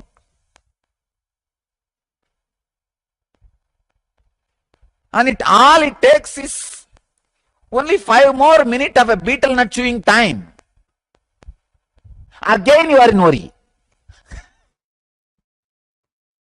Forgetfulness. Sometime when you hit the right click, you are very clear. Even if death comes, I will not worry.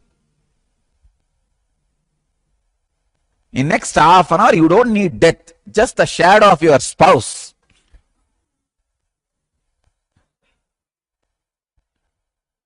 Or just one small word.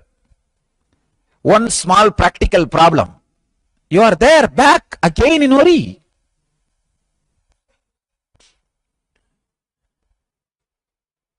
You need to understand, not having smarana, remembrance, is one of the biggest problem. Biggest problem. If you have the habit of my book, all of you should have that habit of my book. You should have your own book. Once in a while, pen down, so that you will stop wasting the time in reinventing the same solution. You see, for example, you have a worry. You catch certain thought trend. No, how can this? How can this? How can this? Then you say, hey, foolishness, this worry is useless. You come out of it. But next day morning, again you are in the same worry. But you forget the thought trend how which you came out. Because you forgot the thought trend, now you will be wasting your time in worrying at least 2 hours. And after 2 hours, you will catch the thought trend. And oh God, I should have remembered this half an hour before. Not having smarana, remembrance, not hitting the right click when required, is one of the major problem seekers face in their life in the path of enlightenment. That problem can be sorted out with this great solution, my book. Have this attitude and habit of my book. After a debate, create my book. You can do it even in your Facebook. So the whole world can read it. Not just by yourself. Whole world can read it.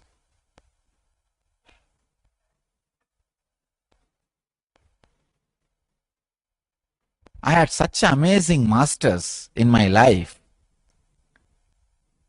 My masters and my mentors and my teachers. Every day is excitement to live around them. Of course, when Mahadeva, Shiva comes down in the physical body and lives around you, naturally how it will be.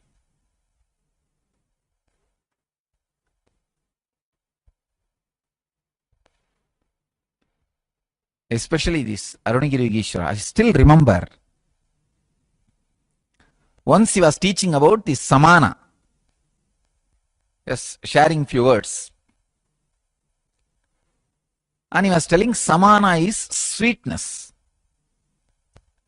If your samana is active, your body will have, your sweat will have a sweet taste, not salty. It will be very sweet. I said, how can that be? Then he was very playfully showing, if you remove a hair from the root, and there will be a small wax in that edge of that hair. He removed one hair from my body and asked me to taste that wax. It was very salty. Then he removed one hair from his body and asked me to taste that wax. It was very sweet. And not only that, he was showing another one method to see the power of your lungs. If your samana is active, if you remove one hair and just stick that hair in that wax on your hand or on any object and blow, if you are not able to blow, your samana is not active. You can experiment actually. Just remove that one hair from the root, along with the root. You should just stick that with that wax. That wax you have to stick it on a paper or on your hand. Try to blow with your full force. You can keep it any closer. If you are not able to blow that hair away, if that hair is not flying, your samana is not active. If that hair is flying, your samana is active. I tried my best, I was not able to blow the hair. You can experiment. At least 80% of you will not be able to blow. You may think, what is this, Swamiji? Just one hair sticking and blowing. Try, then you will understand.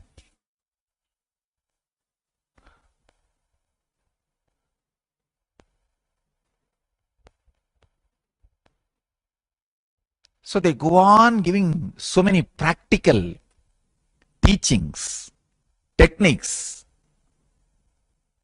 It was so exciting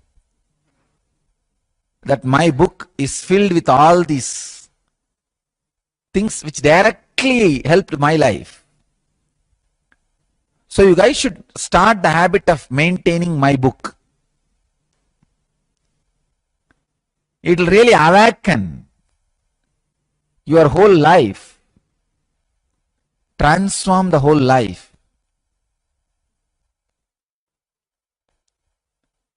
Help you for the higher consciousness. The my book can be a very powerful method to kill your ego.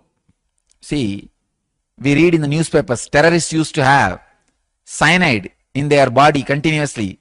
So whenever they are caught by police and when they need to close their life, if they feel that living anymore is going to be more dangerous and torturous, they will just swallow the cyanide poison and die. Same way, this my book can be the poison for your ego. So whenever you have the dangers of life, read this my book, ego will die, you will be in peace and you can live the life joyfully. Of course, it's a wrong equation. You cannot equate the my book and cyanide. My book is a nectar. I can say the ultimate nectar.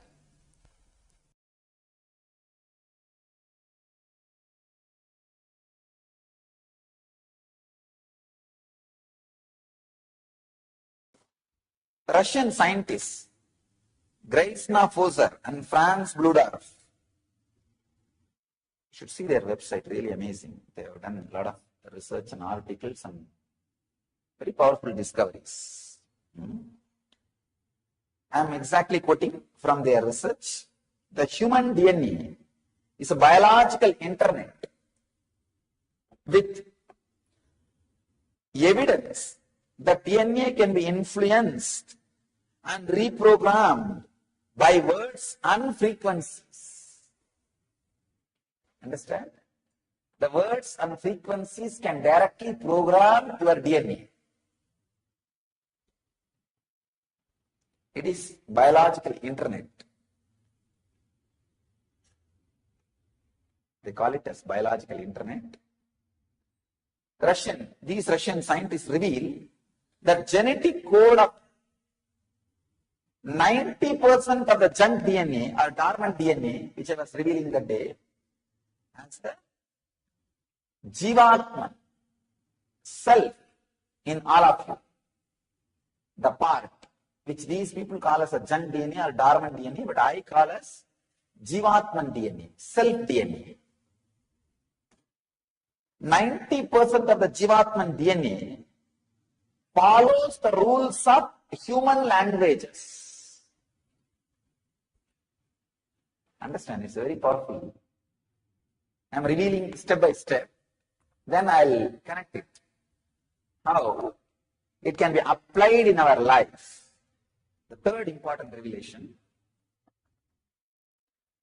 Greisner, Foser and Franz Bludorf compared the rules of syntax, the way in which words are put together to form phrases and sentences, and semantics, study of meaning in language and grammar, and found out that alkalines of our DNA follow a regular grammar and set rules like our language.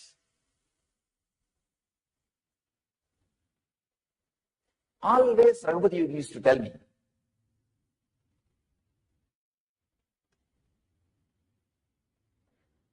he will teach different yoga for different parts of the body. See, for hands he will give some yoga. For eyes he will give some yoga. For tongue he will give some yoga. For nose he will give some yoga. And the most difficult part to work out is the cheek. Even for that he has some yoga. He will give some yoga. When I asked him, what is the yoga for brain? He will categorically tell, chant Sanskrit. The Sanskrit language, learn Sanskrit language, chant Sanskrit mantras. You should be surprised. How can brain have yoga by Sanskrit?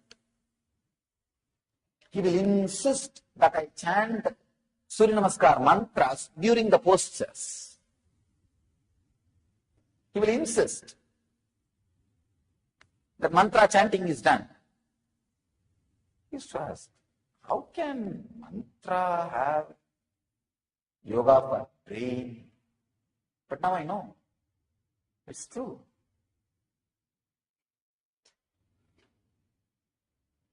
I can tell you from my experience, whatever is said and done, a person who speaks a decent, cultured language naturally behaves, lives, thinks decently and culturally.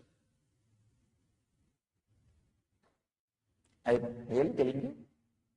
Because I wandered length and breadth of India, I have seen all kinds of dialects, people who speak dialects. I have seen Tamil alone, 20 versions. Kongu Tamil and Madurai, Chennai, in Chennai, Kuam Tamil, and North Arcot district Tamil. In that, there are different languages, Mudaliyar Tamil, Counter Tamil, all kinds of dialects I've seen. And in North, the different dialects of Bengali, different dialects of Hindi, I've seen. I tell you, from my experience I can tell you, the language, the standard of language a person speaks directly affects the way in which he thinks, the way in which he acts. It really affects. There may be exemptions, very few like a person speaking very cultural language and behaving indecently, very rare exemption. But as a nature, it doesn't happen. As a rule, it's a rule. Exemptions does not break the rule, it only enforces the possibility of existence of the rule. Understand? When I say all these candies are sweet, there may be one or two which are not sweet. That does not mean the rule is broken or weakened. Those 2-3 exemptions ensures the existence of the rule. Look in the other side. Look from the other side. All exemptions ensure the existence of the greater possibility of the rule. So maybe 1 or 2 exemptions. But otherwise, I can say, the language they speak, the cultural, cultured, clear, syntax, semantics, grammar they use directly affects the alkalines of our DNA. That is why the neuro-linguistic programming, NLP, really does a big transformation. I can tell you. See, NLP is not all. It does not lead to enlightenment, but it surely awakens much more than what you are now. The neuro-linguistic programming surely makes you more alive than what you are now. The next important discovery, truth. Scientist Garge J says, our DNA can be reprogrammed by speech when words are modulated on correct carrier and frequencies. Again and again and again. The Upanishads are chanted for so many different purposes. Not only your DNA can be altered, I tell you, the Upanishads came from such a high frequency. If a group of people whose DNAs are already altered by this chanting, if they chant, the cosmic DNA can be altered. That is why the chanting and Homa brings rain.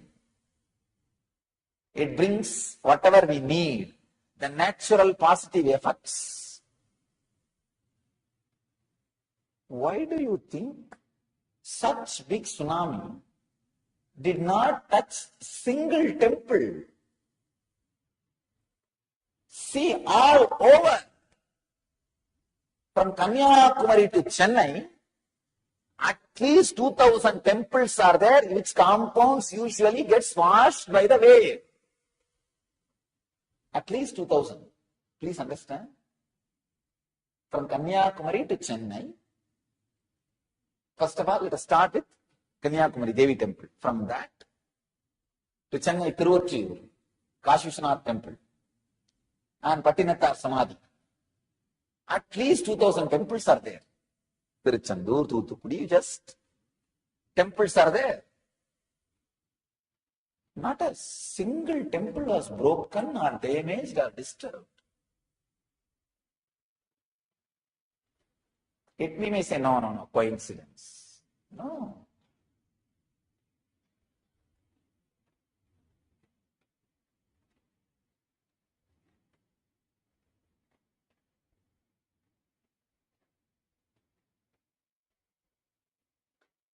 If people whose DNAs are altered, reprogrammed by the sounds and mantras and frequencies, if they sit together and create those frequencies and sounds, the cosmos DNA can be reprogrammed. So a space, bit of cosmos, which is reprogrammed by the reprogrammed system of the body of the master, is energy field. Bit of the cosmos, which is reprogrammed by the reprogrammed body of the master, is energy field. That is why just very living in that field reprograms many of our DNA.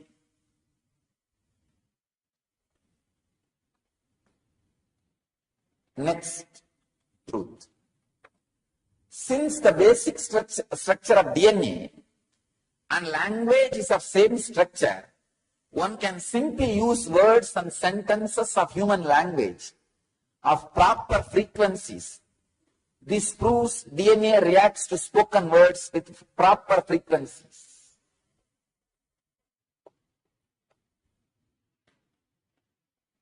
It directly, this is my own conclusion. Because of these researchers, these researchers directly or indirectly explains and proves how affirmations, hypnosis, words from spiritual masters affect your body and mind directly. This is the power of initiation, the process.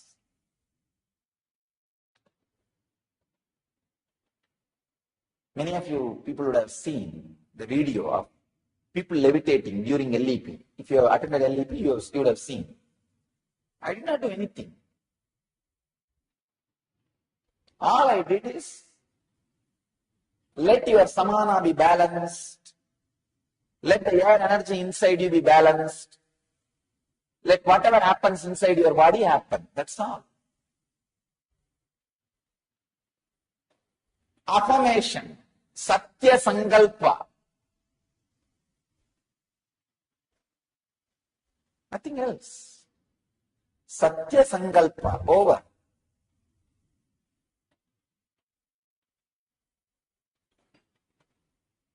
Immediately, the whole thing fell in place.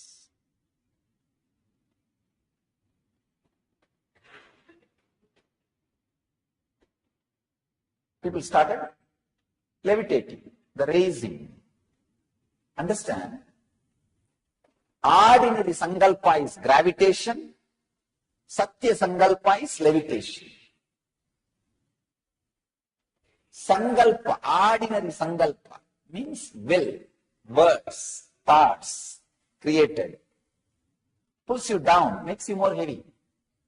Satya Sankalpa makes you levitate.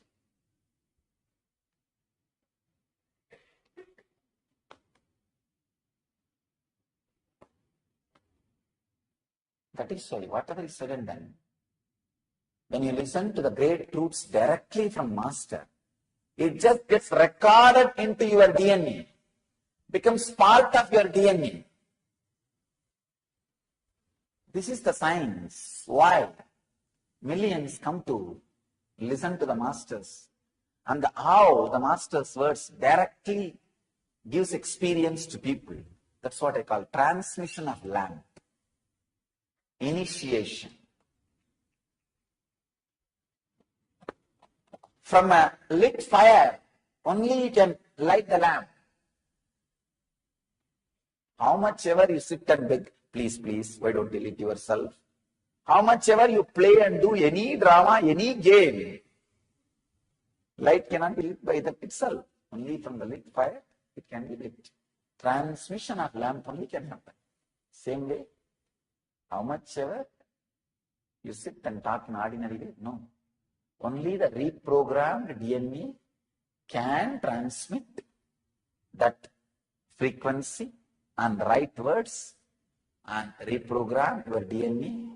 That process only I call initiation.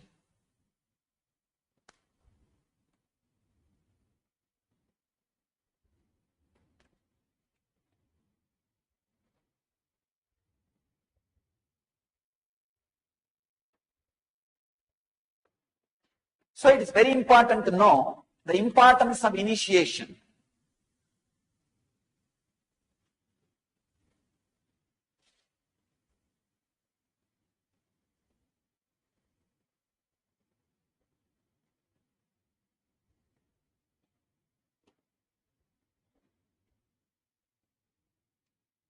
If you sit and listen to the truth, from an ordinary man who has intellectually memorized it.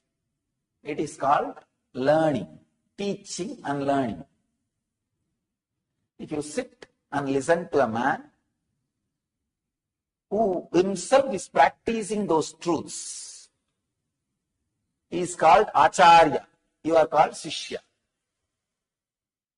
If you sit and listen to those truths, who has experienced it, he is called Guru. You are a Shishya. If you are listening to those truths from a being whose very DNA is programmed, it is called initiation. He is an incarnation. You are a devotee. It is called initiation. This is what exactly I am doing in inner awakening. Every session of inner awakening is an initiation.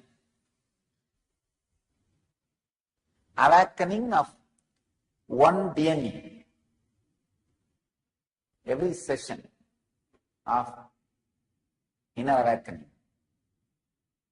First working on life, means different energy centers. Then working on death, the different energy layers. Then working on koshas, sheets, different energy sheets, energy fields. Then working on the very core of energy. So every session is an initiation into the next step. Your DNA gets reprogrammed for enlightenment. In my life, there is an experience with a group of Tibetan monks. They made me sit inside the bell. Some 10 monks sit around the bell and rub the bell and go on chanting. I never realized the sound can create pain in your hair holes, in your pore.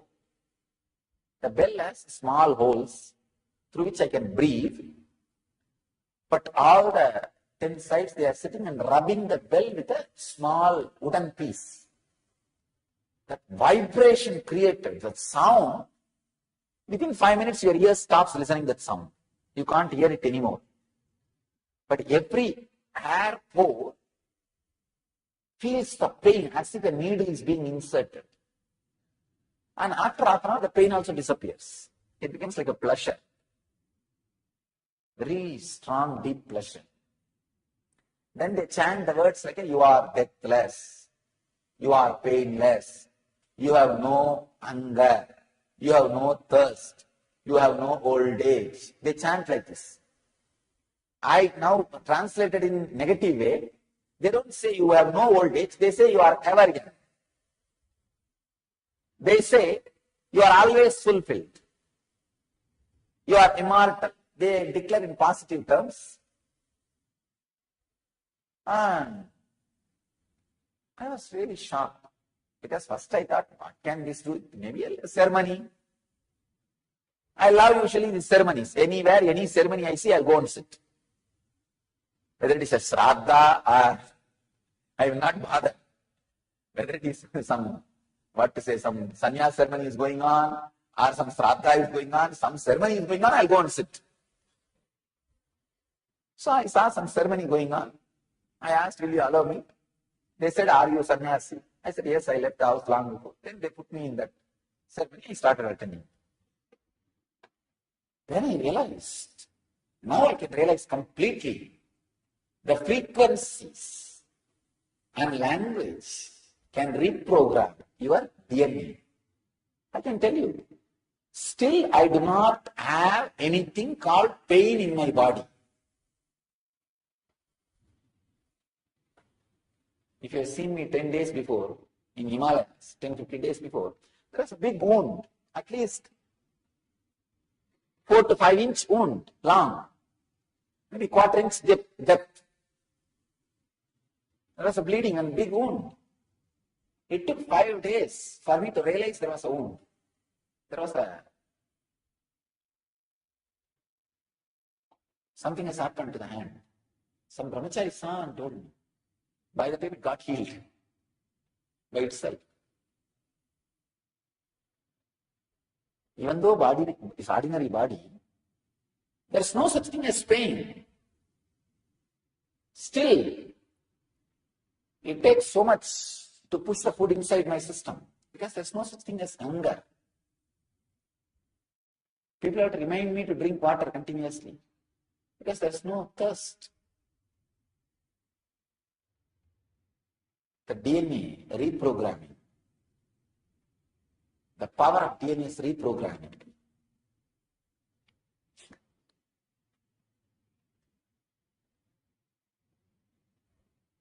So your DNA can be reprogrammed by the right words, right chantings, right initiation from the incarnation whose DNA is completely reprogrammed. That is why the words heard from the Master spreads inside you like a fire and makes you experience. Scientist Garja Jayev says, human language did not appear coincidentally, but it is a reflection of our DNA. That is why Kashmir to Kanyakumari, when there was no communication like a telephone, television, telegram, anything, Sahana Avatu is chanted in same frequency. Go to Kashmir Shaivites temples or Bhavani Mandir or Vaishnava Devi and go to Kanyakumari, Kandi Devi, Bhagavati Mandir. You will see Sahana Avatu and Purnamatam being chanted in same tone, same frequency. So the language is not just coincident. It is the reflection of our DNA. So, through this I want you to understand 3 important truths. 1, be aware of the words you use. 2nd,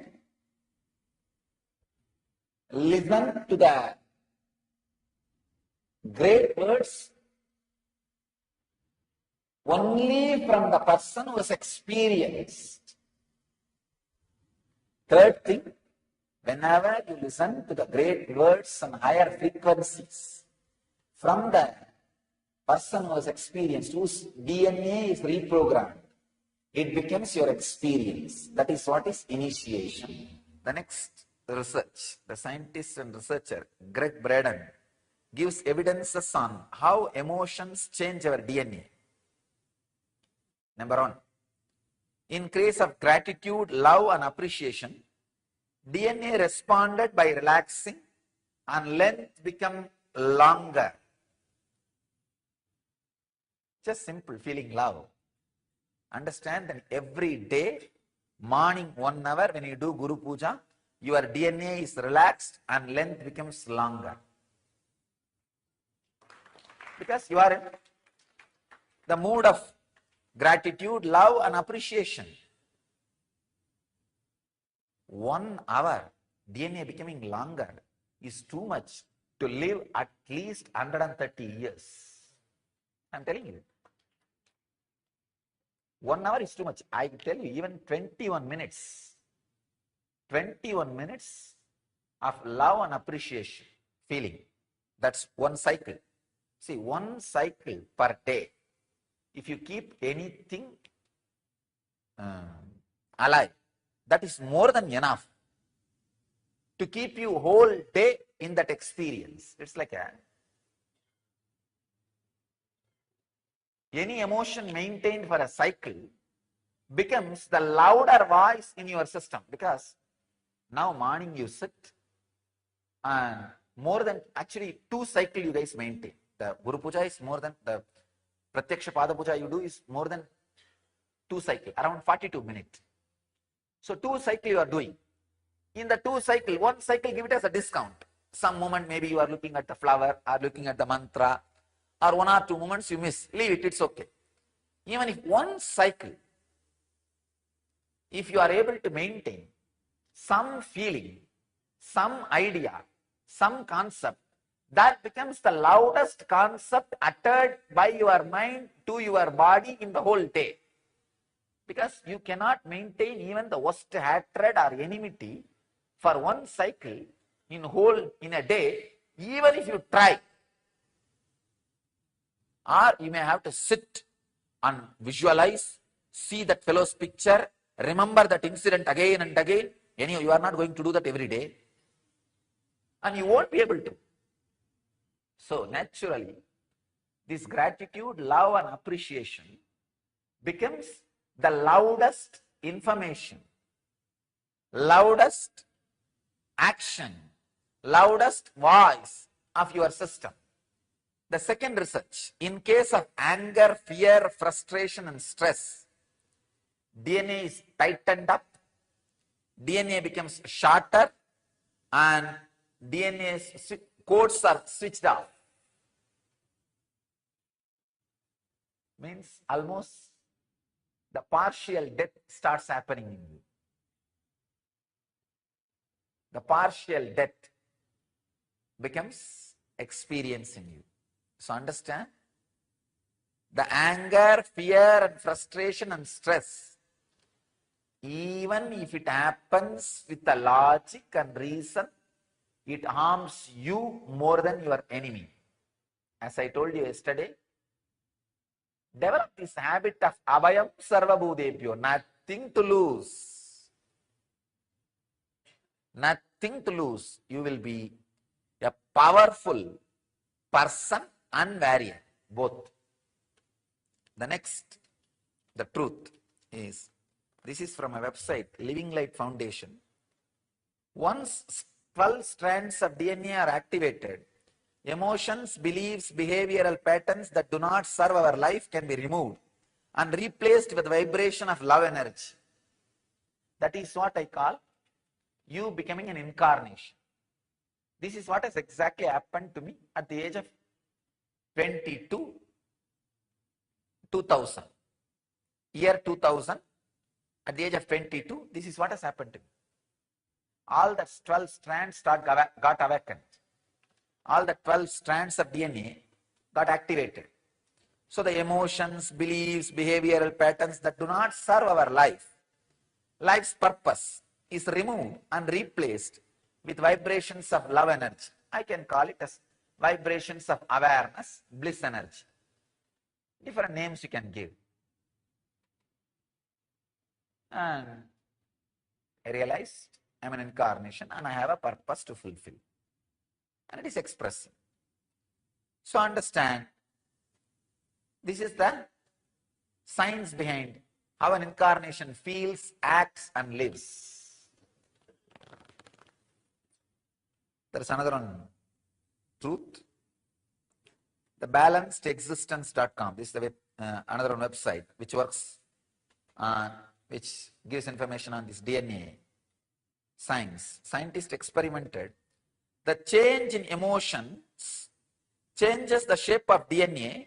They infer that emotions change our physical DNA, and when we change, the world around us changes. Please understand.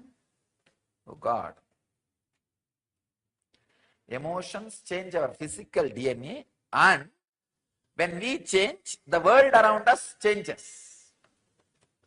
Again, I always tell people, be blissful, wealth will be attracted towards you.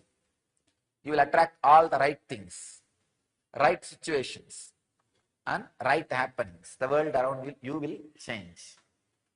The scientists are saying the same thing in different words. So the essence is, let you start practicing the higher human emotions and reprogram your system with higher human existence, in a higher way of existing, with higher reality.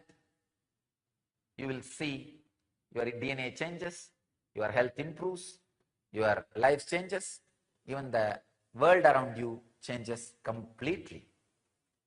So let you all experience this change. Inner awakening is all about giving you the glimpse of this change. You are reprogrammed to the higher reality. All your human emotions are purified, and not only your health becomes strong, you are transformed physically.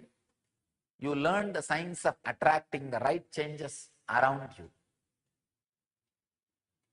because the Sangha gives you that intelligence. So to experience Buddha, Dhamma, Sangha, be in inner awakening. Here is a discovery from dailygalaxy.com, a website. So many scientists contribute to that website. DNA has been found to have a bizarre activity to put itself together, even at a distance, when according to known science, it should not be able to.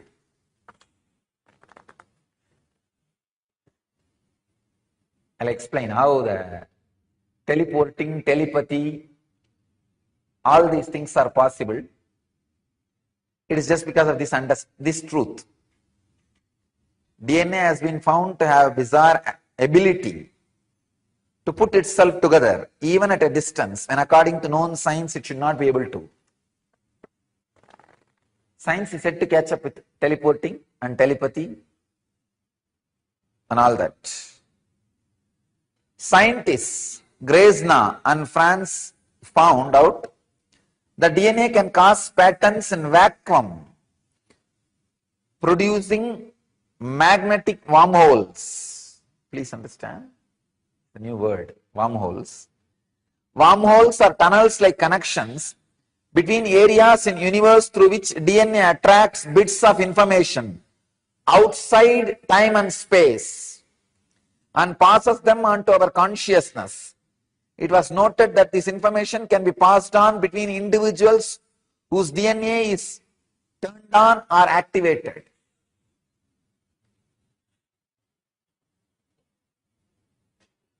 Let me add my own experience for this. They say, the scientists are saying that DNA can cause patterns in vacuum, producing magnetic wormholes. That wormholes can attract bits of information outside time and space. Patanjali again and again says, you don't need to learn just from the five senses, means seeing and hearing.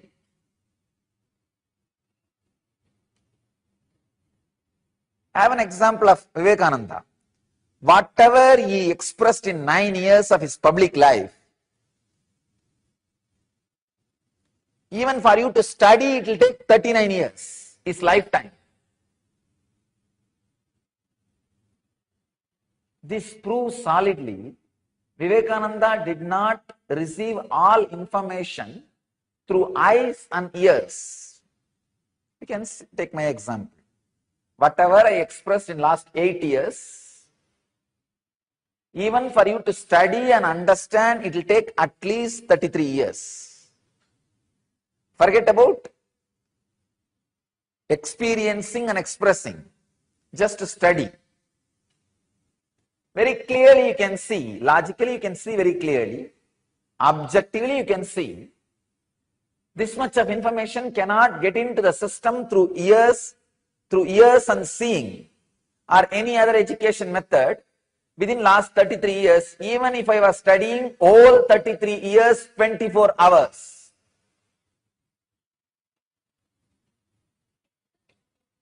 Then how did these informations get into the system and comes out? This is the secret. DNA can create magnetic wormholes which receives bits of information outside time and space. That's what we call consciousness.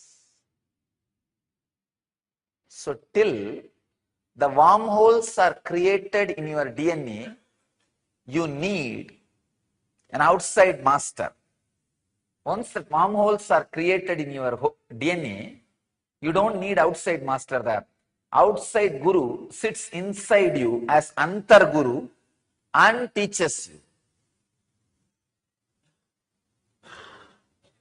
He sits inside you and goes on supplying the knowledge. And another one important information, the last punchline. It was noted that this information can be passed on between individuals whose DNA is turned on or activated.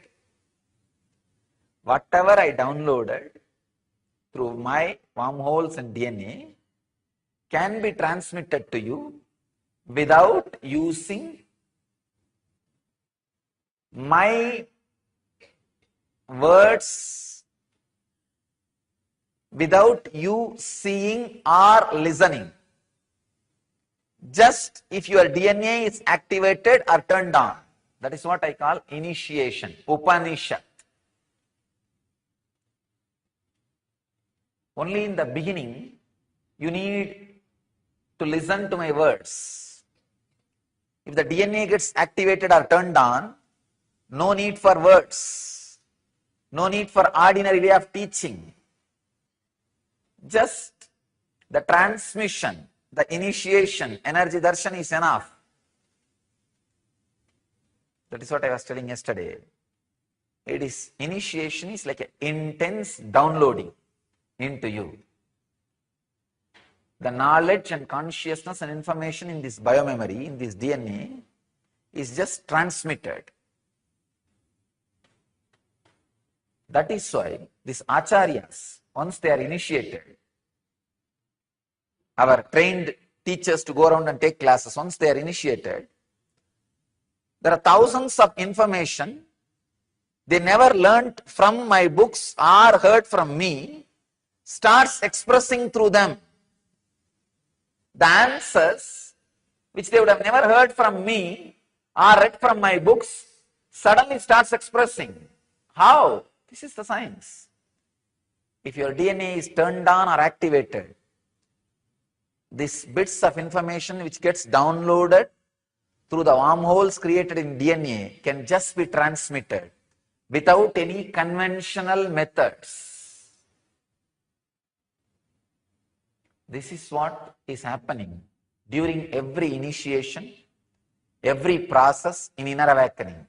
This is what I am doing in our Vidyalayas, in our Gurukuls. The transmission without using conventional methods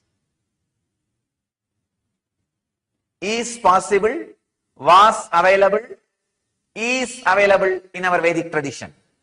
Was available in our Vedic tradition, is available in Nithyananda mission.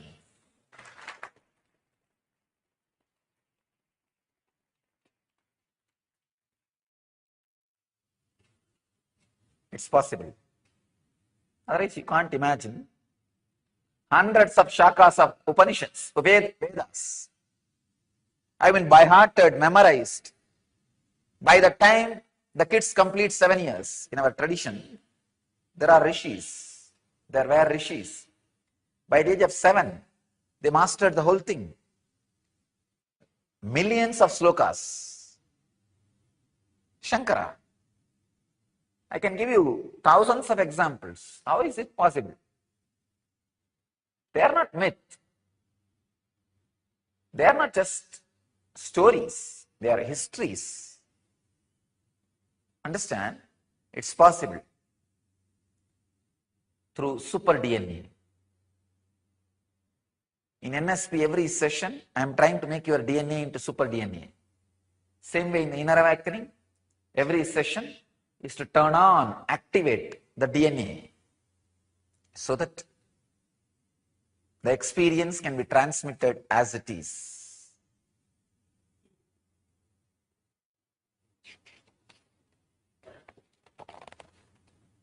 There's one more very interesting information, bit of information I have. It's from psychedelicadventure.com, website psychedelicadventure.com. Scientists irradiated DNA with laser light on a screen wave pattern was formed. The wave pattern still remained even after removal of DNA. It infers, point 1, the energy from outside of space still flows through activated wormholes after DNA removal. Means once the initiation is given, even if you are not physically around me, the connection and energy transmission constantly goes on. The second thing, hyper communication, telepathy, remote sensing is definitely a part of human protocol. Means it is possible for human beings. Telepathy or remote sensing is possible for human beings. That is why I tell you,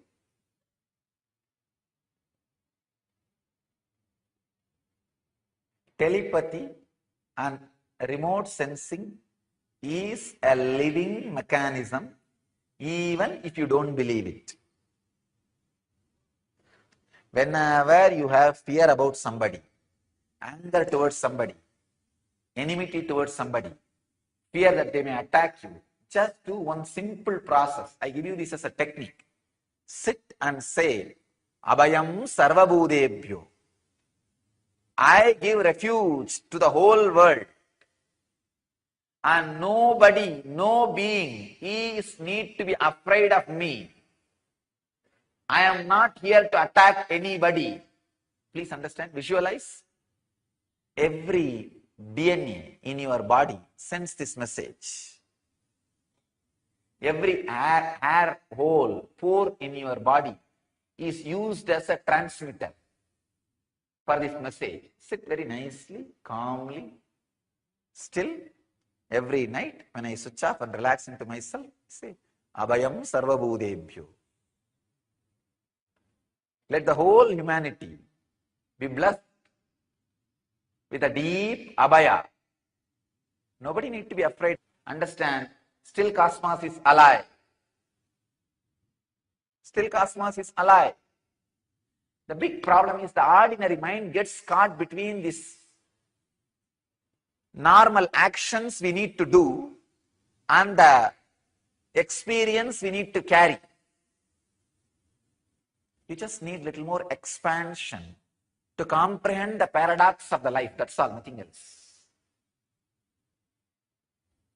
Whenever you have fear for somebody, about somebody, if you feel they may attack or do something harm, just sit and send a strong wave of Abhayam Sarvabhudebhyo.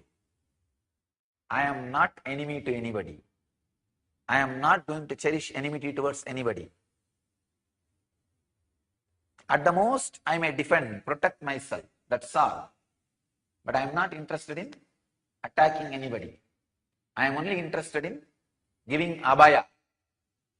Just send these waves. Not only that, when you send these waves of abhaya, you will see so much of healing happens in you. Even for defending, you will do minimum but right actions. As browsing through some of the articles about this epigenetics,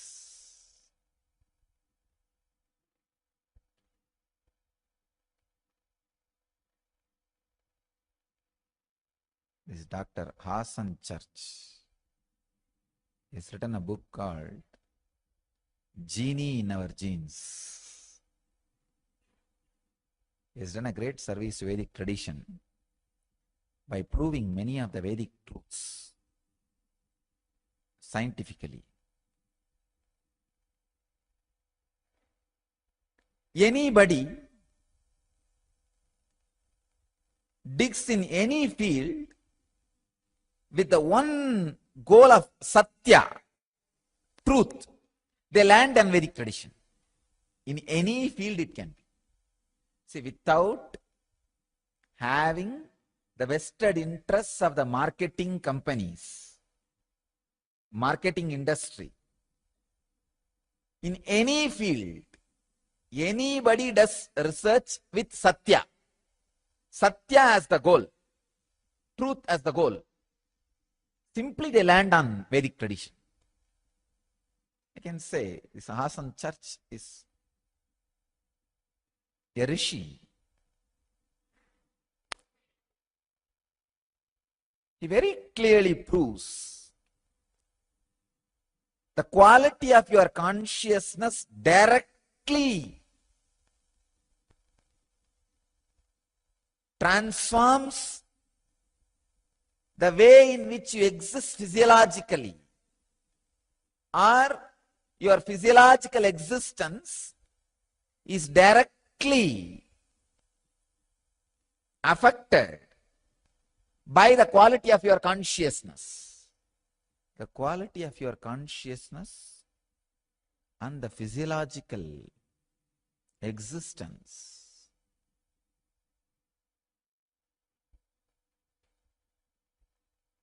are so closely connected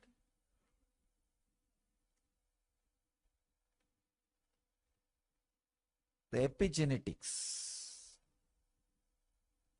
They have done so much of research on this field, on this epigenome.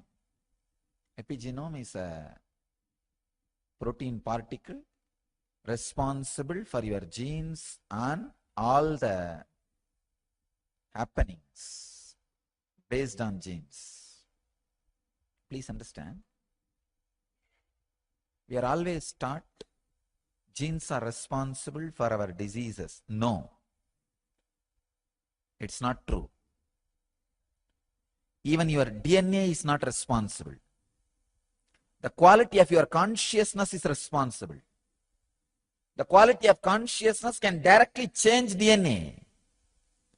Hassan Church very beautifully proves even the persistent diseases handed over to you by the previous generations, like cancer, sugar, blood pressure, heart diseases, even they can be just altered, changed, transformed by the quality of your consciousness.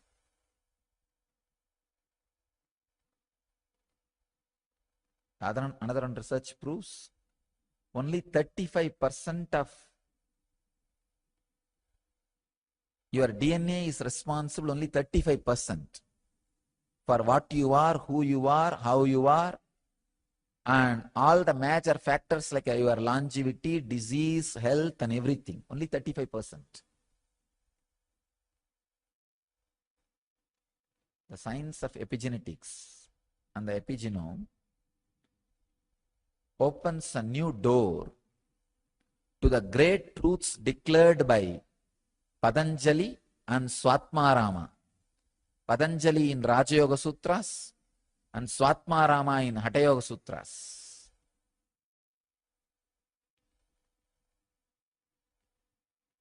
Shiva Sutras says very clearly, the man who is in perfect health just by his nisangalpa, means the intentionless consciousness, can transmit that to a human being or any being. That is what is exactly the science of healing. I have so many research references here today to share with you all. One is the Dawson Church research and the truth about the epigenome.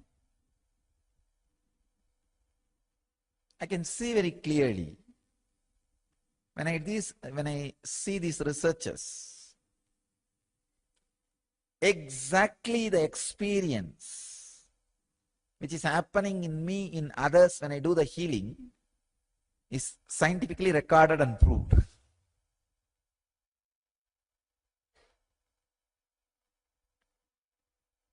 Usually I see how the healing happens in people.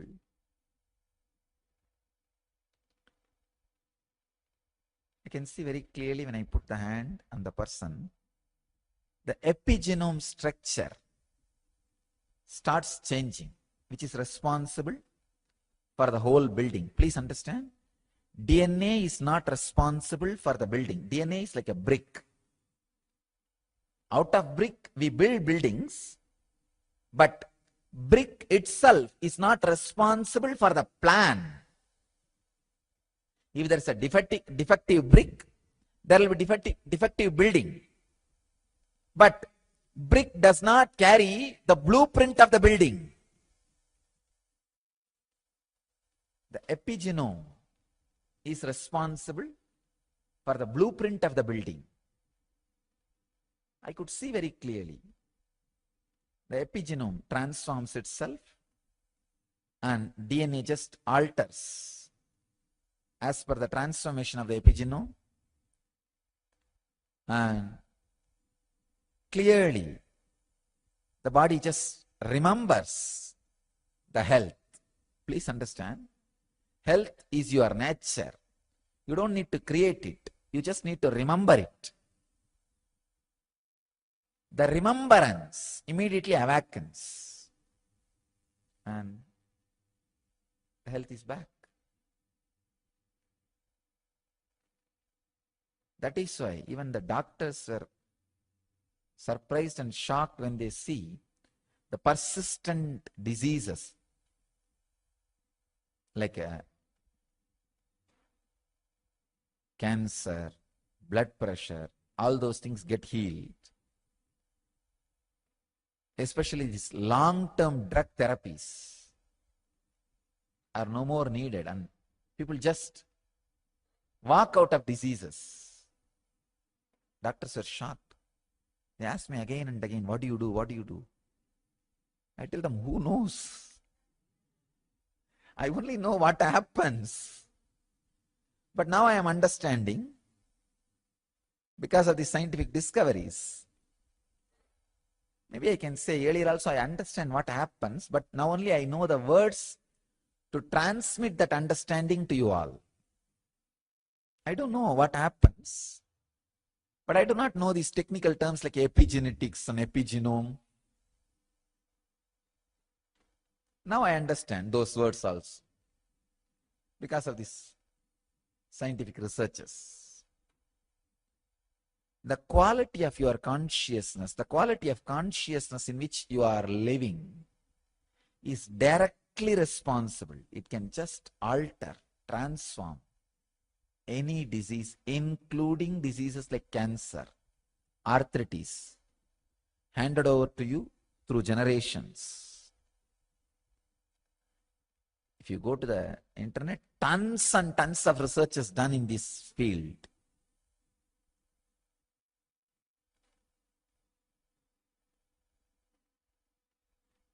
How the spiritual healing directly works.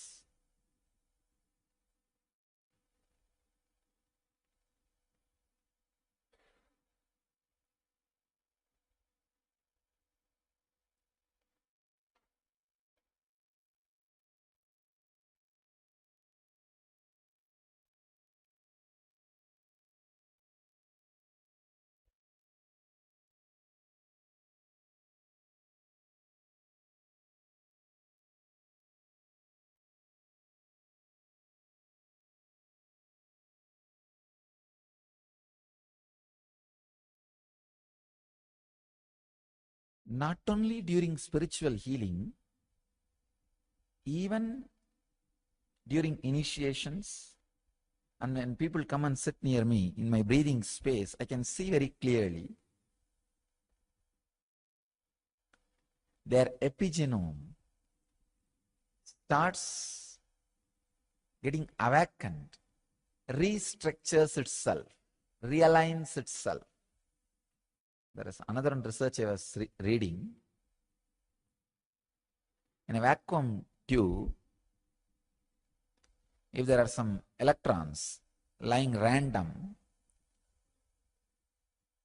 if a human DNA is introduced, immediately they all come to a clear, organized shape. They all just stand up. It's like when master enters, how you automatically stand up. They all just organize themselves. even after the DNA, human DNA was removed, they all stay back in the same shape. Same way, I can see very clearly when people sit in my breathing space, especially during Pada Puja, the Nirvikalpa Samadhi, I can see very clearly their body just recupes and transforms.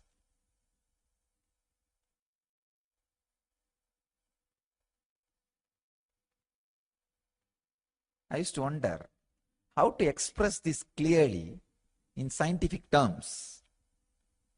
Hassan Church has done that job. Very beautifully, very scientifically, he has explained.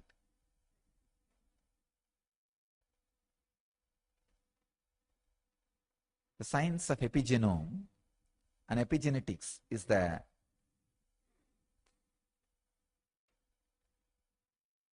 revelation. It's a science which proves now the declarations of Patanjali and Swatmarama and all great Vedic rishis, and my own experience. The quality of your consciousness decides diseases, longevity, quality of life, pain, depression, everything. Even the persistent diseases like cancer, blood pressure, heart diseases, sugar, everything. So I tell you, wake up and raise your consciousness. Not only to transform your DNA,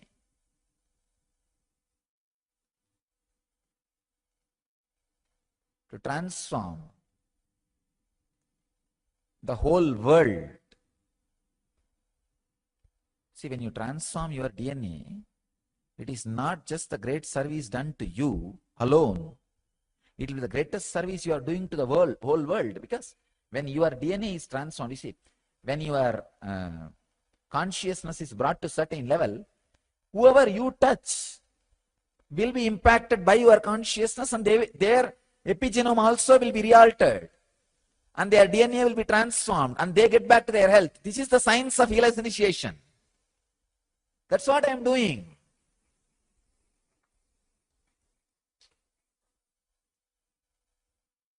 Not only I transformed my epigenome and transformed my DNA structure and brought the highest possible conscious expression in this body and mind. Whoever is touched, if they also can raise their consciousness, of course, when I touch, the physical and mental healing happens. And if they also put a little bit of their effort and take up the responsibility to receive it completely, then a complete epigenome transformation, DNA transformation happens in them, and they also start experiencing the higher and higher possibilities of the consciousness in their body mind.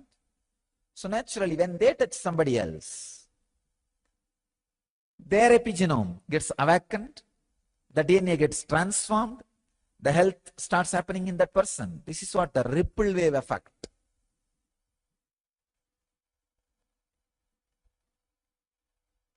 I tell you,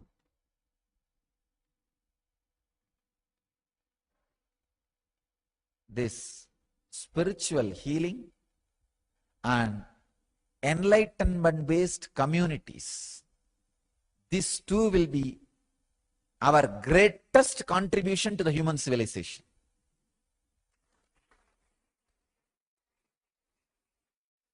And the epigenome of epigenetics, this science of epigenome and epigenetics, will legitimize what we are doing internationally. This science will legitimize what we are doing internationally, I tell you. seeing the researchers and the reports, I'm really shocked, not just surprised, shocked. Every word uttered by our rishis, every truth casually mentioned by our rishis, which I am bringing back to life experientially, is proved with solid reports and researches.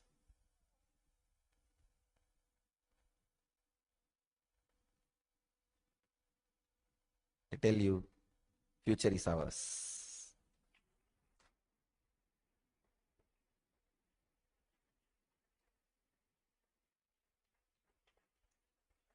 If humanity is going to have future, it is ours.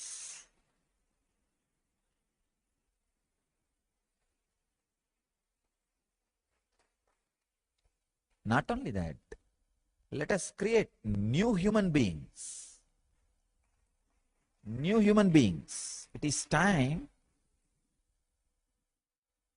we create a breakthrough.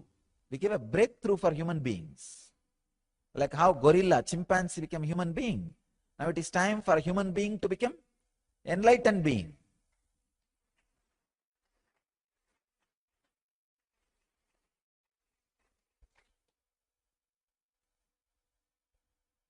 Let us put all our efforts and energies strongly to raise the human consciousness more and more in all possible ways.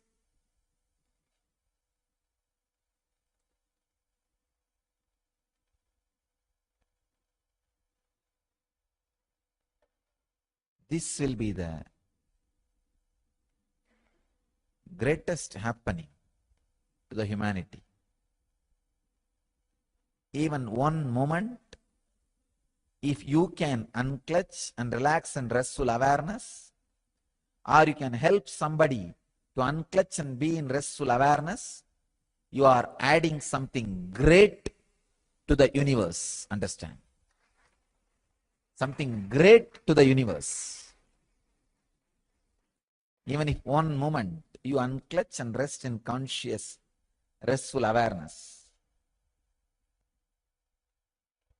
and help somebody to rest in restful awareness, raising consciousness, you contributed something great to the humanity. Understand? You contributed something great to the humanity.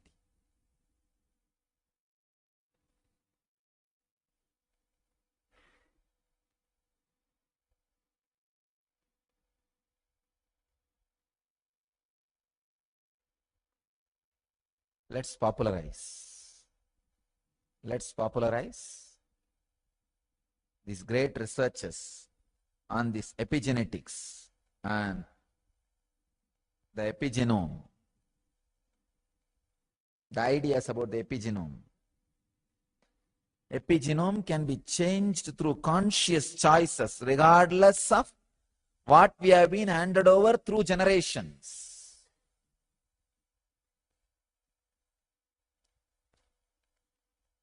Add more and more joy, laughter, love, life, dance, bliss, restful awareness to the humanity.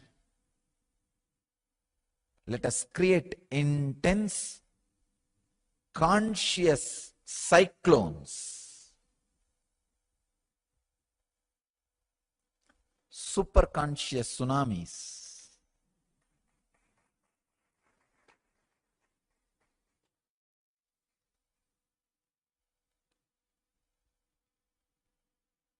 All over the world.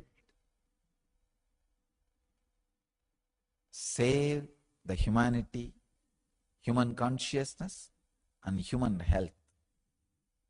All you guys decide two things strongly. One, from now, you will live in the highest possible consciousness continuously. Second, even if you leave the body, you will get back to serve the world in this highest consciousness. We need more and more people in human body to remove the inhumanity from humanity. We need more and more people in human body to remove inhumanity in humanity. It's time. We really need. We really need.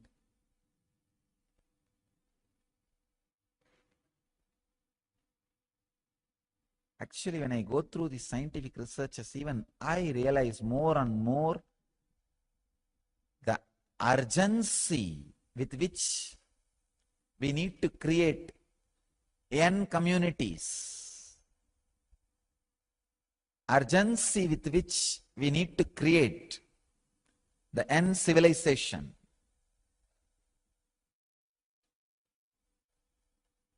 urgency with which we need to radiate enlightenment. So let the urge become the urgent.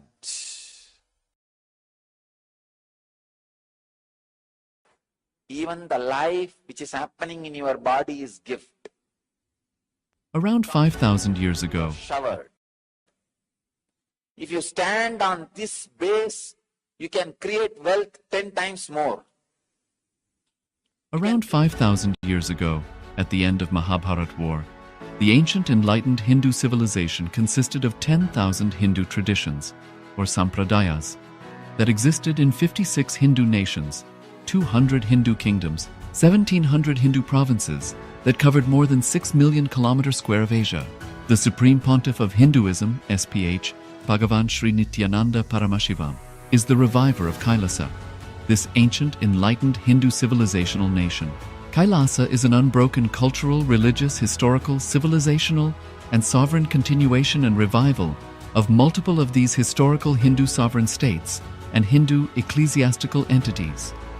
The unbroken continuity of these ancient Hindu nations through Kailasa results in the legal recognition of Kailasa as per the international customary law, particularly the doctrine of continuity. The international law, the doctrine of continuity, implies that upheavals and revolutions within a country, changes in government, territorial adjustments, measures taken during military occupation, or other internal transformations do not negate the existence of the country, do not affect the legal personality and international obligations of the country or state. The Vienna Convention on Succession of States in respect of treaties, 1978, addresses these principles of the doctrine of continuity as it outlines international law during situation of state succession or continuation. International law recognizes a state's legal personality by recognizing its identity. This perspective extends even during the period when the given state or country is annexed or occupied by a foreign power. Even in such cases, the legal personality of the state is considered to persist, enabling its subsequent re-establishment. Historical examples dating back to the 18th century include cases like Portugal and Genoa that were re-established after the Vienna Congress of 1815. More recent examples include countries such as Poland, Ethiopia, Czechoslovakia, Albania, and Austria that were re-established after World War II. Even when a nation is deprived of its territory, the nation continues to exist. Its sovereignty and international legal personality continues to persist. The Dalai Lama, as the spiritual and temporal leader of Tibet, exemplifies this principle. In 1959, the Dalai Lama was exiled and forced to flee. Despite the challenges faced, the Dalai Lama continues to advocate for the preservation of Tibetan culture and garners worldwide support for Tibetan autonomy on the global stage. Similarly, from 1309 to 1376, the Pope of Catholicism had been in exile in Avignon. Despite this, he was recognized as the head of state as well as head of the church and given full privileges of the position after their return to Rome. Even in 1861, much of the papal territories had been lost, leaving the Pope with no sovereign territory other than the papal residence and related buildings. Yet his temporal powers were still acknowledged. He was recognized as a head of state, and later, The Lateran Treaty of 1929 formally re-established papal sovereignty over the Vatican City. The Sovereign Order of Malta further exemplifies this principle, retaining international recognition as a sovereign entity despite the permanent loss of their territory upon Napoleon's invasion in June 1798. Despite such permanent loss of territory, the sovereignty and the international legal personality of the Sovereign Order of Malta continue to persist. Much later in 1894, the order settled in Rome and acquired two properties, the Magistral Palace and the Magistral Villa that received extraterritorial status.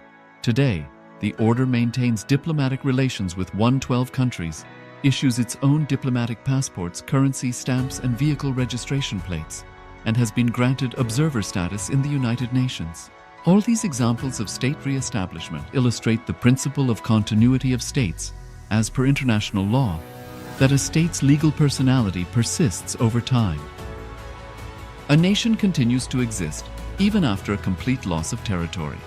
A far more striking example is of the oceanic countries, which are under the threat of their entire nation being drowned and submerged due to rising sea levels owing to global warming.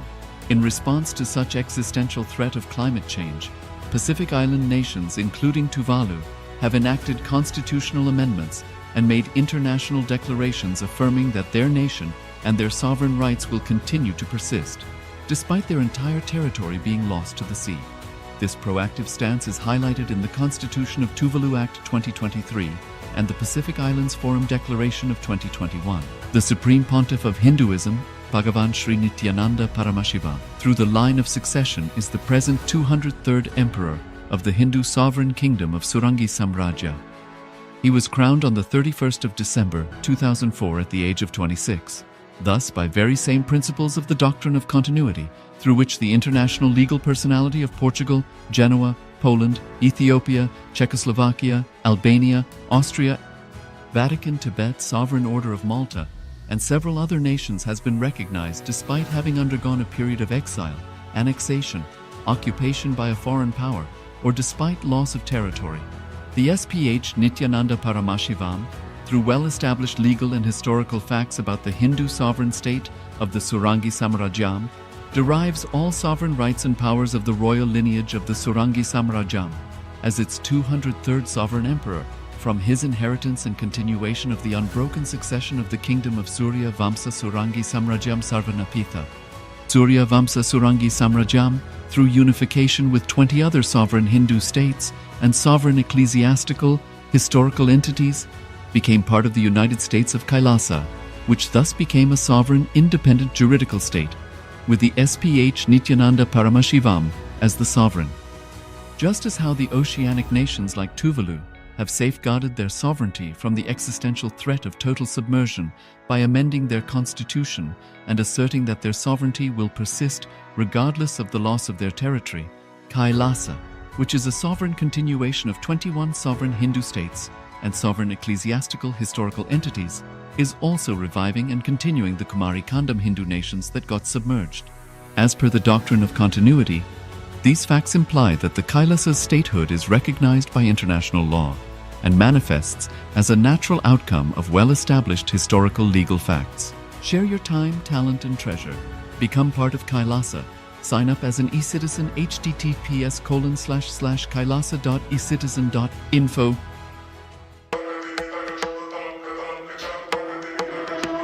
With Paramashiva's grace, we have evolved UAN, United Nations for Ancient Nations.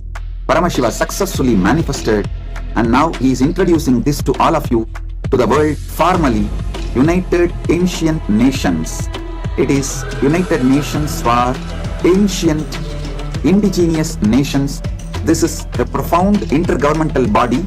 More than 100 ancient nations are already part members of this UAN. It is to unite and support all the indigenous nations, indigenous kingdoms all over the world.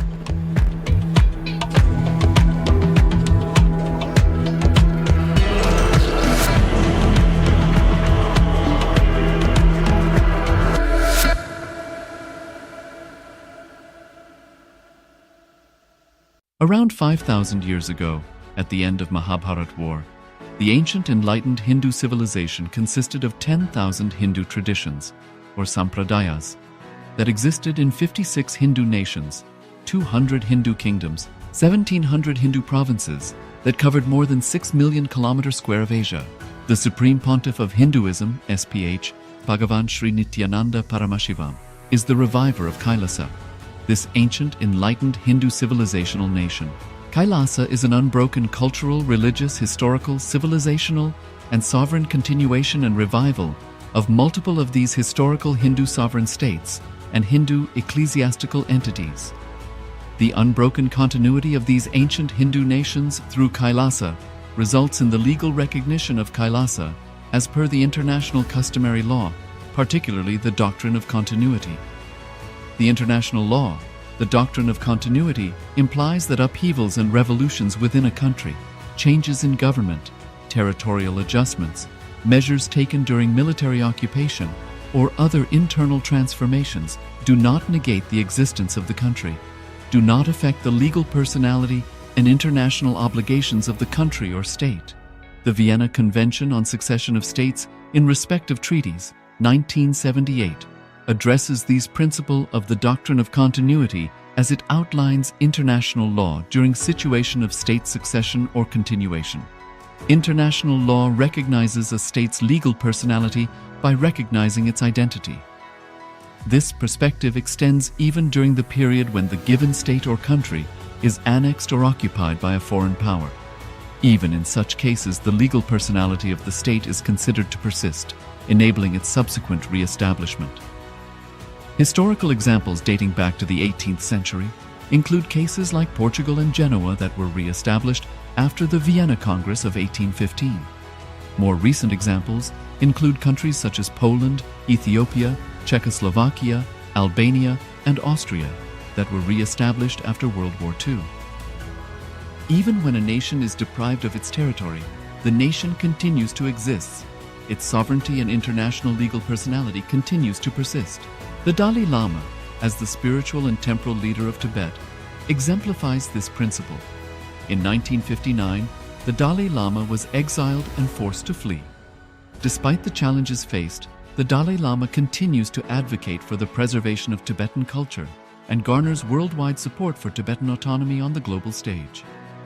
Similarly, from 1309 to 1376, the Pope of Catholicism had been in exile in Avignon. Despite this, he was recognized as the head of state as well as head of the church and given full privileges of the position after their return to Rome. Even in 1861, much of the papal territories had been lost, leaving the Pope with no sovereign territory other than the papal residence and related buildings. Yet his temporal powers were still acknowledged. He was recognized as a head of state, and later, the Lateran Treaty of 1929 formally re-established papal sovereignty over the Vatican City. The Sovereign Order of Malta further exemplifies this principle, retaining international recognition as a sovereign entity despite the permanent loss of their territory upon Napoleon's invasion in June 1798. Despite such permanent loss of territory, the sovereignty and the international legal personality of the Sovereign Order of Malta continue to persist.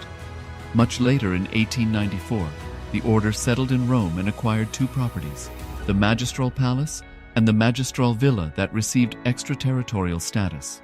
Today, the order maintains diplomatic relations with 112 countries, issues its own diplomatic passports, currency stamps, and vehicle registration plates, and has been granted observer status. Intergovernmental body, more than 100 ancient nations are already part members of this UAN. It is to unite and support all the indigenous nations, indigenous kingdoms all over the world.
Around 5,000 years ago, at the end of Mahabharat War, the ancient enlightened Hindu civilization consisted of 10,000 Hindu traditions, or sampradayas, that existed in 56 Hindu nations, 200 Hindu kingdoms, 1,700 Hindu provinces that covered more than 6 million kilometers square of Asia. The Supreme Om Nithyananda Paramashivoham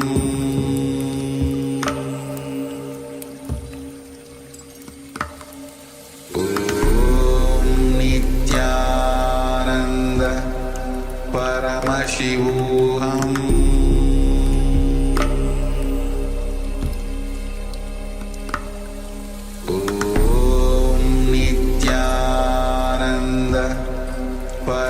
Paramashivoham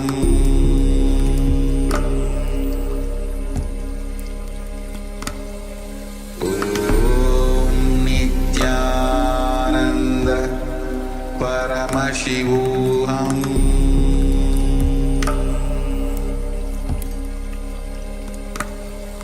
Om Nithyananda. Connecting with the divine with your eyes closed is meditation. Connecting with the divine with your eyes open is darshan. Come, let us all now move from meditation to darshan. Slowly, very slowly, please open your eyes.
சித்தனே உலகோரின் பித்தெல்லாம் தெளிவித்து ஞான வித்தை தந்தவனே நித்யானந்த பெருவாழ்வின் பொருளானவனே நித்யானந்த பெருவாழ்வின் பொருளானவனே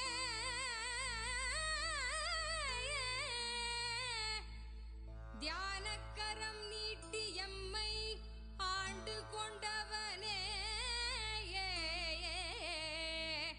அருள் தருவாய் நித்யானந்தனே.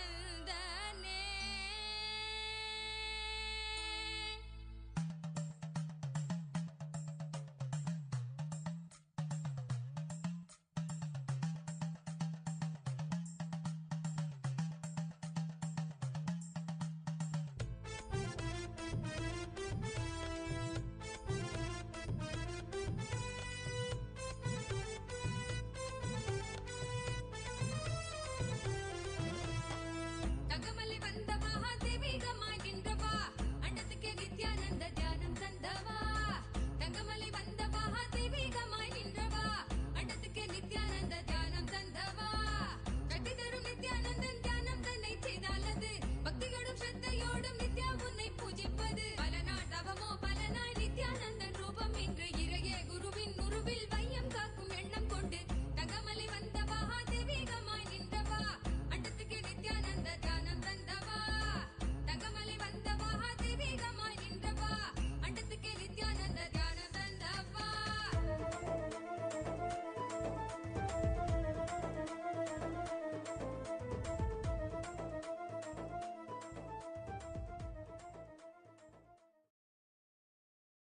Om, Om. As the ultimate manifestation of Paramashiva, Bhagavan Nithyananda Paramashivamurti, I bless you all with Paramadvaita. Paramashivasya Bhagavataha Sri Nithyananda Paramashivamurte Paramavatare Paramadvaita Praptaye Bhavatya Sarvepya Asihidadami.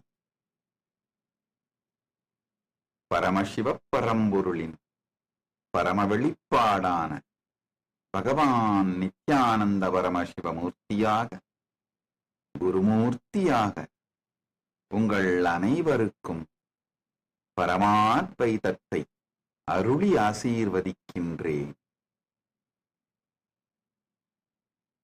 I bless and initiate all the Paramashivoham Level 1 participants into the Guru-disciple relationship. Tathas Paramashivoham Pratamastarasya Sarvepya Pradibhagipya Me Asisha Guru Sishya Sampradaye Vitivatrupena Diksham Chayachami. Paramashivoham முதல் நிலை தியான வகுப்பில் கலந்து கொள்ளும் அனைவருக்கும் முழுமையான குரு சிஷ்ய உறவு மலர்ந்திட ஆசீர்வதிக்கின்றேன். Paramashivoham Dvitiyastarasya Sarvepya Pratibhagipya Mama Asihi Guru Mandirasya Sanga Sangalpa Prakriyayacha Diksham Chatadami. I bless and initiate all the Paramashivoham program level 2 participants into Guru Mantra Diksha and Sanga Sangalpa process.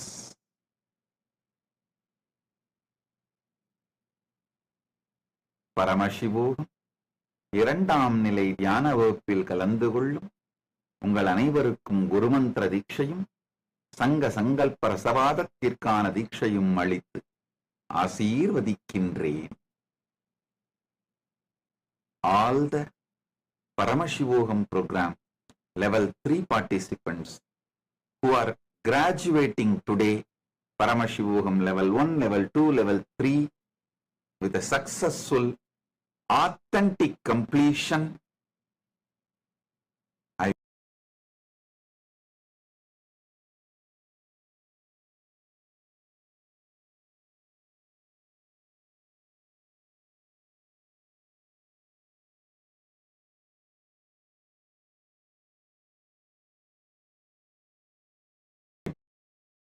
bless and initiate all of you into manifesting all my Ananta Kalyana Gunas. Paramashiva is manifesting through me and becoming me through Paramadvaita Diksha and the fermentation of Paramashiva and his bliss, his ultimate bliss inside you all, his ultimate existence inside you all, emerging the future possibility and making it a present happening is called initiation. The moment you decide to cognize what I say, you are Paramashiva.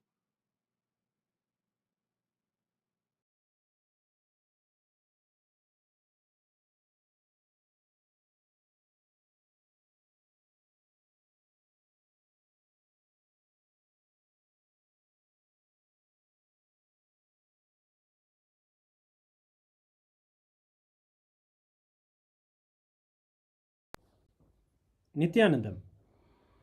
Today, on this auspicious day of the Paramashivoham, we offer puja where we mirror our brains with the powerful neurological activity of the Supreme Pontiff of Hinduism, Bhagavan Nithyananda Paramashivam, who is the ultimate manifestation of Paramashiva.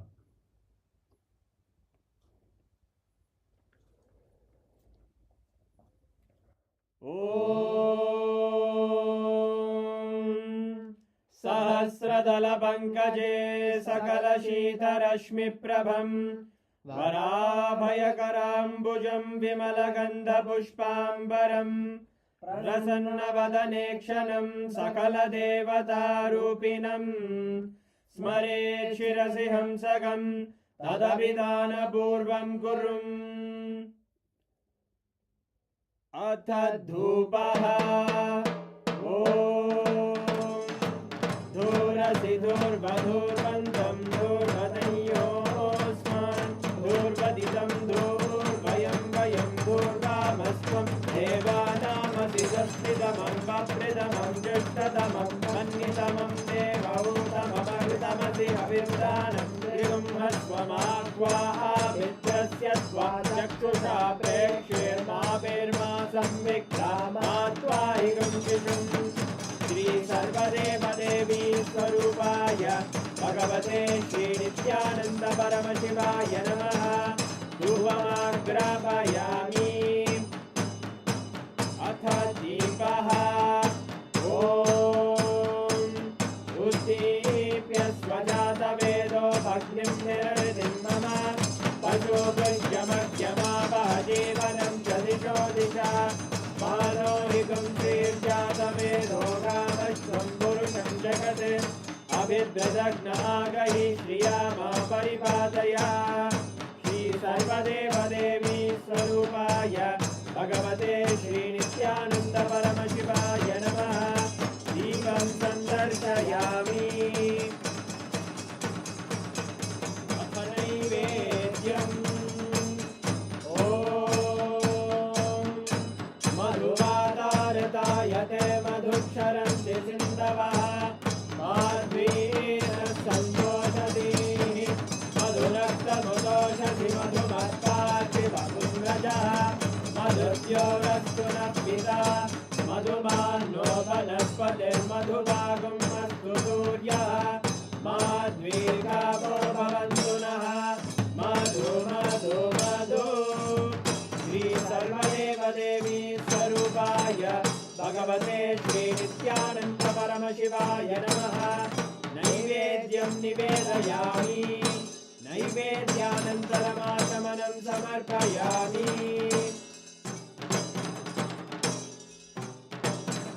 नीराजनम् ॐ साङ्ग्रहण्येष्ट्यायतते इमां जनतागुं सङ्ग्रहाणीति द्वादशारत्नेरजना भवति द्वादशमासाः संवत्सरः संवत्सरमेवावरुद्धे मौञ्जी भवति ऊर्वैमुञ्जाः ऊर्जमेवावरुद्धे चित्रानक्षत्रं भवति चित्रं वा एतत्कर्म कर्पूरगौरं करुणावतारं संसारसारं भुजगेन्द्रहारं सदा वसन्तं हृदयारविन्दे भवं भवानी सहितं नमामि भवं भवानी सहितं नमामि भवं भवानी सहितं नमामि श्री सर्वदेवदेवी स्वरूपाय भगवते श्री नित्यानन्द परमशिवाय नमः कर्पूरनीराजनं सन्दर्शयामि रक्षां धारयामि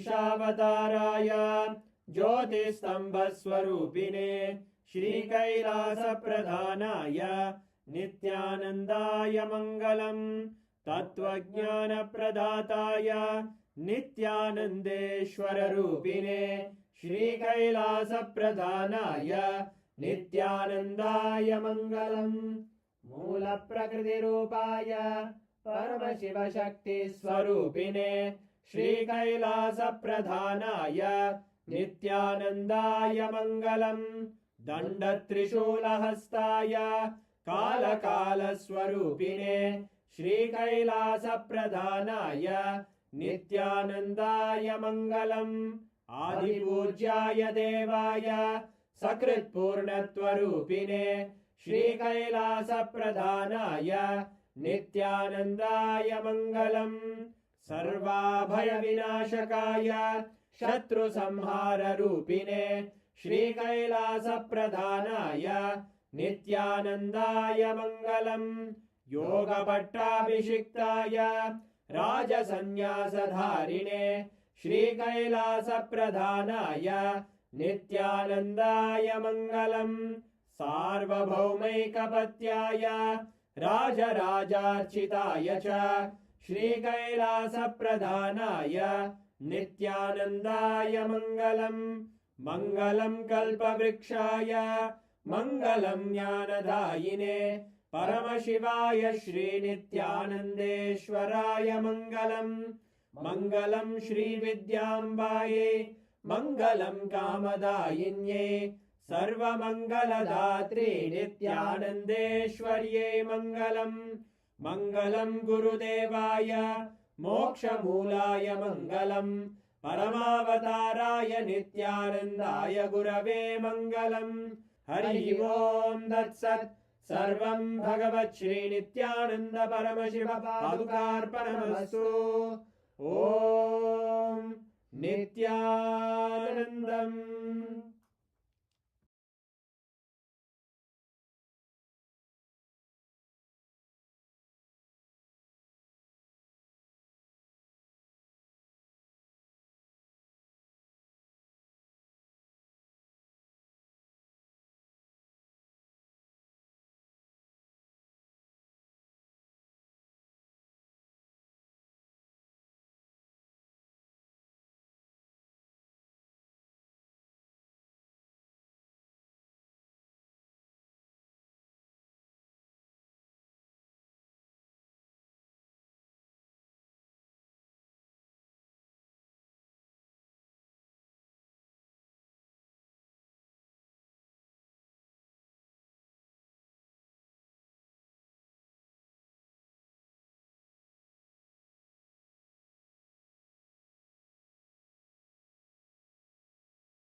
Listen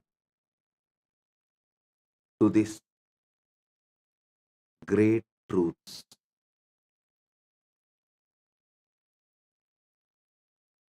In Sanatana Hindu Dharma, at least in 3 important scriptures, these 5 great truths are revealed. One of the 3 is Brahma Sutra, Sriganta Bhashyam. I'll explain these 5 great truths. Internalize, intensely, listen first. These 5 words, Kama, Akama, Nishkama, Aptakama, Anmakama. I'll repeat. Kama, Akama, Nishkama, Aptakama, Anmakama. These 5 words. Now, I'll give you step by step understanding about these 5 words. If you internalize these 5 words, you will live and manifest everything. This is Raja Vidya. These 5 words. Kama means a person who is filled with desire. Understand, the word Kama is not just lust. Lust is one dimension of Kama. Actually, the word Kama means pure desire. Kaman means a person who is filled with desires. So he will work for it. He will enjoy the good or bad. He may have success of his desires, or he may have failure in his desires, or he may have success and because of success depressed, that there is nothing to further. He may face anything because of failure, hopelessness, because of success, depression. Anything may happen. But a person with a pure desire and functions out of Kama is Kaman. Akaman means person who is anti-desire. Don't think he does not want pleasures. No. Person who is Akaman does not mean he does not want pleasures, but he does not want to own up his desires for various reasons, due to various patterns. He is always anti-desire. But that doesn't mean he does not want pleasures. He shifts the responsibility on others to give pleasures for him, but pushes his being as anti-desire, akama. Next is nishkama. In nishkama, the person takes the responsibility for continuously working for all the desires he perceives, but drops all the blame, patterns of pain, sufferings, all the negativity involved in this life of desires. He takes the responsibility for desires and drops all the negative patterns related to desire, the toxicity related to the life of a common, the desire person. All the toxicity he drops, he takes all the responsibility on himself, but drops all the toxicity related to the desires of life. See, toxicity means end of the desire or during the desire, the possibility for various toxicities like anxiety, feeling incapable, powerless, not motivated, due to some obstacle feeling hopeless. All the toxicity related to desire is dropped, but the responsibility for desire is taken and he functions. He is called Nishkaman. Bhagavad Gita, Krishna talks about this person when he says, Karmanye vadhikaraste mabaleshu kadachanaha. You have a right to work, but not for the result. Means, he is not saying work without taking salary. No, he is saying drop all the toxicities related to the result, which is actually self-sabotaging. Person who dropped all the toxicity related to desires but takes the responsibility for his desires is Nishkaman. The fourth word, Aptakaman. Aptakaman is the person who has a deep desire to be like an enlightened beings. Aptas, great beings. Anyone who has inspired you for the ultimate is your Apta.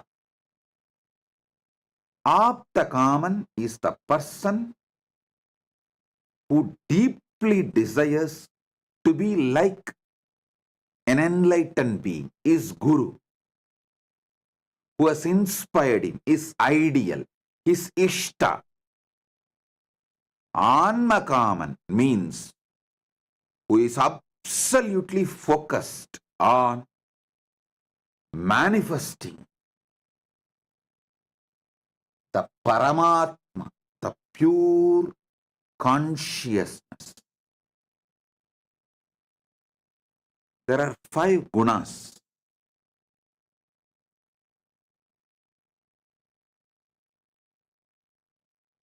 Can clearly explain these 5 different terms. Kaman is filled with rajas. Akaman is full of tamas. Nishkaman is pure sattva. Aptakaman is Trigunadhita. Beyond these 3 gunas of rajas, tamas, sattva.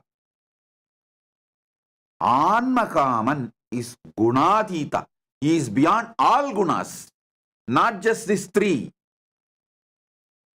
of Rajas, Tamas, Sattva, even the permutation combination of Rajas, Tamas, Sattva is beyond all the gunas. He is Anmakaman. So listen.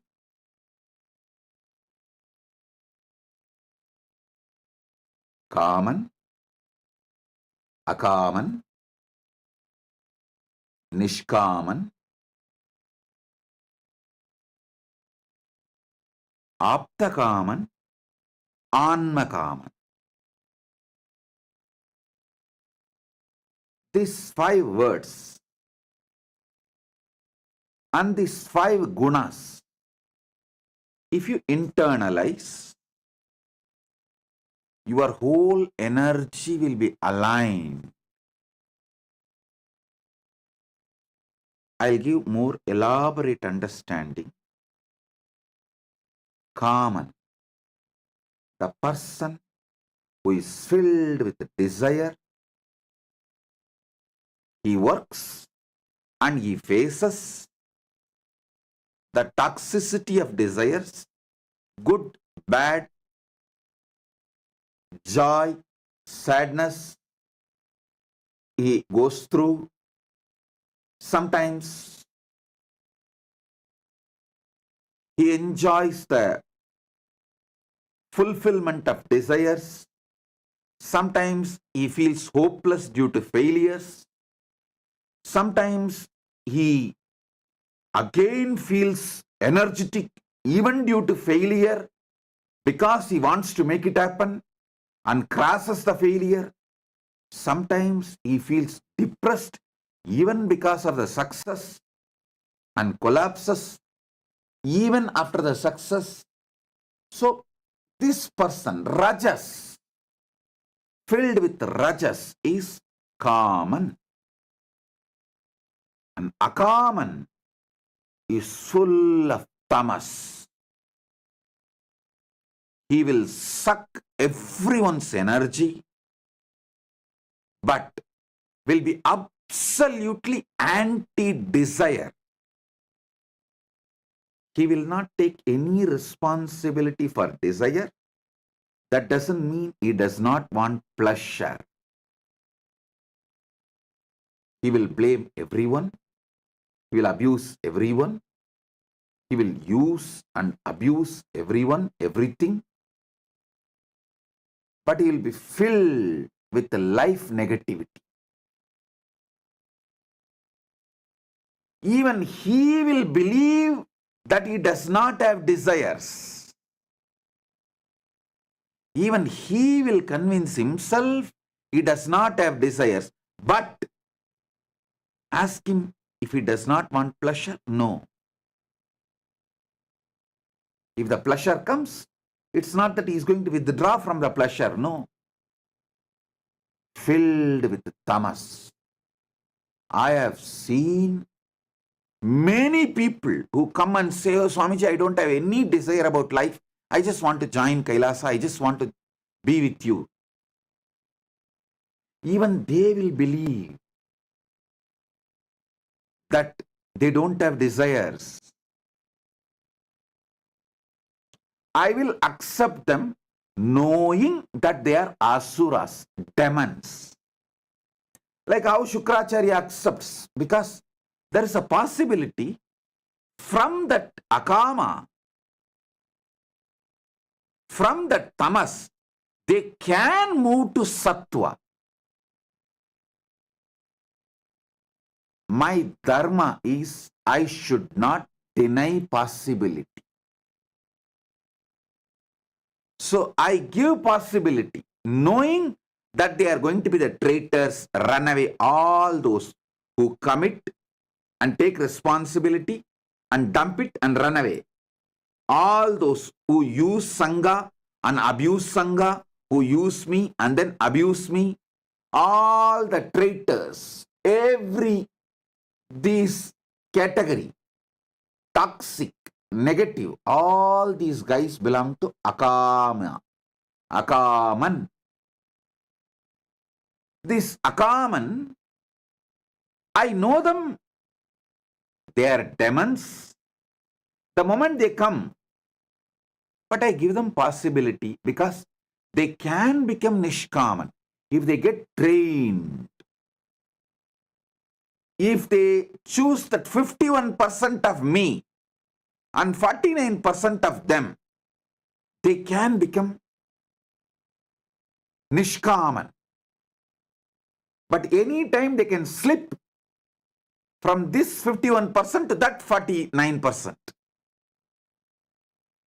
Then they run away, they abuse, they do whatever they want. If you get trained from akaman, you can become nishkaman. You can move to sattva.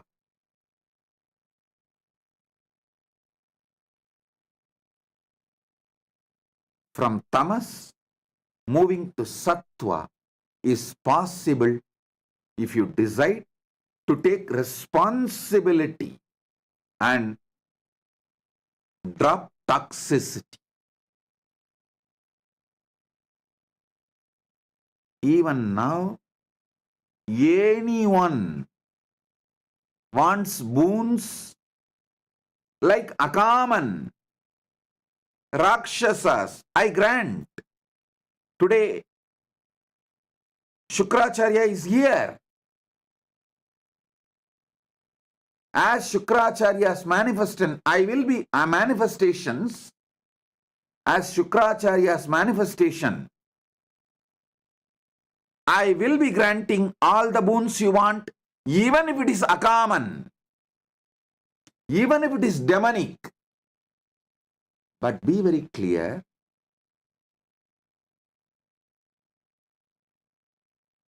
even though Shukracharya grants all the desires for the Rakshasas and demons,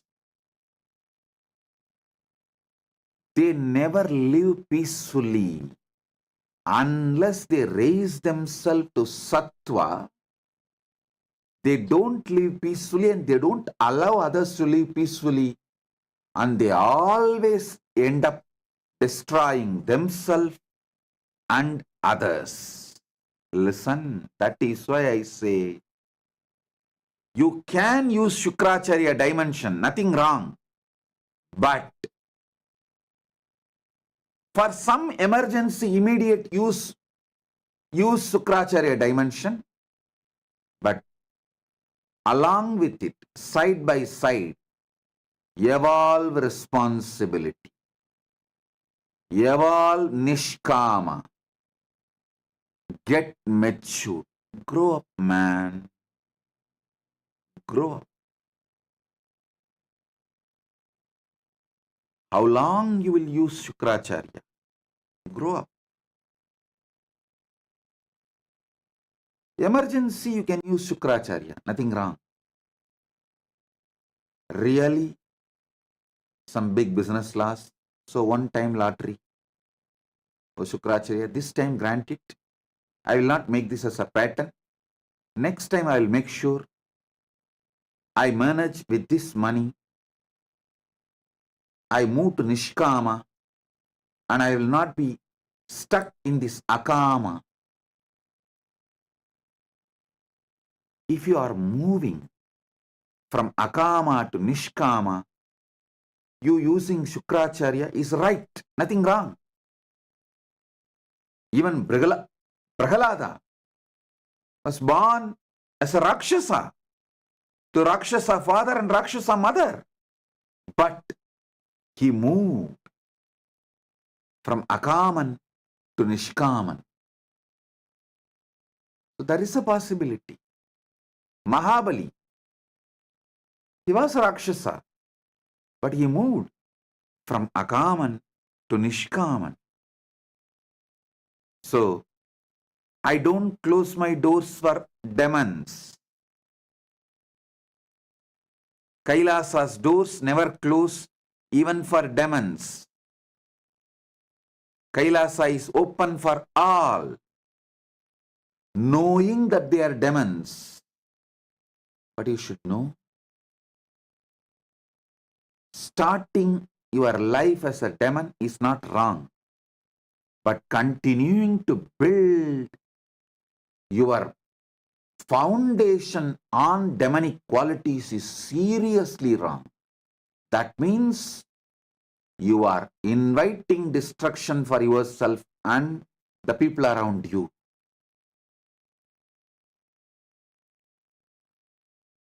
Tamasic people are the worst people.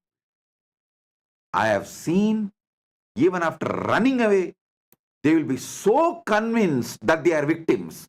Actually, they destroyed, they abused, but strongly they will believe they are victims and try to confirm. If I try to tell them, no, you are not a victim, you are a destroyer, they will get more angry and vomit more poison. So I will not tell that they are destroyers, they are not victims. I will not tell, because what is the use? Even if you tell, they are not interested in listening.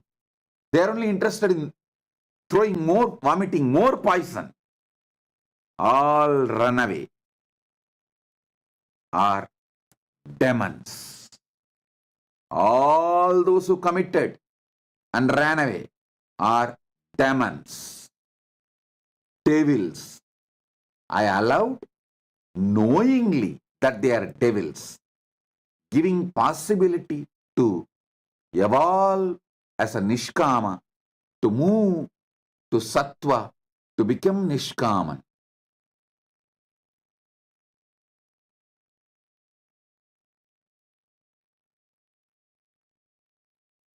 I do not tell them that they are destroyers, not because it is not truth, but because the moment you tell the truth, they are going to vomit more poison, they are going to get more cunning, they are only going to get more boiling, and they are going to get more demonic, which is going to destroy them.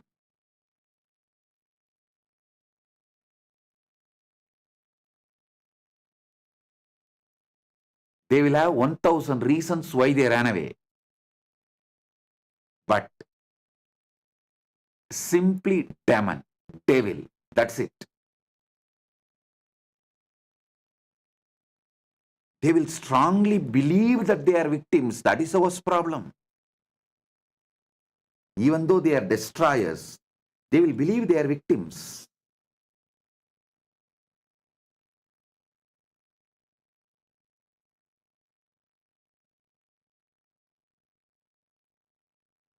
Listen, starting your life as a demon is not wrong, but continuing to build your foundation on demonic qualities is seriously wrong.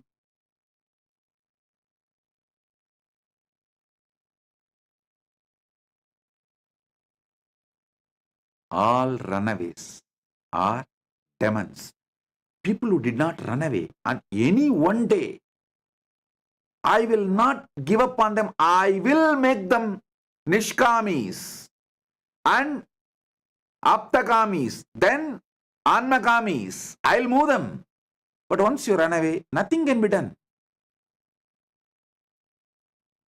I won't be able to work on you. You can claim, oh, I am connected on my own way with Swamiji. All that is BS.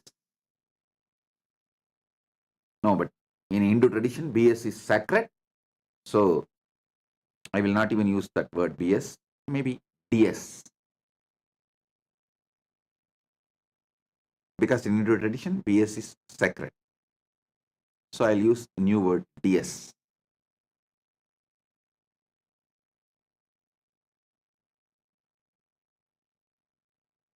Or US means your, yes. That is much better word than even DS. Because even DS is used for agriculture purpose as a fertilizer. So US is the means your S.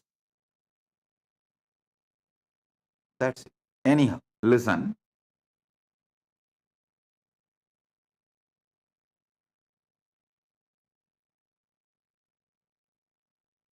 Using Shukra dimension of the Guru is not wrong, but establishing yourself on the anti-life, akama pattern as your foundation is seriously wrong. And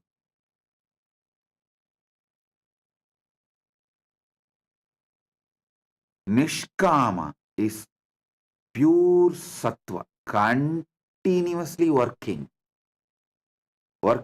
taking responsibility and working, taking responsibility and working, taking responsibility and working, expanding.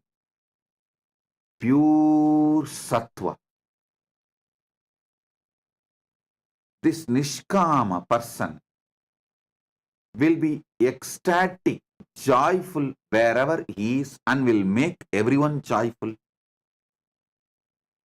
because of his Nishkama lifestyle and pattern style. Next, Nishkama is Sattva. Then next is Aptakama. Aptakama is the person pure desire towards Guru, just wants to be Guru, wants to manifest everything is Guru as. Aptakaman. He just wants to be his Guru. The pure desire for his Guru, to be his Guru, to manifest his Guru. All the qualities, lifestyle, everything is Guru manifests. The gunas, Ananta Kalyana gunas, is Guru manifests. That is Aptakaman. Next is Anmakaman, means radiating the pure consciousness of his Guru. Not just qualities of his Guru, the pure consciousness of his Guru is Anmakaman. Understand these 5 words. Paramashiva is here as Dakshinamurti, Brihaspati, Shukra, and Paramashiva Shakti to bless you all with your Kama, Akama, Nishkama, Aptakama, and Anmakama.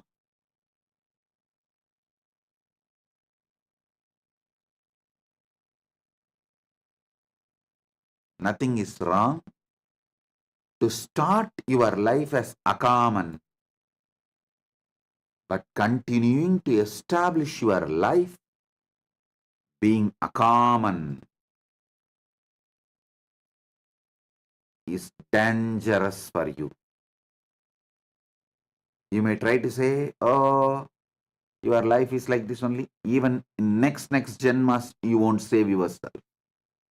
When you are in the body, you need to get out of this Akaman and become Nishkaman. Not otherwise.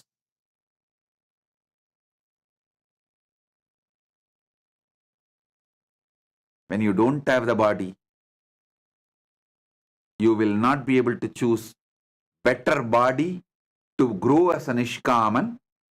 And when you take the next body, it will be worse than this body and intelligence. So you are pushing yourself only into the destruction by being Akaman. And establishing yourself as Akaman.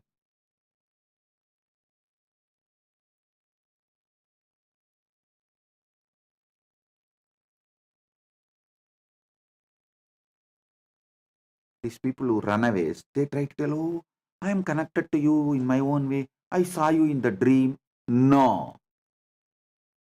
If you are not ready to have a conversation with me, be clear you are a demon.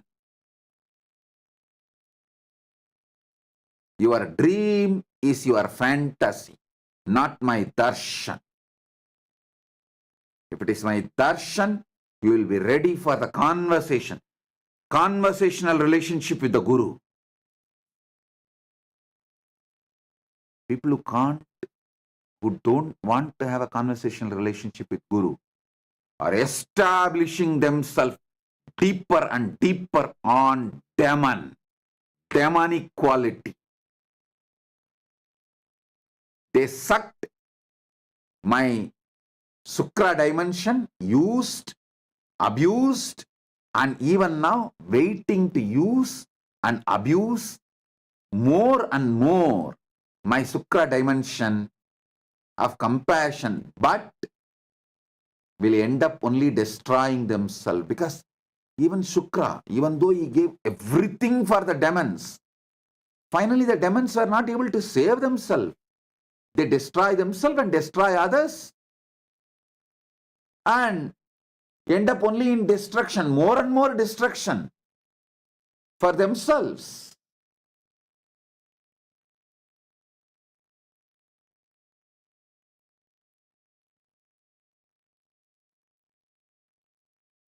Conversational relationship with Guru, taking responsibility to face Guru and raise yourself, raises you from Akaman to Nishkaman. Otherwise, you will sink more and more. You will destroy yourself more and more into Akaman, Tamas. Tamas to the deeper levels of Tamas.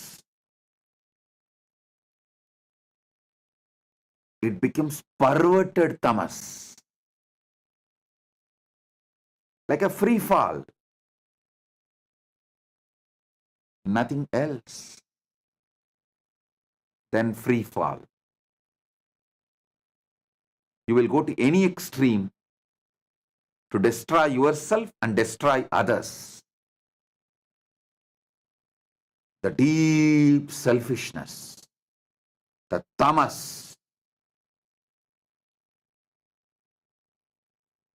it is anti-desire, but it is anti-desire and anti-life, but not anti-pleasure.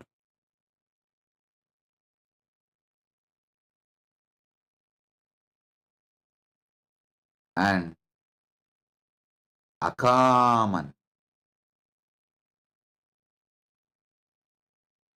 is devil, Rakshasa, Satan, demon. Shukra blesses you. Shukra gives some, his compassion, his boon should not encourage you to continue to be in the state of Akaman. So now, Paramashiva Shakti is available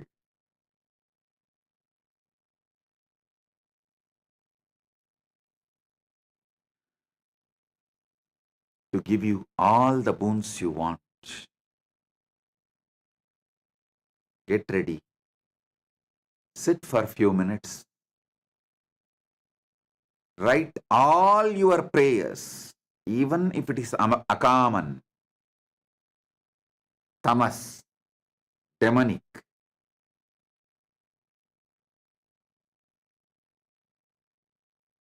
You can use Shukra to fulfill even your demonic desires, but don't continue to be demonic quality foundational centered.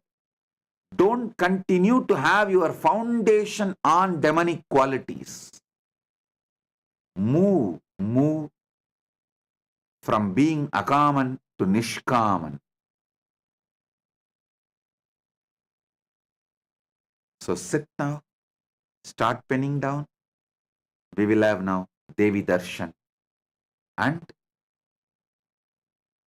Shukra, Brihaspati, Dakshinamurti, Gurumurti all will shower blessings on the prayers, boon requests you have, and manifest your desires, fulfill your desires. Oh. Nithyananda, thank you for watching, and if you found the video enlightening, Various reasons, due to various patterns, is always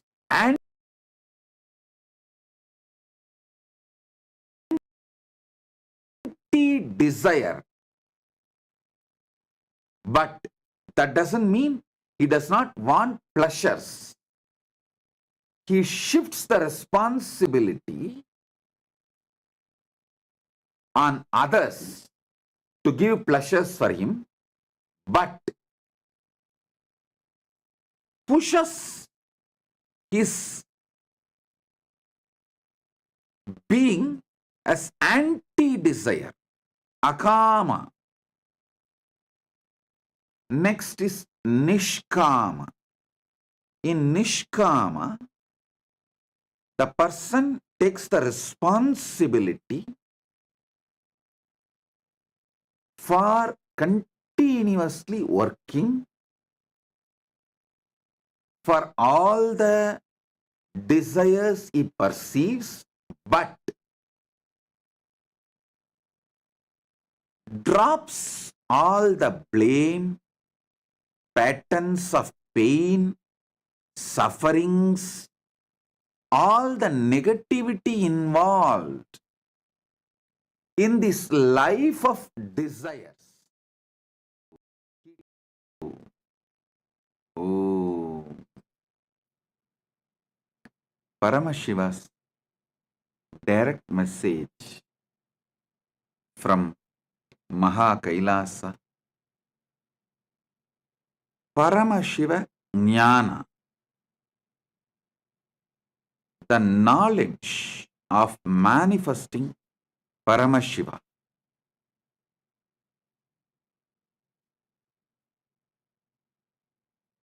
Last few days I was talking about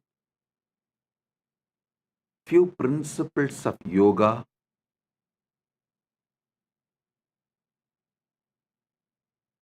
Hatha Yoga Pratipika. It's direct revelation from Paramashiva. Elaborately gives how to manifest Paramashiva through your body. Paramashiva gives a beautiful Upanishad. The Upanishad is called Siva Sankalpa Upanishad. How to manifest Paramashiva through your mind. Listen. This knowledge, the Siva Sankalpa Upanishad, it is just 6 sutras. This knowledge, even though Paramashiva gives for manifesting Paramashiva through your mind, these are such powerful sutras.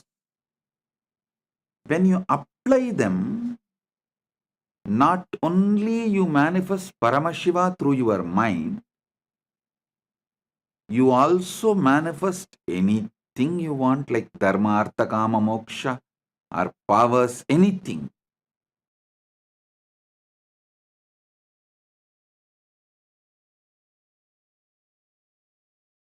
I'll read out the original sutras as revealed by Paramashiva in Siva Sankalpa Upanishad, and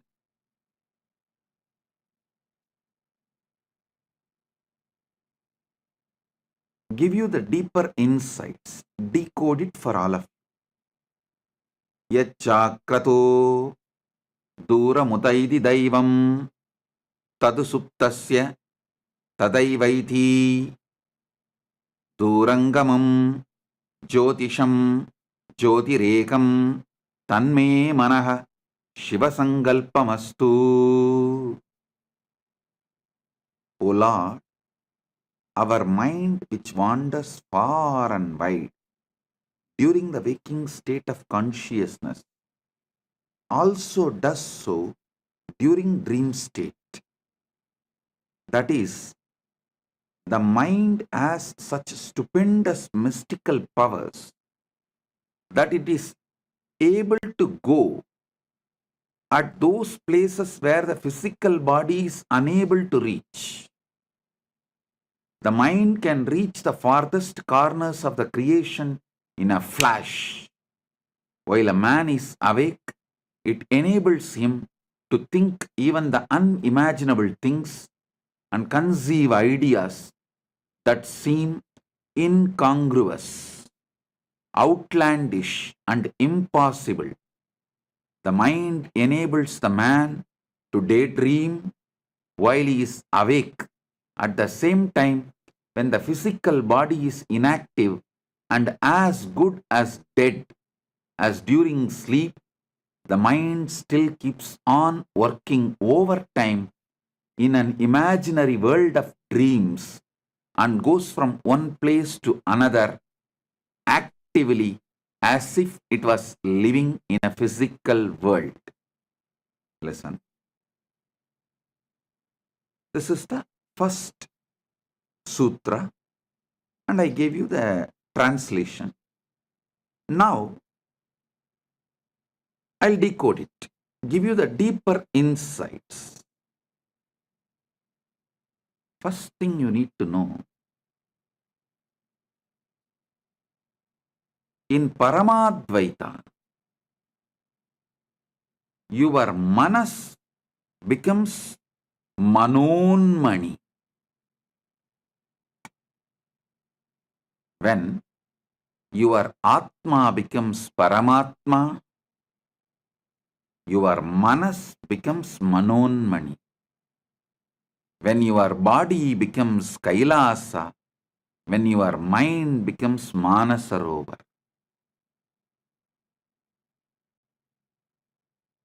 Understand, your mind has a power to manifest anything you want. Mishandled, unhandled, abused, it can bind you, suffocate you.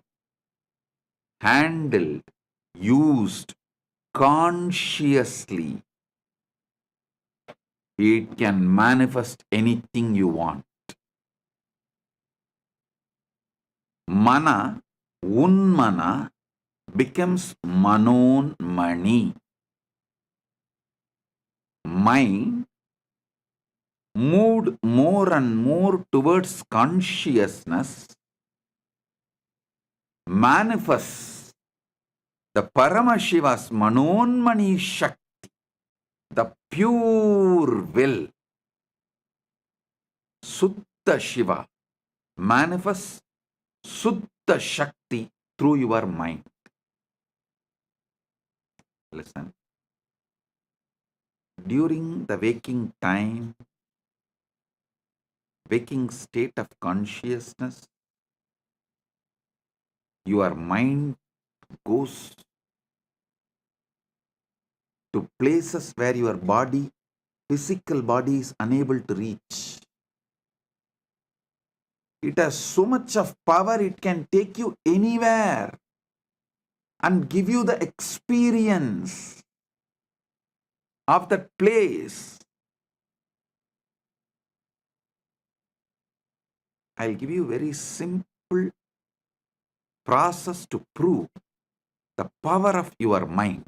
Just meditate, cognize, decide you are above the atmosphere of the earth, in the zone where there is no gravity, where there is no atmosphere, the pure silence.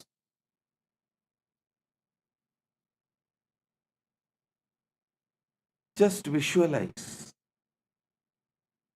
for few minutes. Your mind can actually take you there. make you experience the sound of the cosmos, anahata dvani, unstruck sound.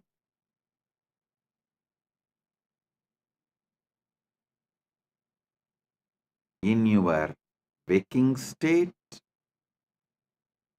or in your dream state, it can travel to so many places. In waking state, it goes as per your will presently. In the dream state, it goes as per your earlier programming. In the waking state, if you are not able to move your mind as per your will, then you are in dreaming waking state. Means much of your earlier programming is disturbing you so much. Your attention span has reduced to dreaming waking state.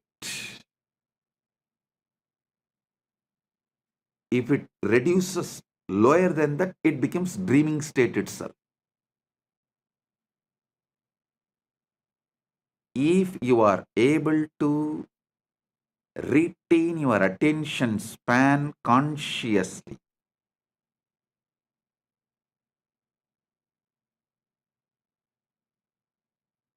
to manifest that state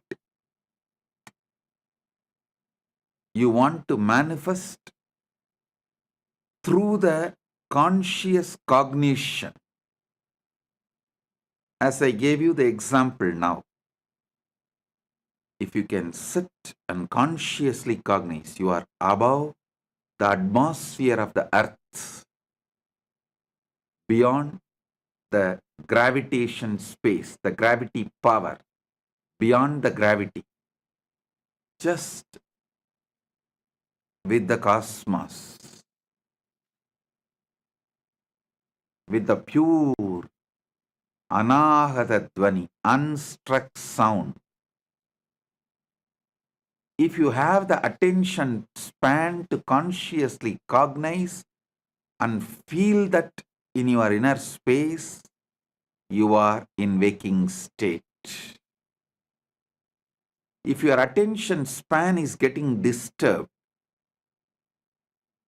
your consciousness, your conscious cognition is not that powerful, then you are between the waking and dreaming state. It's called waking dreaming. Swapna Jakrat.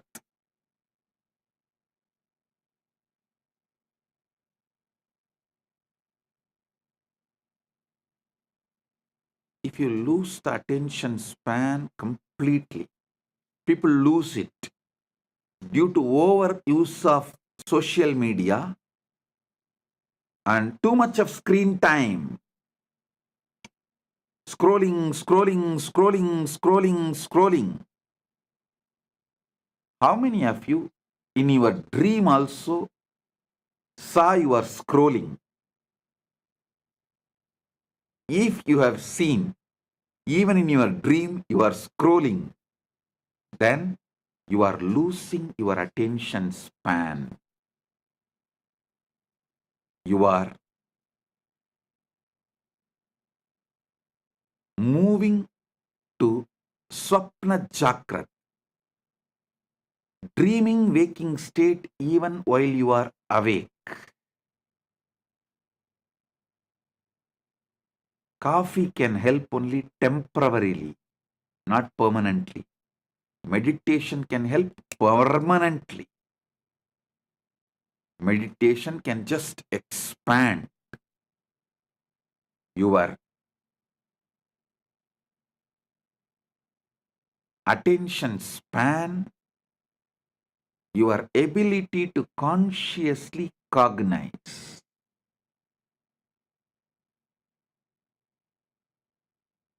Mana unmana means moving the mind towards the consciousness, source of consciousness.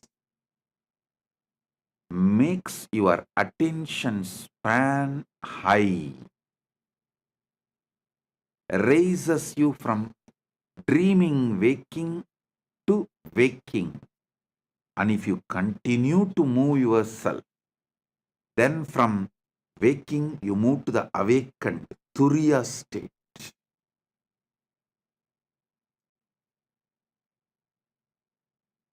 In the next 6 sutras, Mahadeva gives more detailed understandings.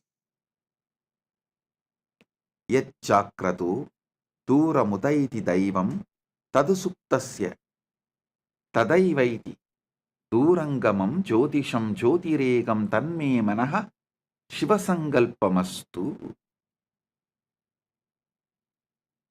I'll explain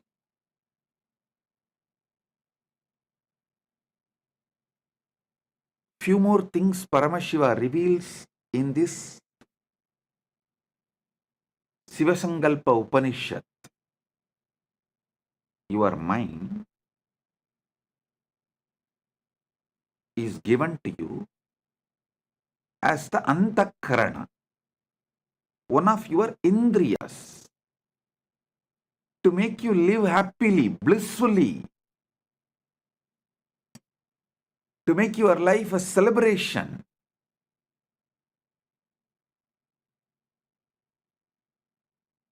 One of the most important competence you are asked to build in Sanatana Hindu Dharma is always build liberating cognitions. I was talking to one of my disciples. She's from Malaysia.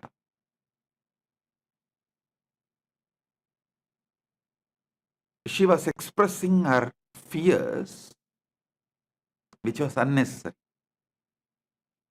Like a fears which is never going to manifest. Because she's from Malaysia, that background, I asked her only one thing.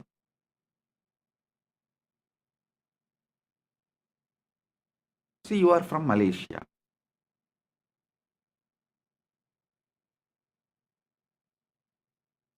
If you think, if I do all these activities, I'll get Datin title.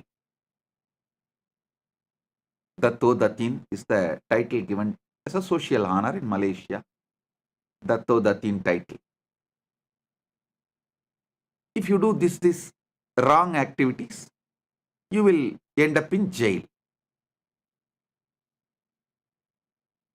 If you are constantly meditating in your mind, if I do all these great activities, I will become Datto or Datin. You will be flowing towards that.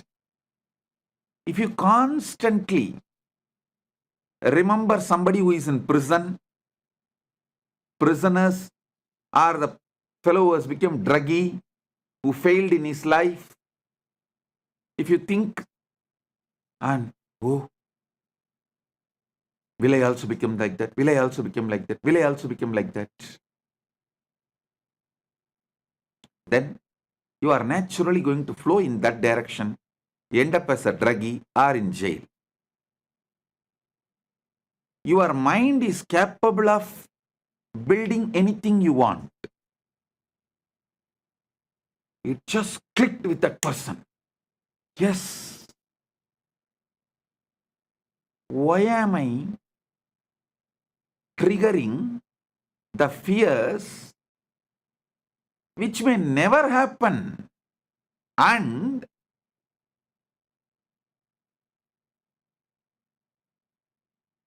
when you come to a conclusion, whatever may be the reason, even if by accident, some reason, if I was put in prison, I cannot handle this anymore. No.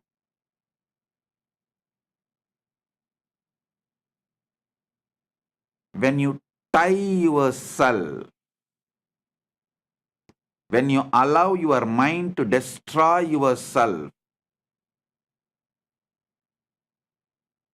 when you allow your mind to suffocate yourself,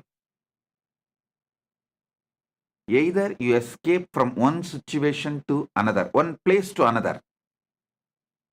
When you feel you escaped already many times and you can't escape anymore, when your mind has suffocated you too much, then you try to escape from life itself. Depression, drug, death, anything. Attracting accidents, destroying whatever you built in your life, anything. Due to the fears. Listen. When you lose the attention span, your fears take over your mind and you become demon. When you increase the attention span through the conscious cognition, you can see your mind can build anything you want. You get so much confidence.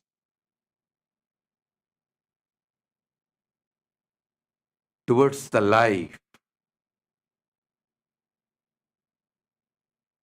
You become Manon Mani. The essence is more extravert, more you lose the attention span, more your anxieties will take over you, more you will be bound by your own mind. Whenever people suffocate themselves, the first thing I tell them, drop all the device. Drop the stupid cell phone, all the device, which is the source of your anxiety, which is the cause of reduction in your attention span.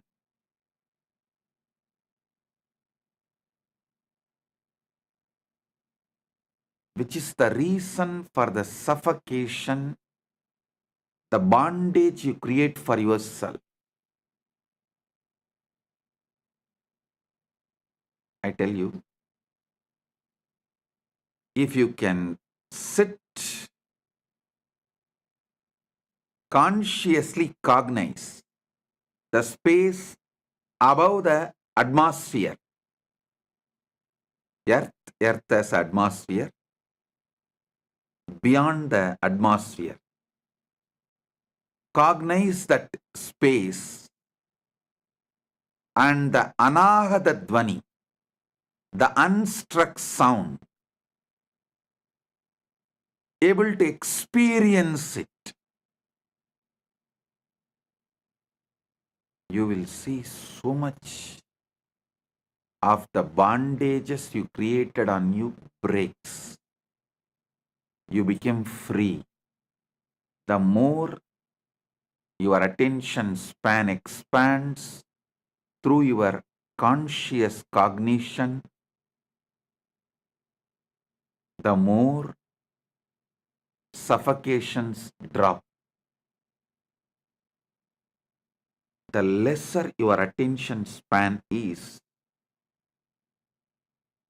naturally your mind will not allow you to have the conscious cognitions. Not only this one. This is one Samyama I gave you. Doing Samyama on the space above the atmosphere is one of the Samyama to experience Anagata Dvani. There are almost, I can very comfortably say that at least 200 Samyamas described in Patanjali Yoga Sutra and in Shiva Sutras, these two together, because Shiva Sutra itself has 112 Samyamas, and Patanjali has more than that. Patanjali has maybe, I can say both put together, surely 200 Samyamas.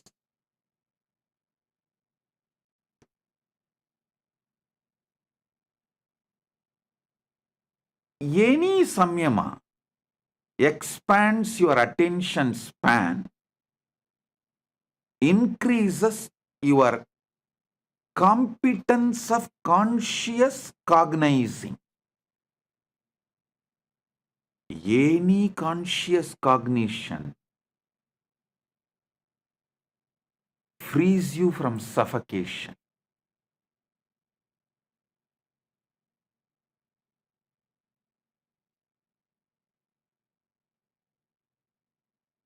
All device addiction leads to loss of attention span, development of life negativity. Further, it leads to delusion. I wanted to repeat.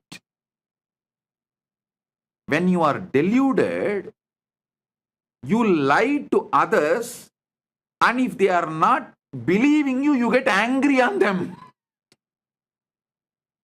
Because so strongly you started believing your lies,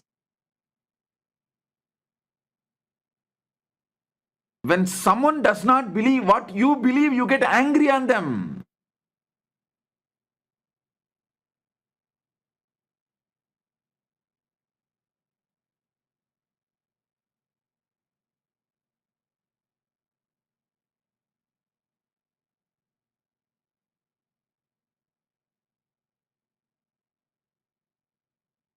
When your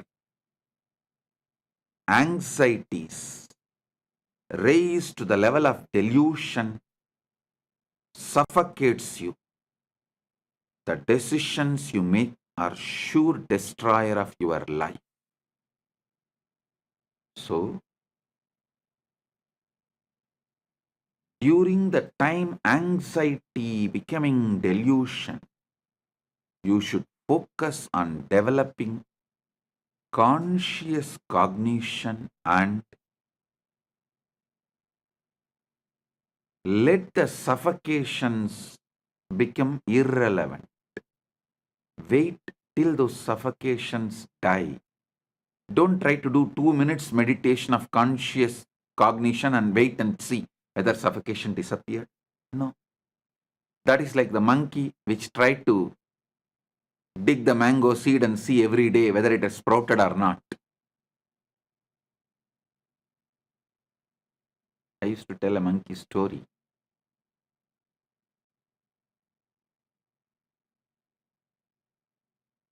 A master had 3 monkeys.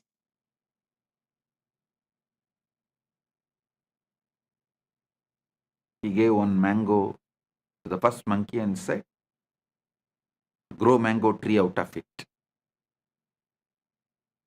That fellow just ate and threw the seed and went away. He called the second monkey and said, grow the mango tree out of it.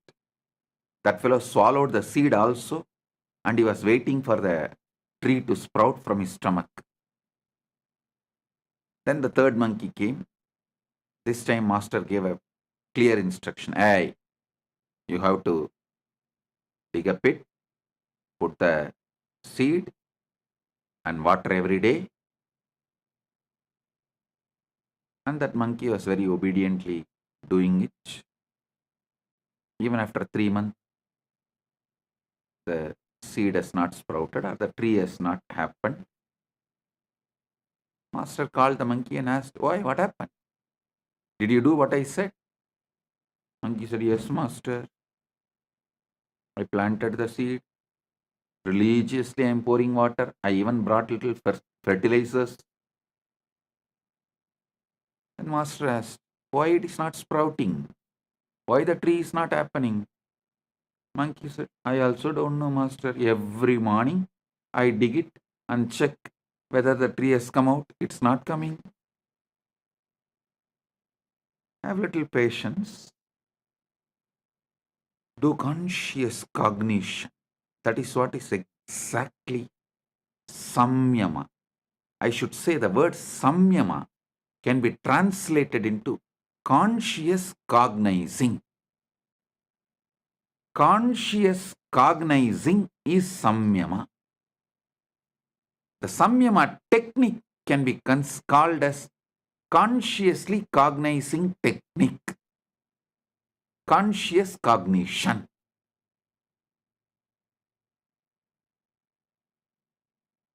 The Sanskrit is impossible to translate by the unenlightened minds. Only if you know thoroughly exactly what that sutra means, you will be able to translate that. Listen, that is why the Sampradaya Pata, listening to the Shastras in a very traditional Sampradaya way is needed. You need to know the Vyakarana. You need to study the basic scriptures to understand the each Vakya, even how to separate the words and make meaning out of it. I don't know how many of you know. If you ask the people who read Sankarabhashya, how many Brahma Sutras? They will say 555. If you ask Sribhashya, the Ramanuja Sampradaya, they will say no, 535. You may be wondering, hey, Bhashya, commentary can differ. How can Sutra itself differ? Because the way they break the words, the way they add the words, the number of Sutra itself differs. You will be shocked. There is a Sampradaya which makes Brahma Sutra into 700 sutras.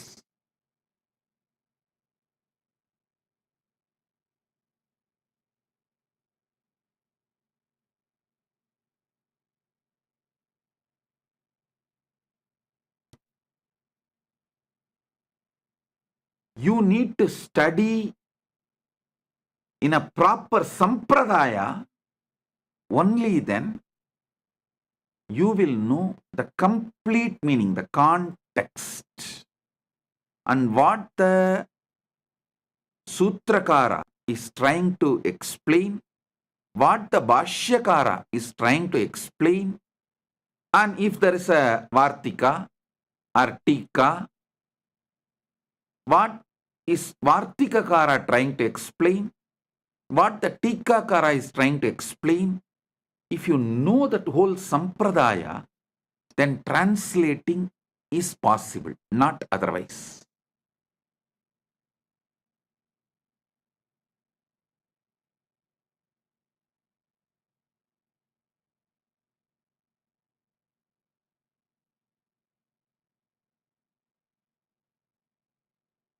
The word Samyama, the best translation will be conscious cognitions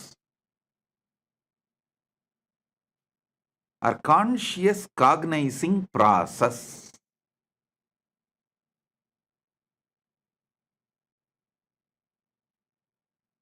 Samyama expands your attention span and makes the mana unmana happens. The mind moving towards consciousness, raising its frequency. The mind gets trained.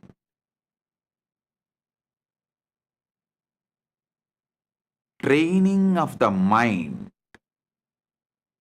enabling various competence of your mind available to you is what is real education. Your mind has many competence. Making all those competence available to you is the real education. Conscious competence, if you build, you can never be put in suffering. See, Tirunavukarasa Swamigal, he was put in jail. Sitting in, it's not ordinary jail, it's called Sunnambu Kalavai. He was put in a jail and the jail whole room was covered by the limestone and the fire was put. He sings, sitting in that, Masil Veenayum Malai Madhyamum, Visudhendralum Vingilavenilum, Moosu Vandarai Poigayum Bonrade, Eesan Yendai Enayadi Nizhale.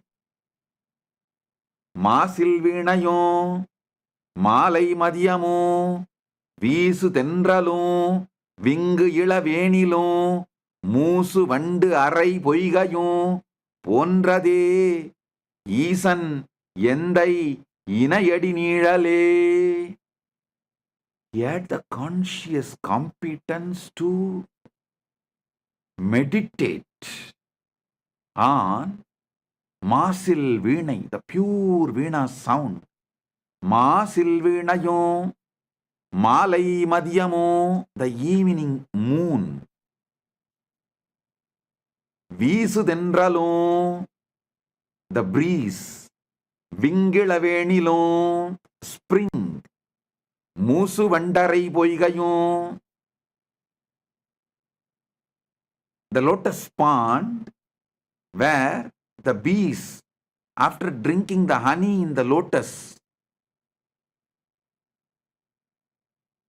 creating a sound of the Brahmari. This is the way the Paramashiva's feet is. Just his cognition, his body never got burnt on that whole Sunnambu Kalavai. That lost all the fire. Masil Veenayum, Malai Madhyamum, Visu Tendralum, Vingilavenilum, Moosu Vandarai Poigayum Ponrade, Eesan Yendai Inayadi Nizhale. See the kind of the conscious cognition he is able to manifest when he was put in the jail and literally burnt with the limestone.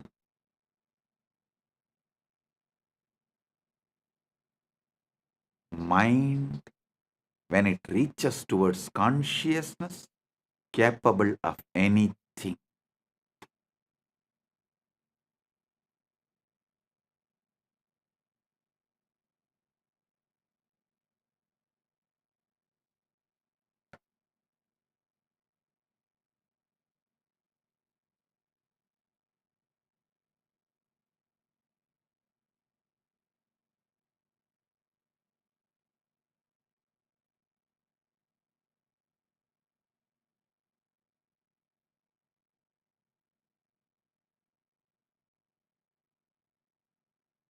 When I was put in jail illegally, all those police people and those jail in charges, and after I came out, even the media repeatedly asking, how is it, Swamiji?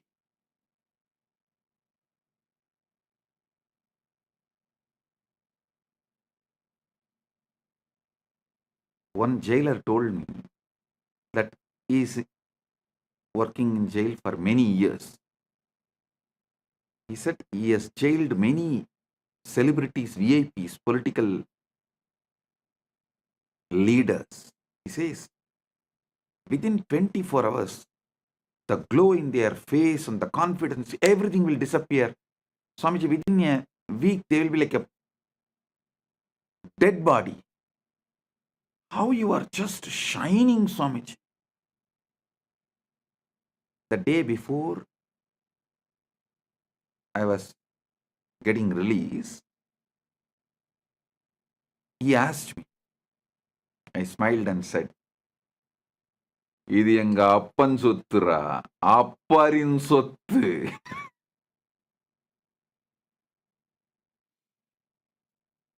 என் அப்பன் சொத்தை அப்பர் அனுபவித்தார், அப்பர் சொத்தை நான் அனுபவிக்கின்றேன்.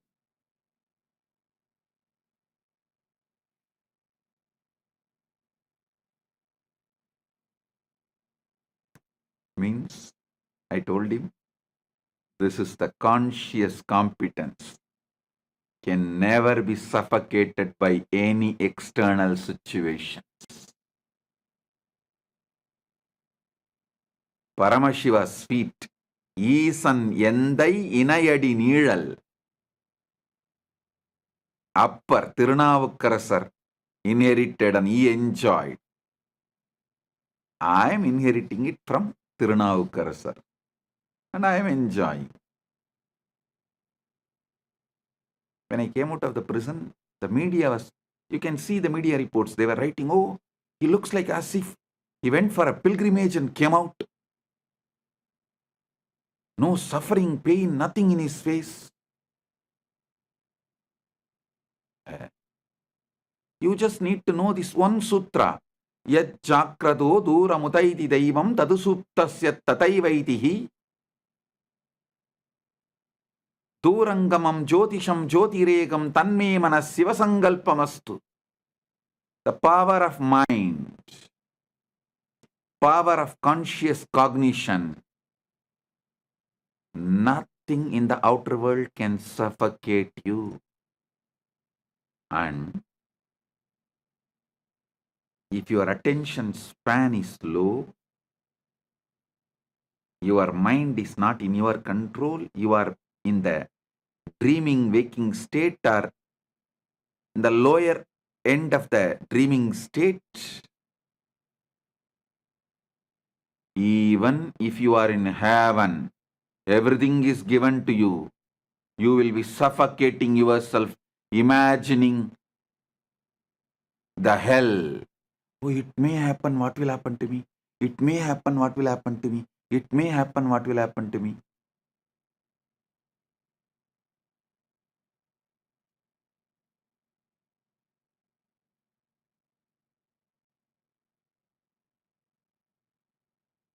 If you are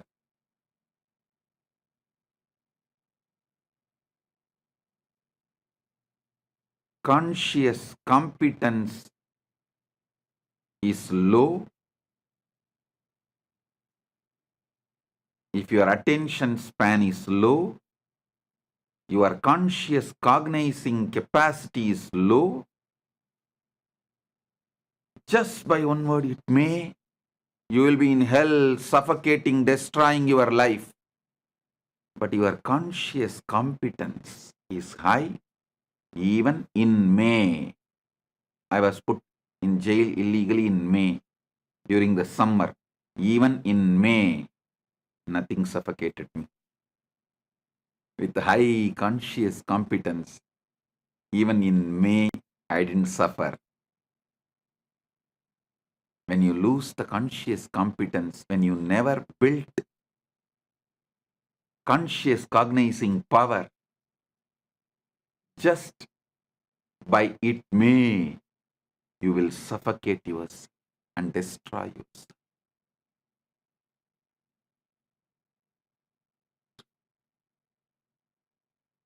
Listen to these truths deeply.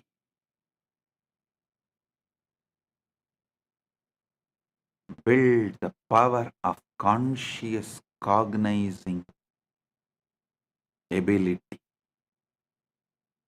you can manifest any power you want.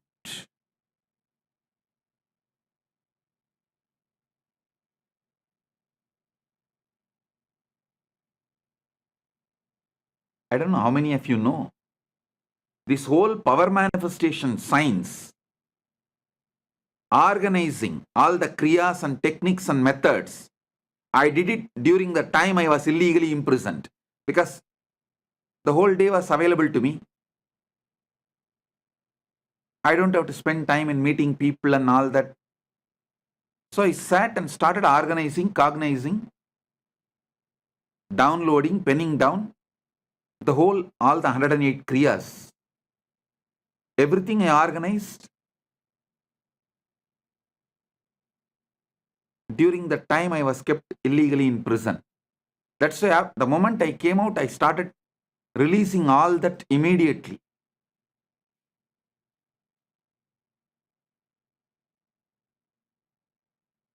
Understand?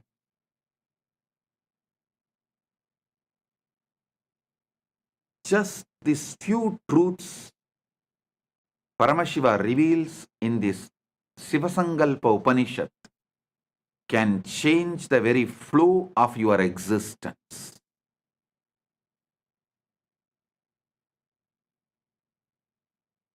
I'll continue to expand the further sutras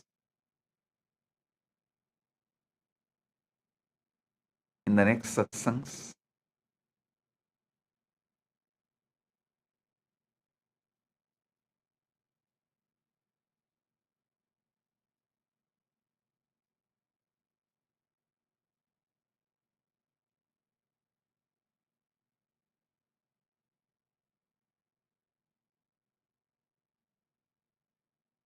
In Paramashiva program, I am seeing day by day people are developing the larger attention span, more conscious cognizing capacity, especially when they talk to others, start enriching and causing.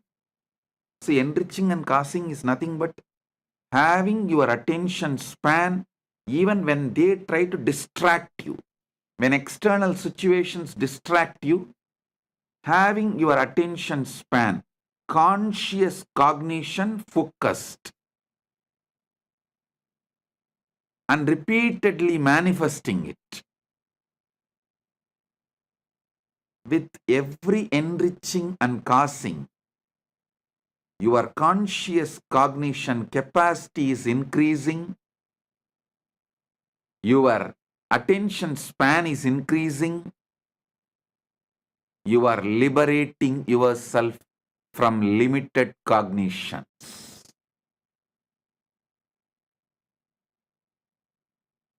Paramashiva Sena is on-the-job training, not like separate theory, then practical. No. On-the-job training, competence-based education. Education building competence. The whole modern day education is competition-based education. It builds you to compete. But finally, if you see, no competence is built. But conscious-based education is competence building education, not competition building education. Competence building education.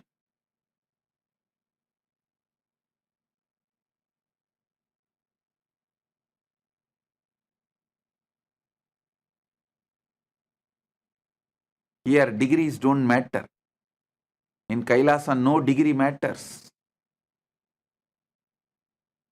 Conscious competence matters. People always try to use, when I say, see, when I make some decision, because they have not built the conscious competence, if I make decision, they try to blame, no. Because I don't have education, I have been removed from this job. No. Because you have not built competence, you are moved out. Not because you don't have education. Education doesn't build anything. Conscious competence is life.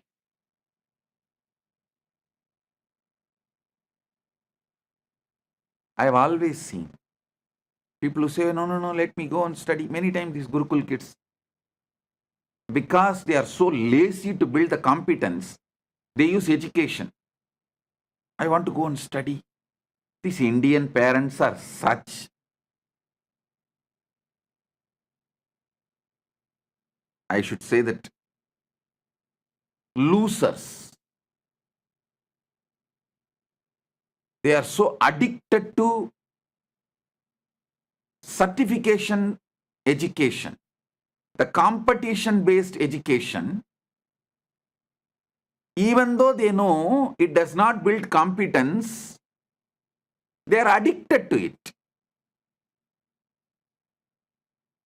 So they also encourage. Finally, the education institutions become rich by you getting educated. Nothing else happens. The only thing happens through the competition-based education, certification-based education is the education institutions become rich. That's all.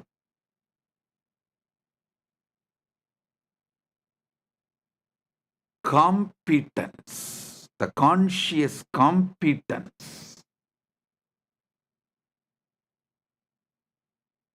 is life. In Paramashivoham, I am seeing people evolving conscious competence and on-the-job training. The competence building education is happening.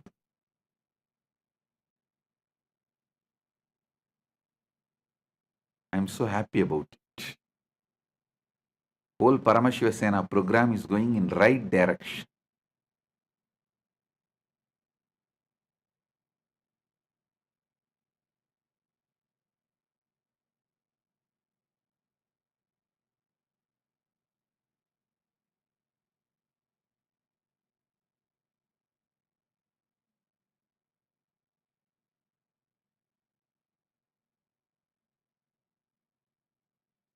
Many times I see this whole funny thing happening. People who have big certificates, many doctorates, people who are with big certificates, all of them are sitting in Paramashivoham program. And who is running the whole program? Nithyananda and Tattvapriya, who have no certificate. And who is guiding them to run the program? Nithyananda, who has no certificate. 3 high school dropouts, not even high school graduates, running the program where everyone is at least graduate and 90% of them are postgraduates. Some of them are doctorates, and I'm telling you,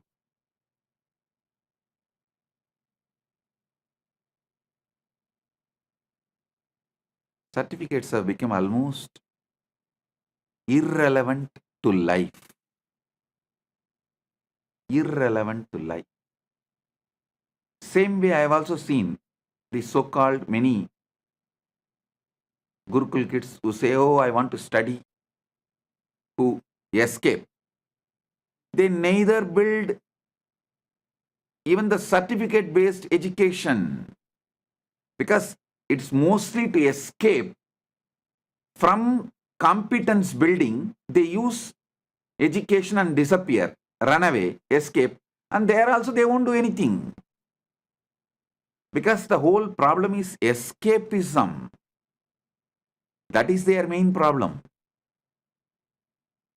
And even if some few, 1 or 2 study, they don't build any competence. Finally, you come to Paramashivoham program, get trained by Gurukul kids.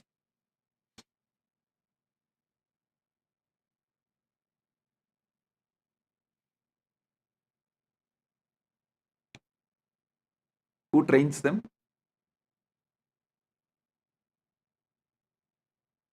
At least Nithyananda and Tattvapriya went to school for few years. To tell you honestly, I never even went to school. Forget about graduating. Never went to school.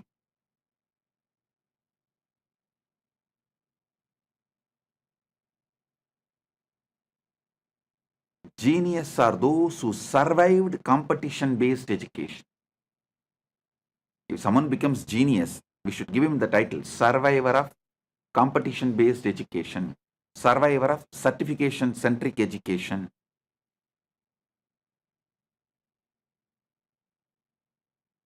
Not because of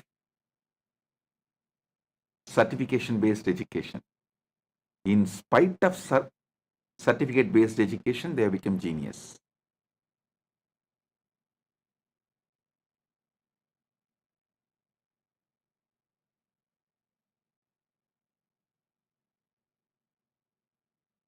I'm so happy seeing so much of conscious competence is getting built for each one in the Paramashivoham. I tell you, all those in the Paramashivoham, be very clear. When you go back, you will be 100 times more successful in your business, in your career, in your relationships. Because once the conscious competence is built, you can use it for your dharma, artha, kama, moksha, everything. You will be successful in everything.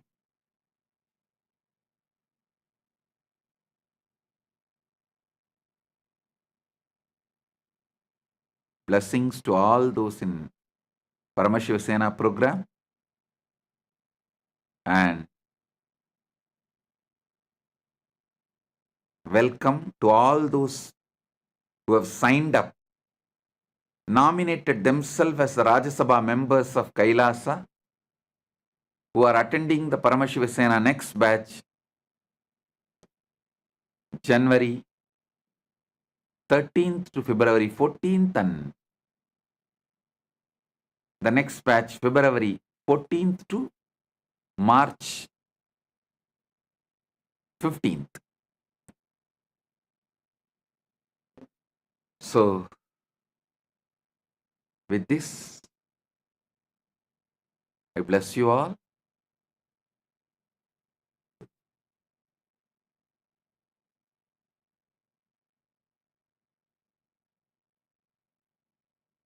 Be blissful.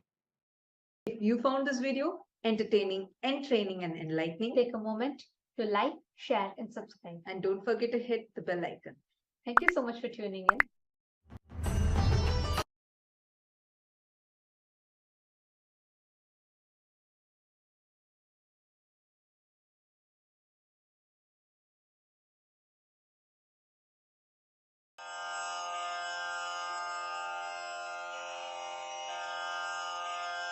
श्रीकैलासोन्नतद्वादशान्तश्यामलापीठारूढ श्रीमीनाक्षिसुन्दरेश्वरा भिन्नस्वरूप परशिवपुत्ररत्न Kumar गुरुमण्यतुल्यावतार श्रीपार्वतीस्तन्यपानलब्धदिव्यज्ञान विश्रुतसकलनिगमागमसारभूतद्राविडवेदप्रवक्त्रे श्रीमत्परमशिवकरुणासमधिगतमुक्तामयचतुरश्रयान् गीयमानछत्रचामर श्रीचिह्नकाहलादिसमस्तबिरदावल्यलङ्कृत ज्ञानविज्ञानचक्रवर्ती सर्वजनसङ्घसद्यो निर्वाणदीक्षाव्ययापवर्गवर्ष विश्राण Jimuta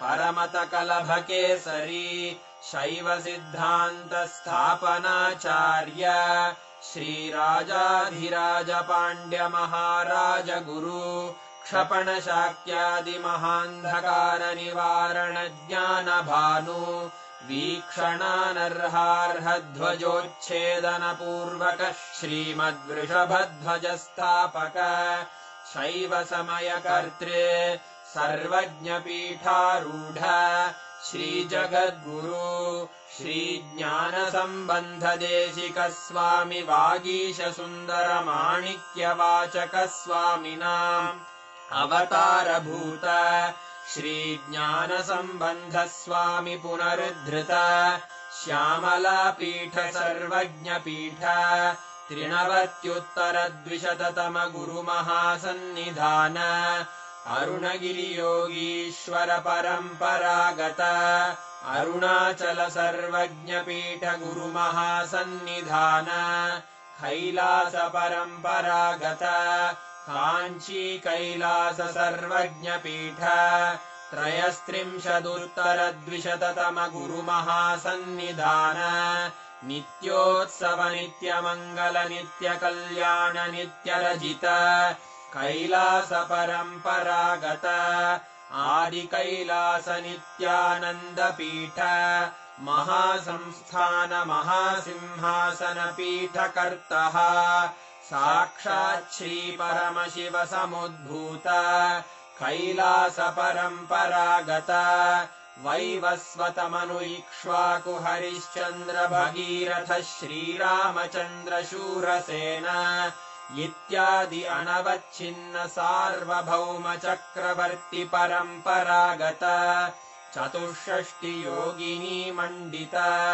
चतुष्षष्टि सम्प्रदाय प्रवर्तक मनुधर्मशासन सूर्यवंश प्राप्त सर्वज्ञपीठ सुरांगी साम्राज्य मूर्धाभिषिक्त चूडामणे साक्षात् श्री परमशिव समुद्भूत कपिल महागुरु पुनरुद्धृत महानिर्वाणि पीठ अष्टोत्तर सहस्र श्री महामण्डलेश्वर साक्षात् श्री परमशिव सिंहासनाभिषिक्त समस्त गणनायक श्री महागणपति समारंभ अनवच्छिन्न पीठाधीश्वर गुरु परंपरा प्राप्त अटल पीठ अष्टोत्तर सहस्र श्री अटल पीठाधीश्वर धर्म मुक्ति स्वर्गपुर स्वर्ण पीठ त्रयोविंश गुरु महासन्निधान कैलास परम्परागत आदिपीठ सर्वज्ञ पीठ जगद्गुरो श्री कैलास पुनरुद्धारक श्री कैलास परमाचार्य श्रीमत्परमहंस परिव्राजकाचार्य वर्य सच्चिदानंद प्रणव स्वरूप श्रोत्रिय ब्रह्मनिष्ठ श्रीमज्जगद्गुरु श्रील श्री भगवत् श्री नित्यानंद परमशिव श्री ज्ञान संबंध देशिक परमाचार्य स्वामिन् अत्रागत्य परिपाल्य च अस्मान् विज्ञान वितरणेन विजयी भव जय जय।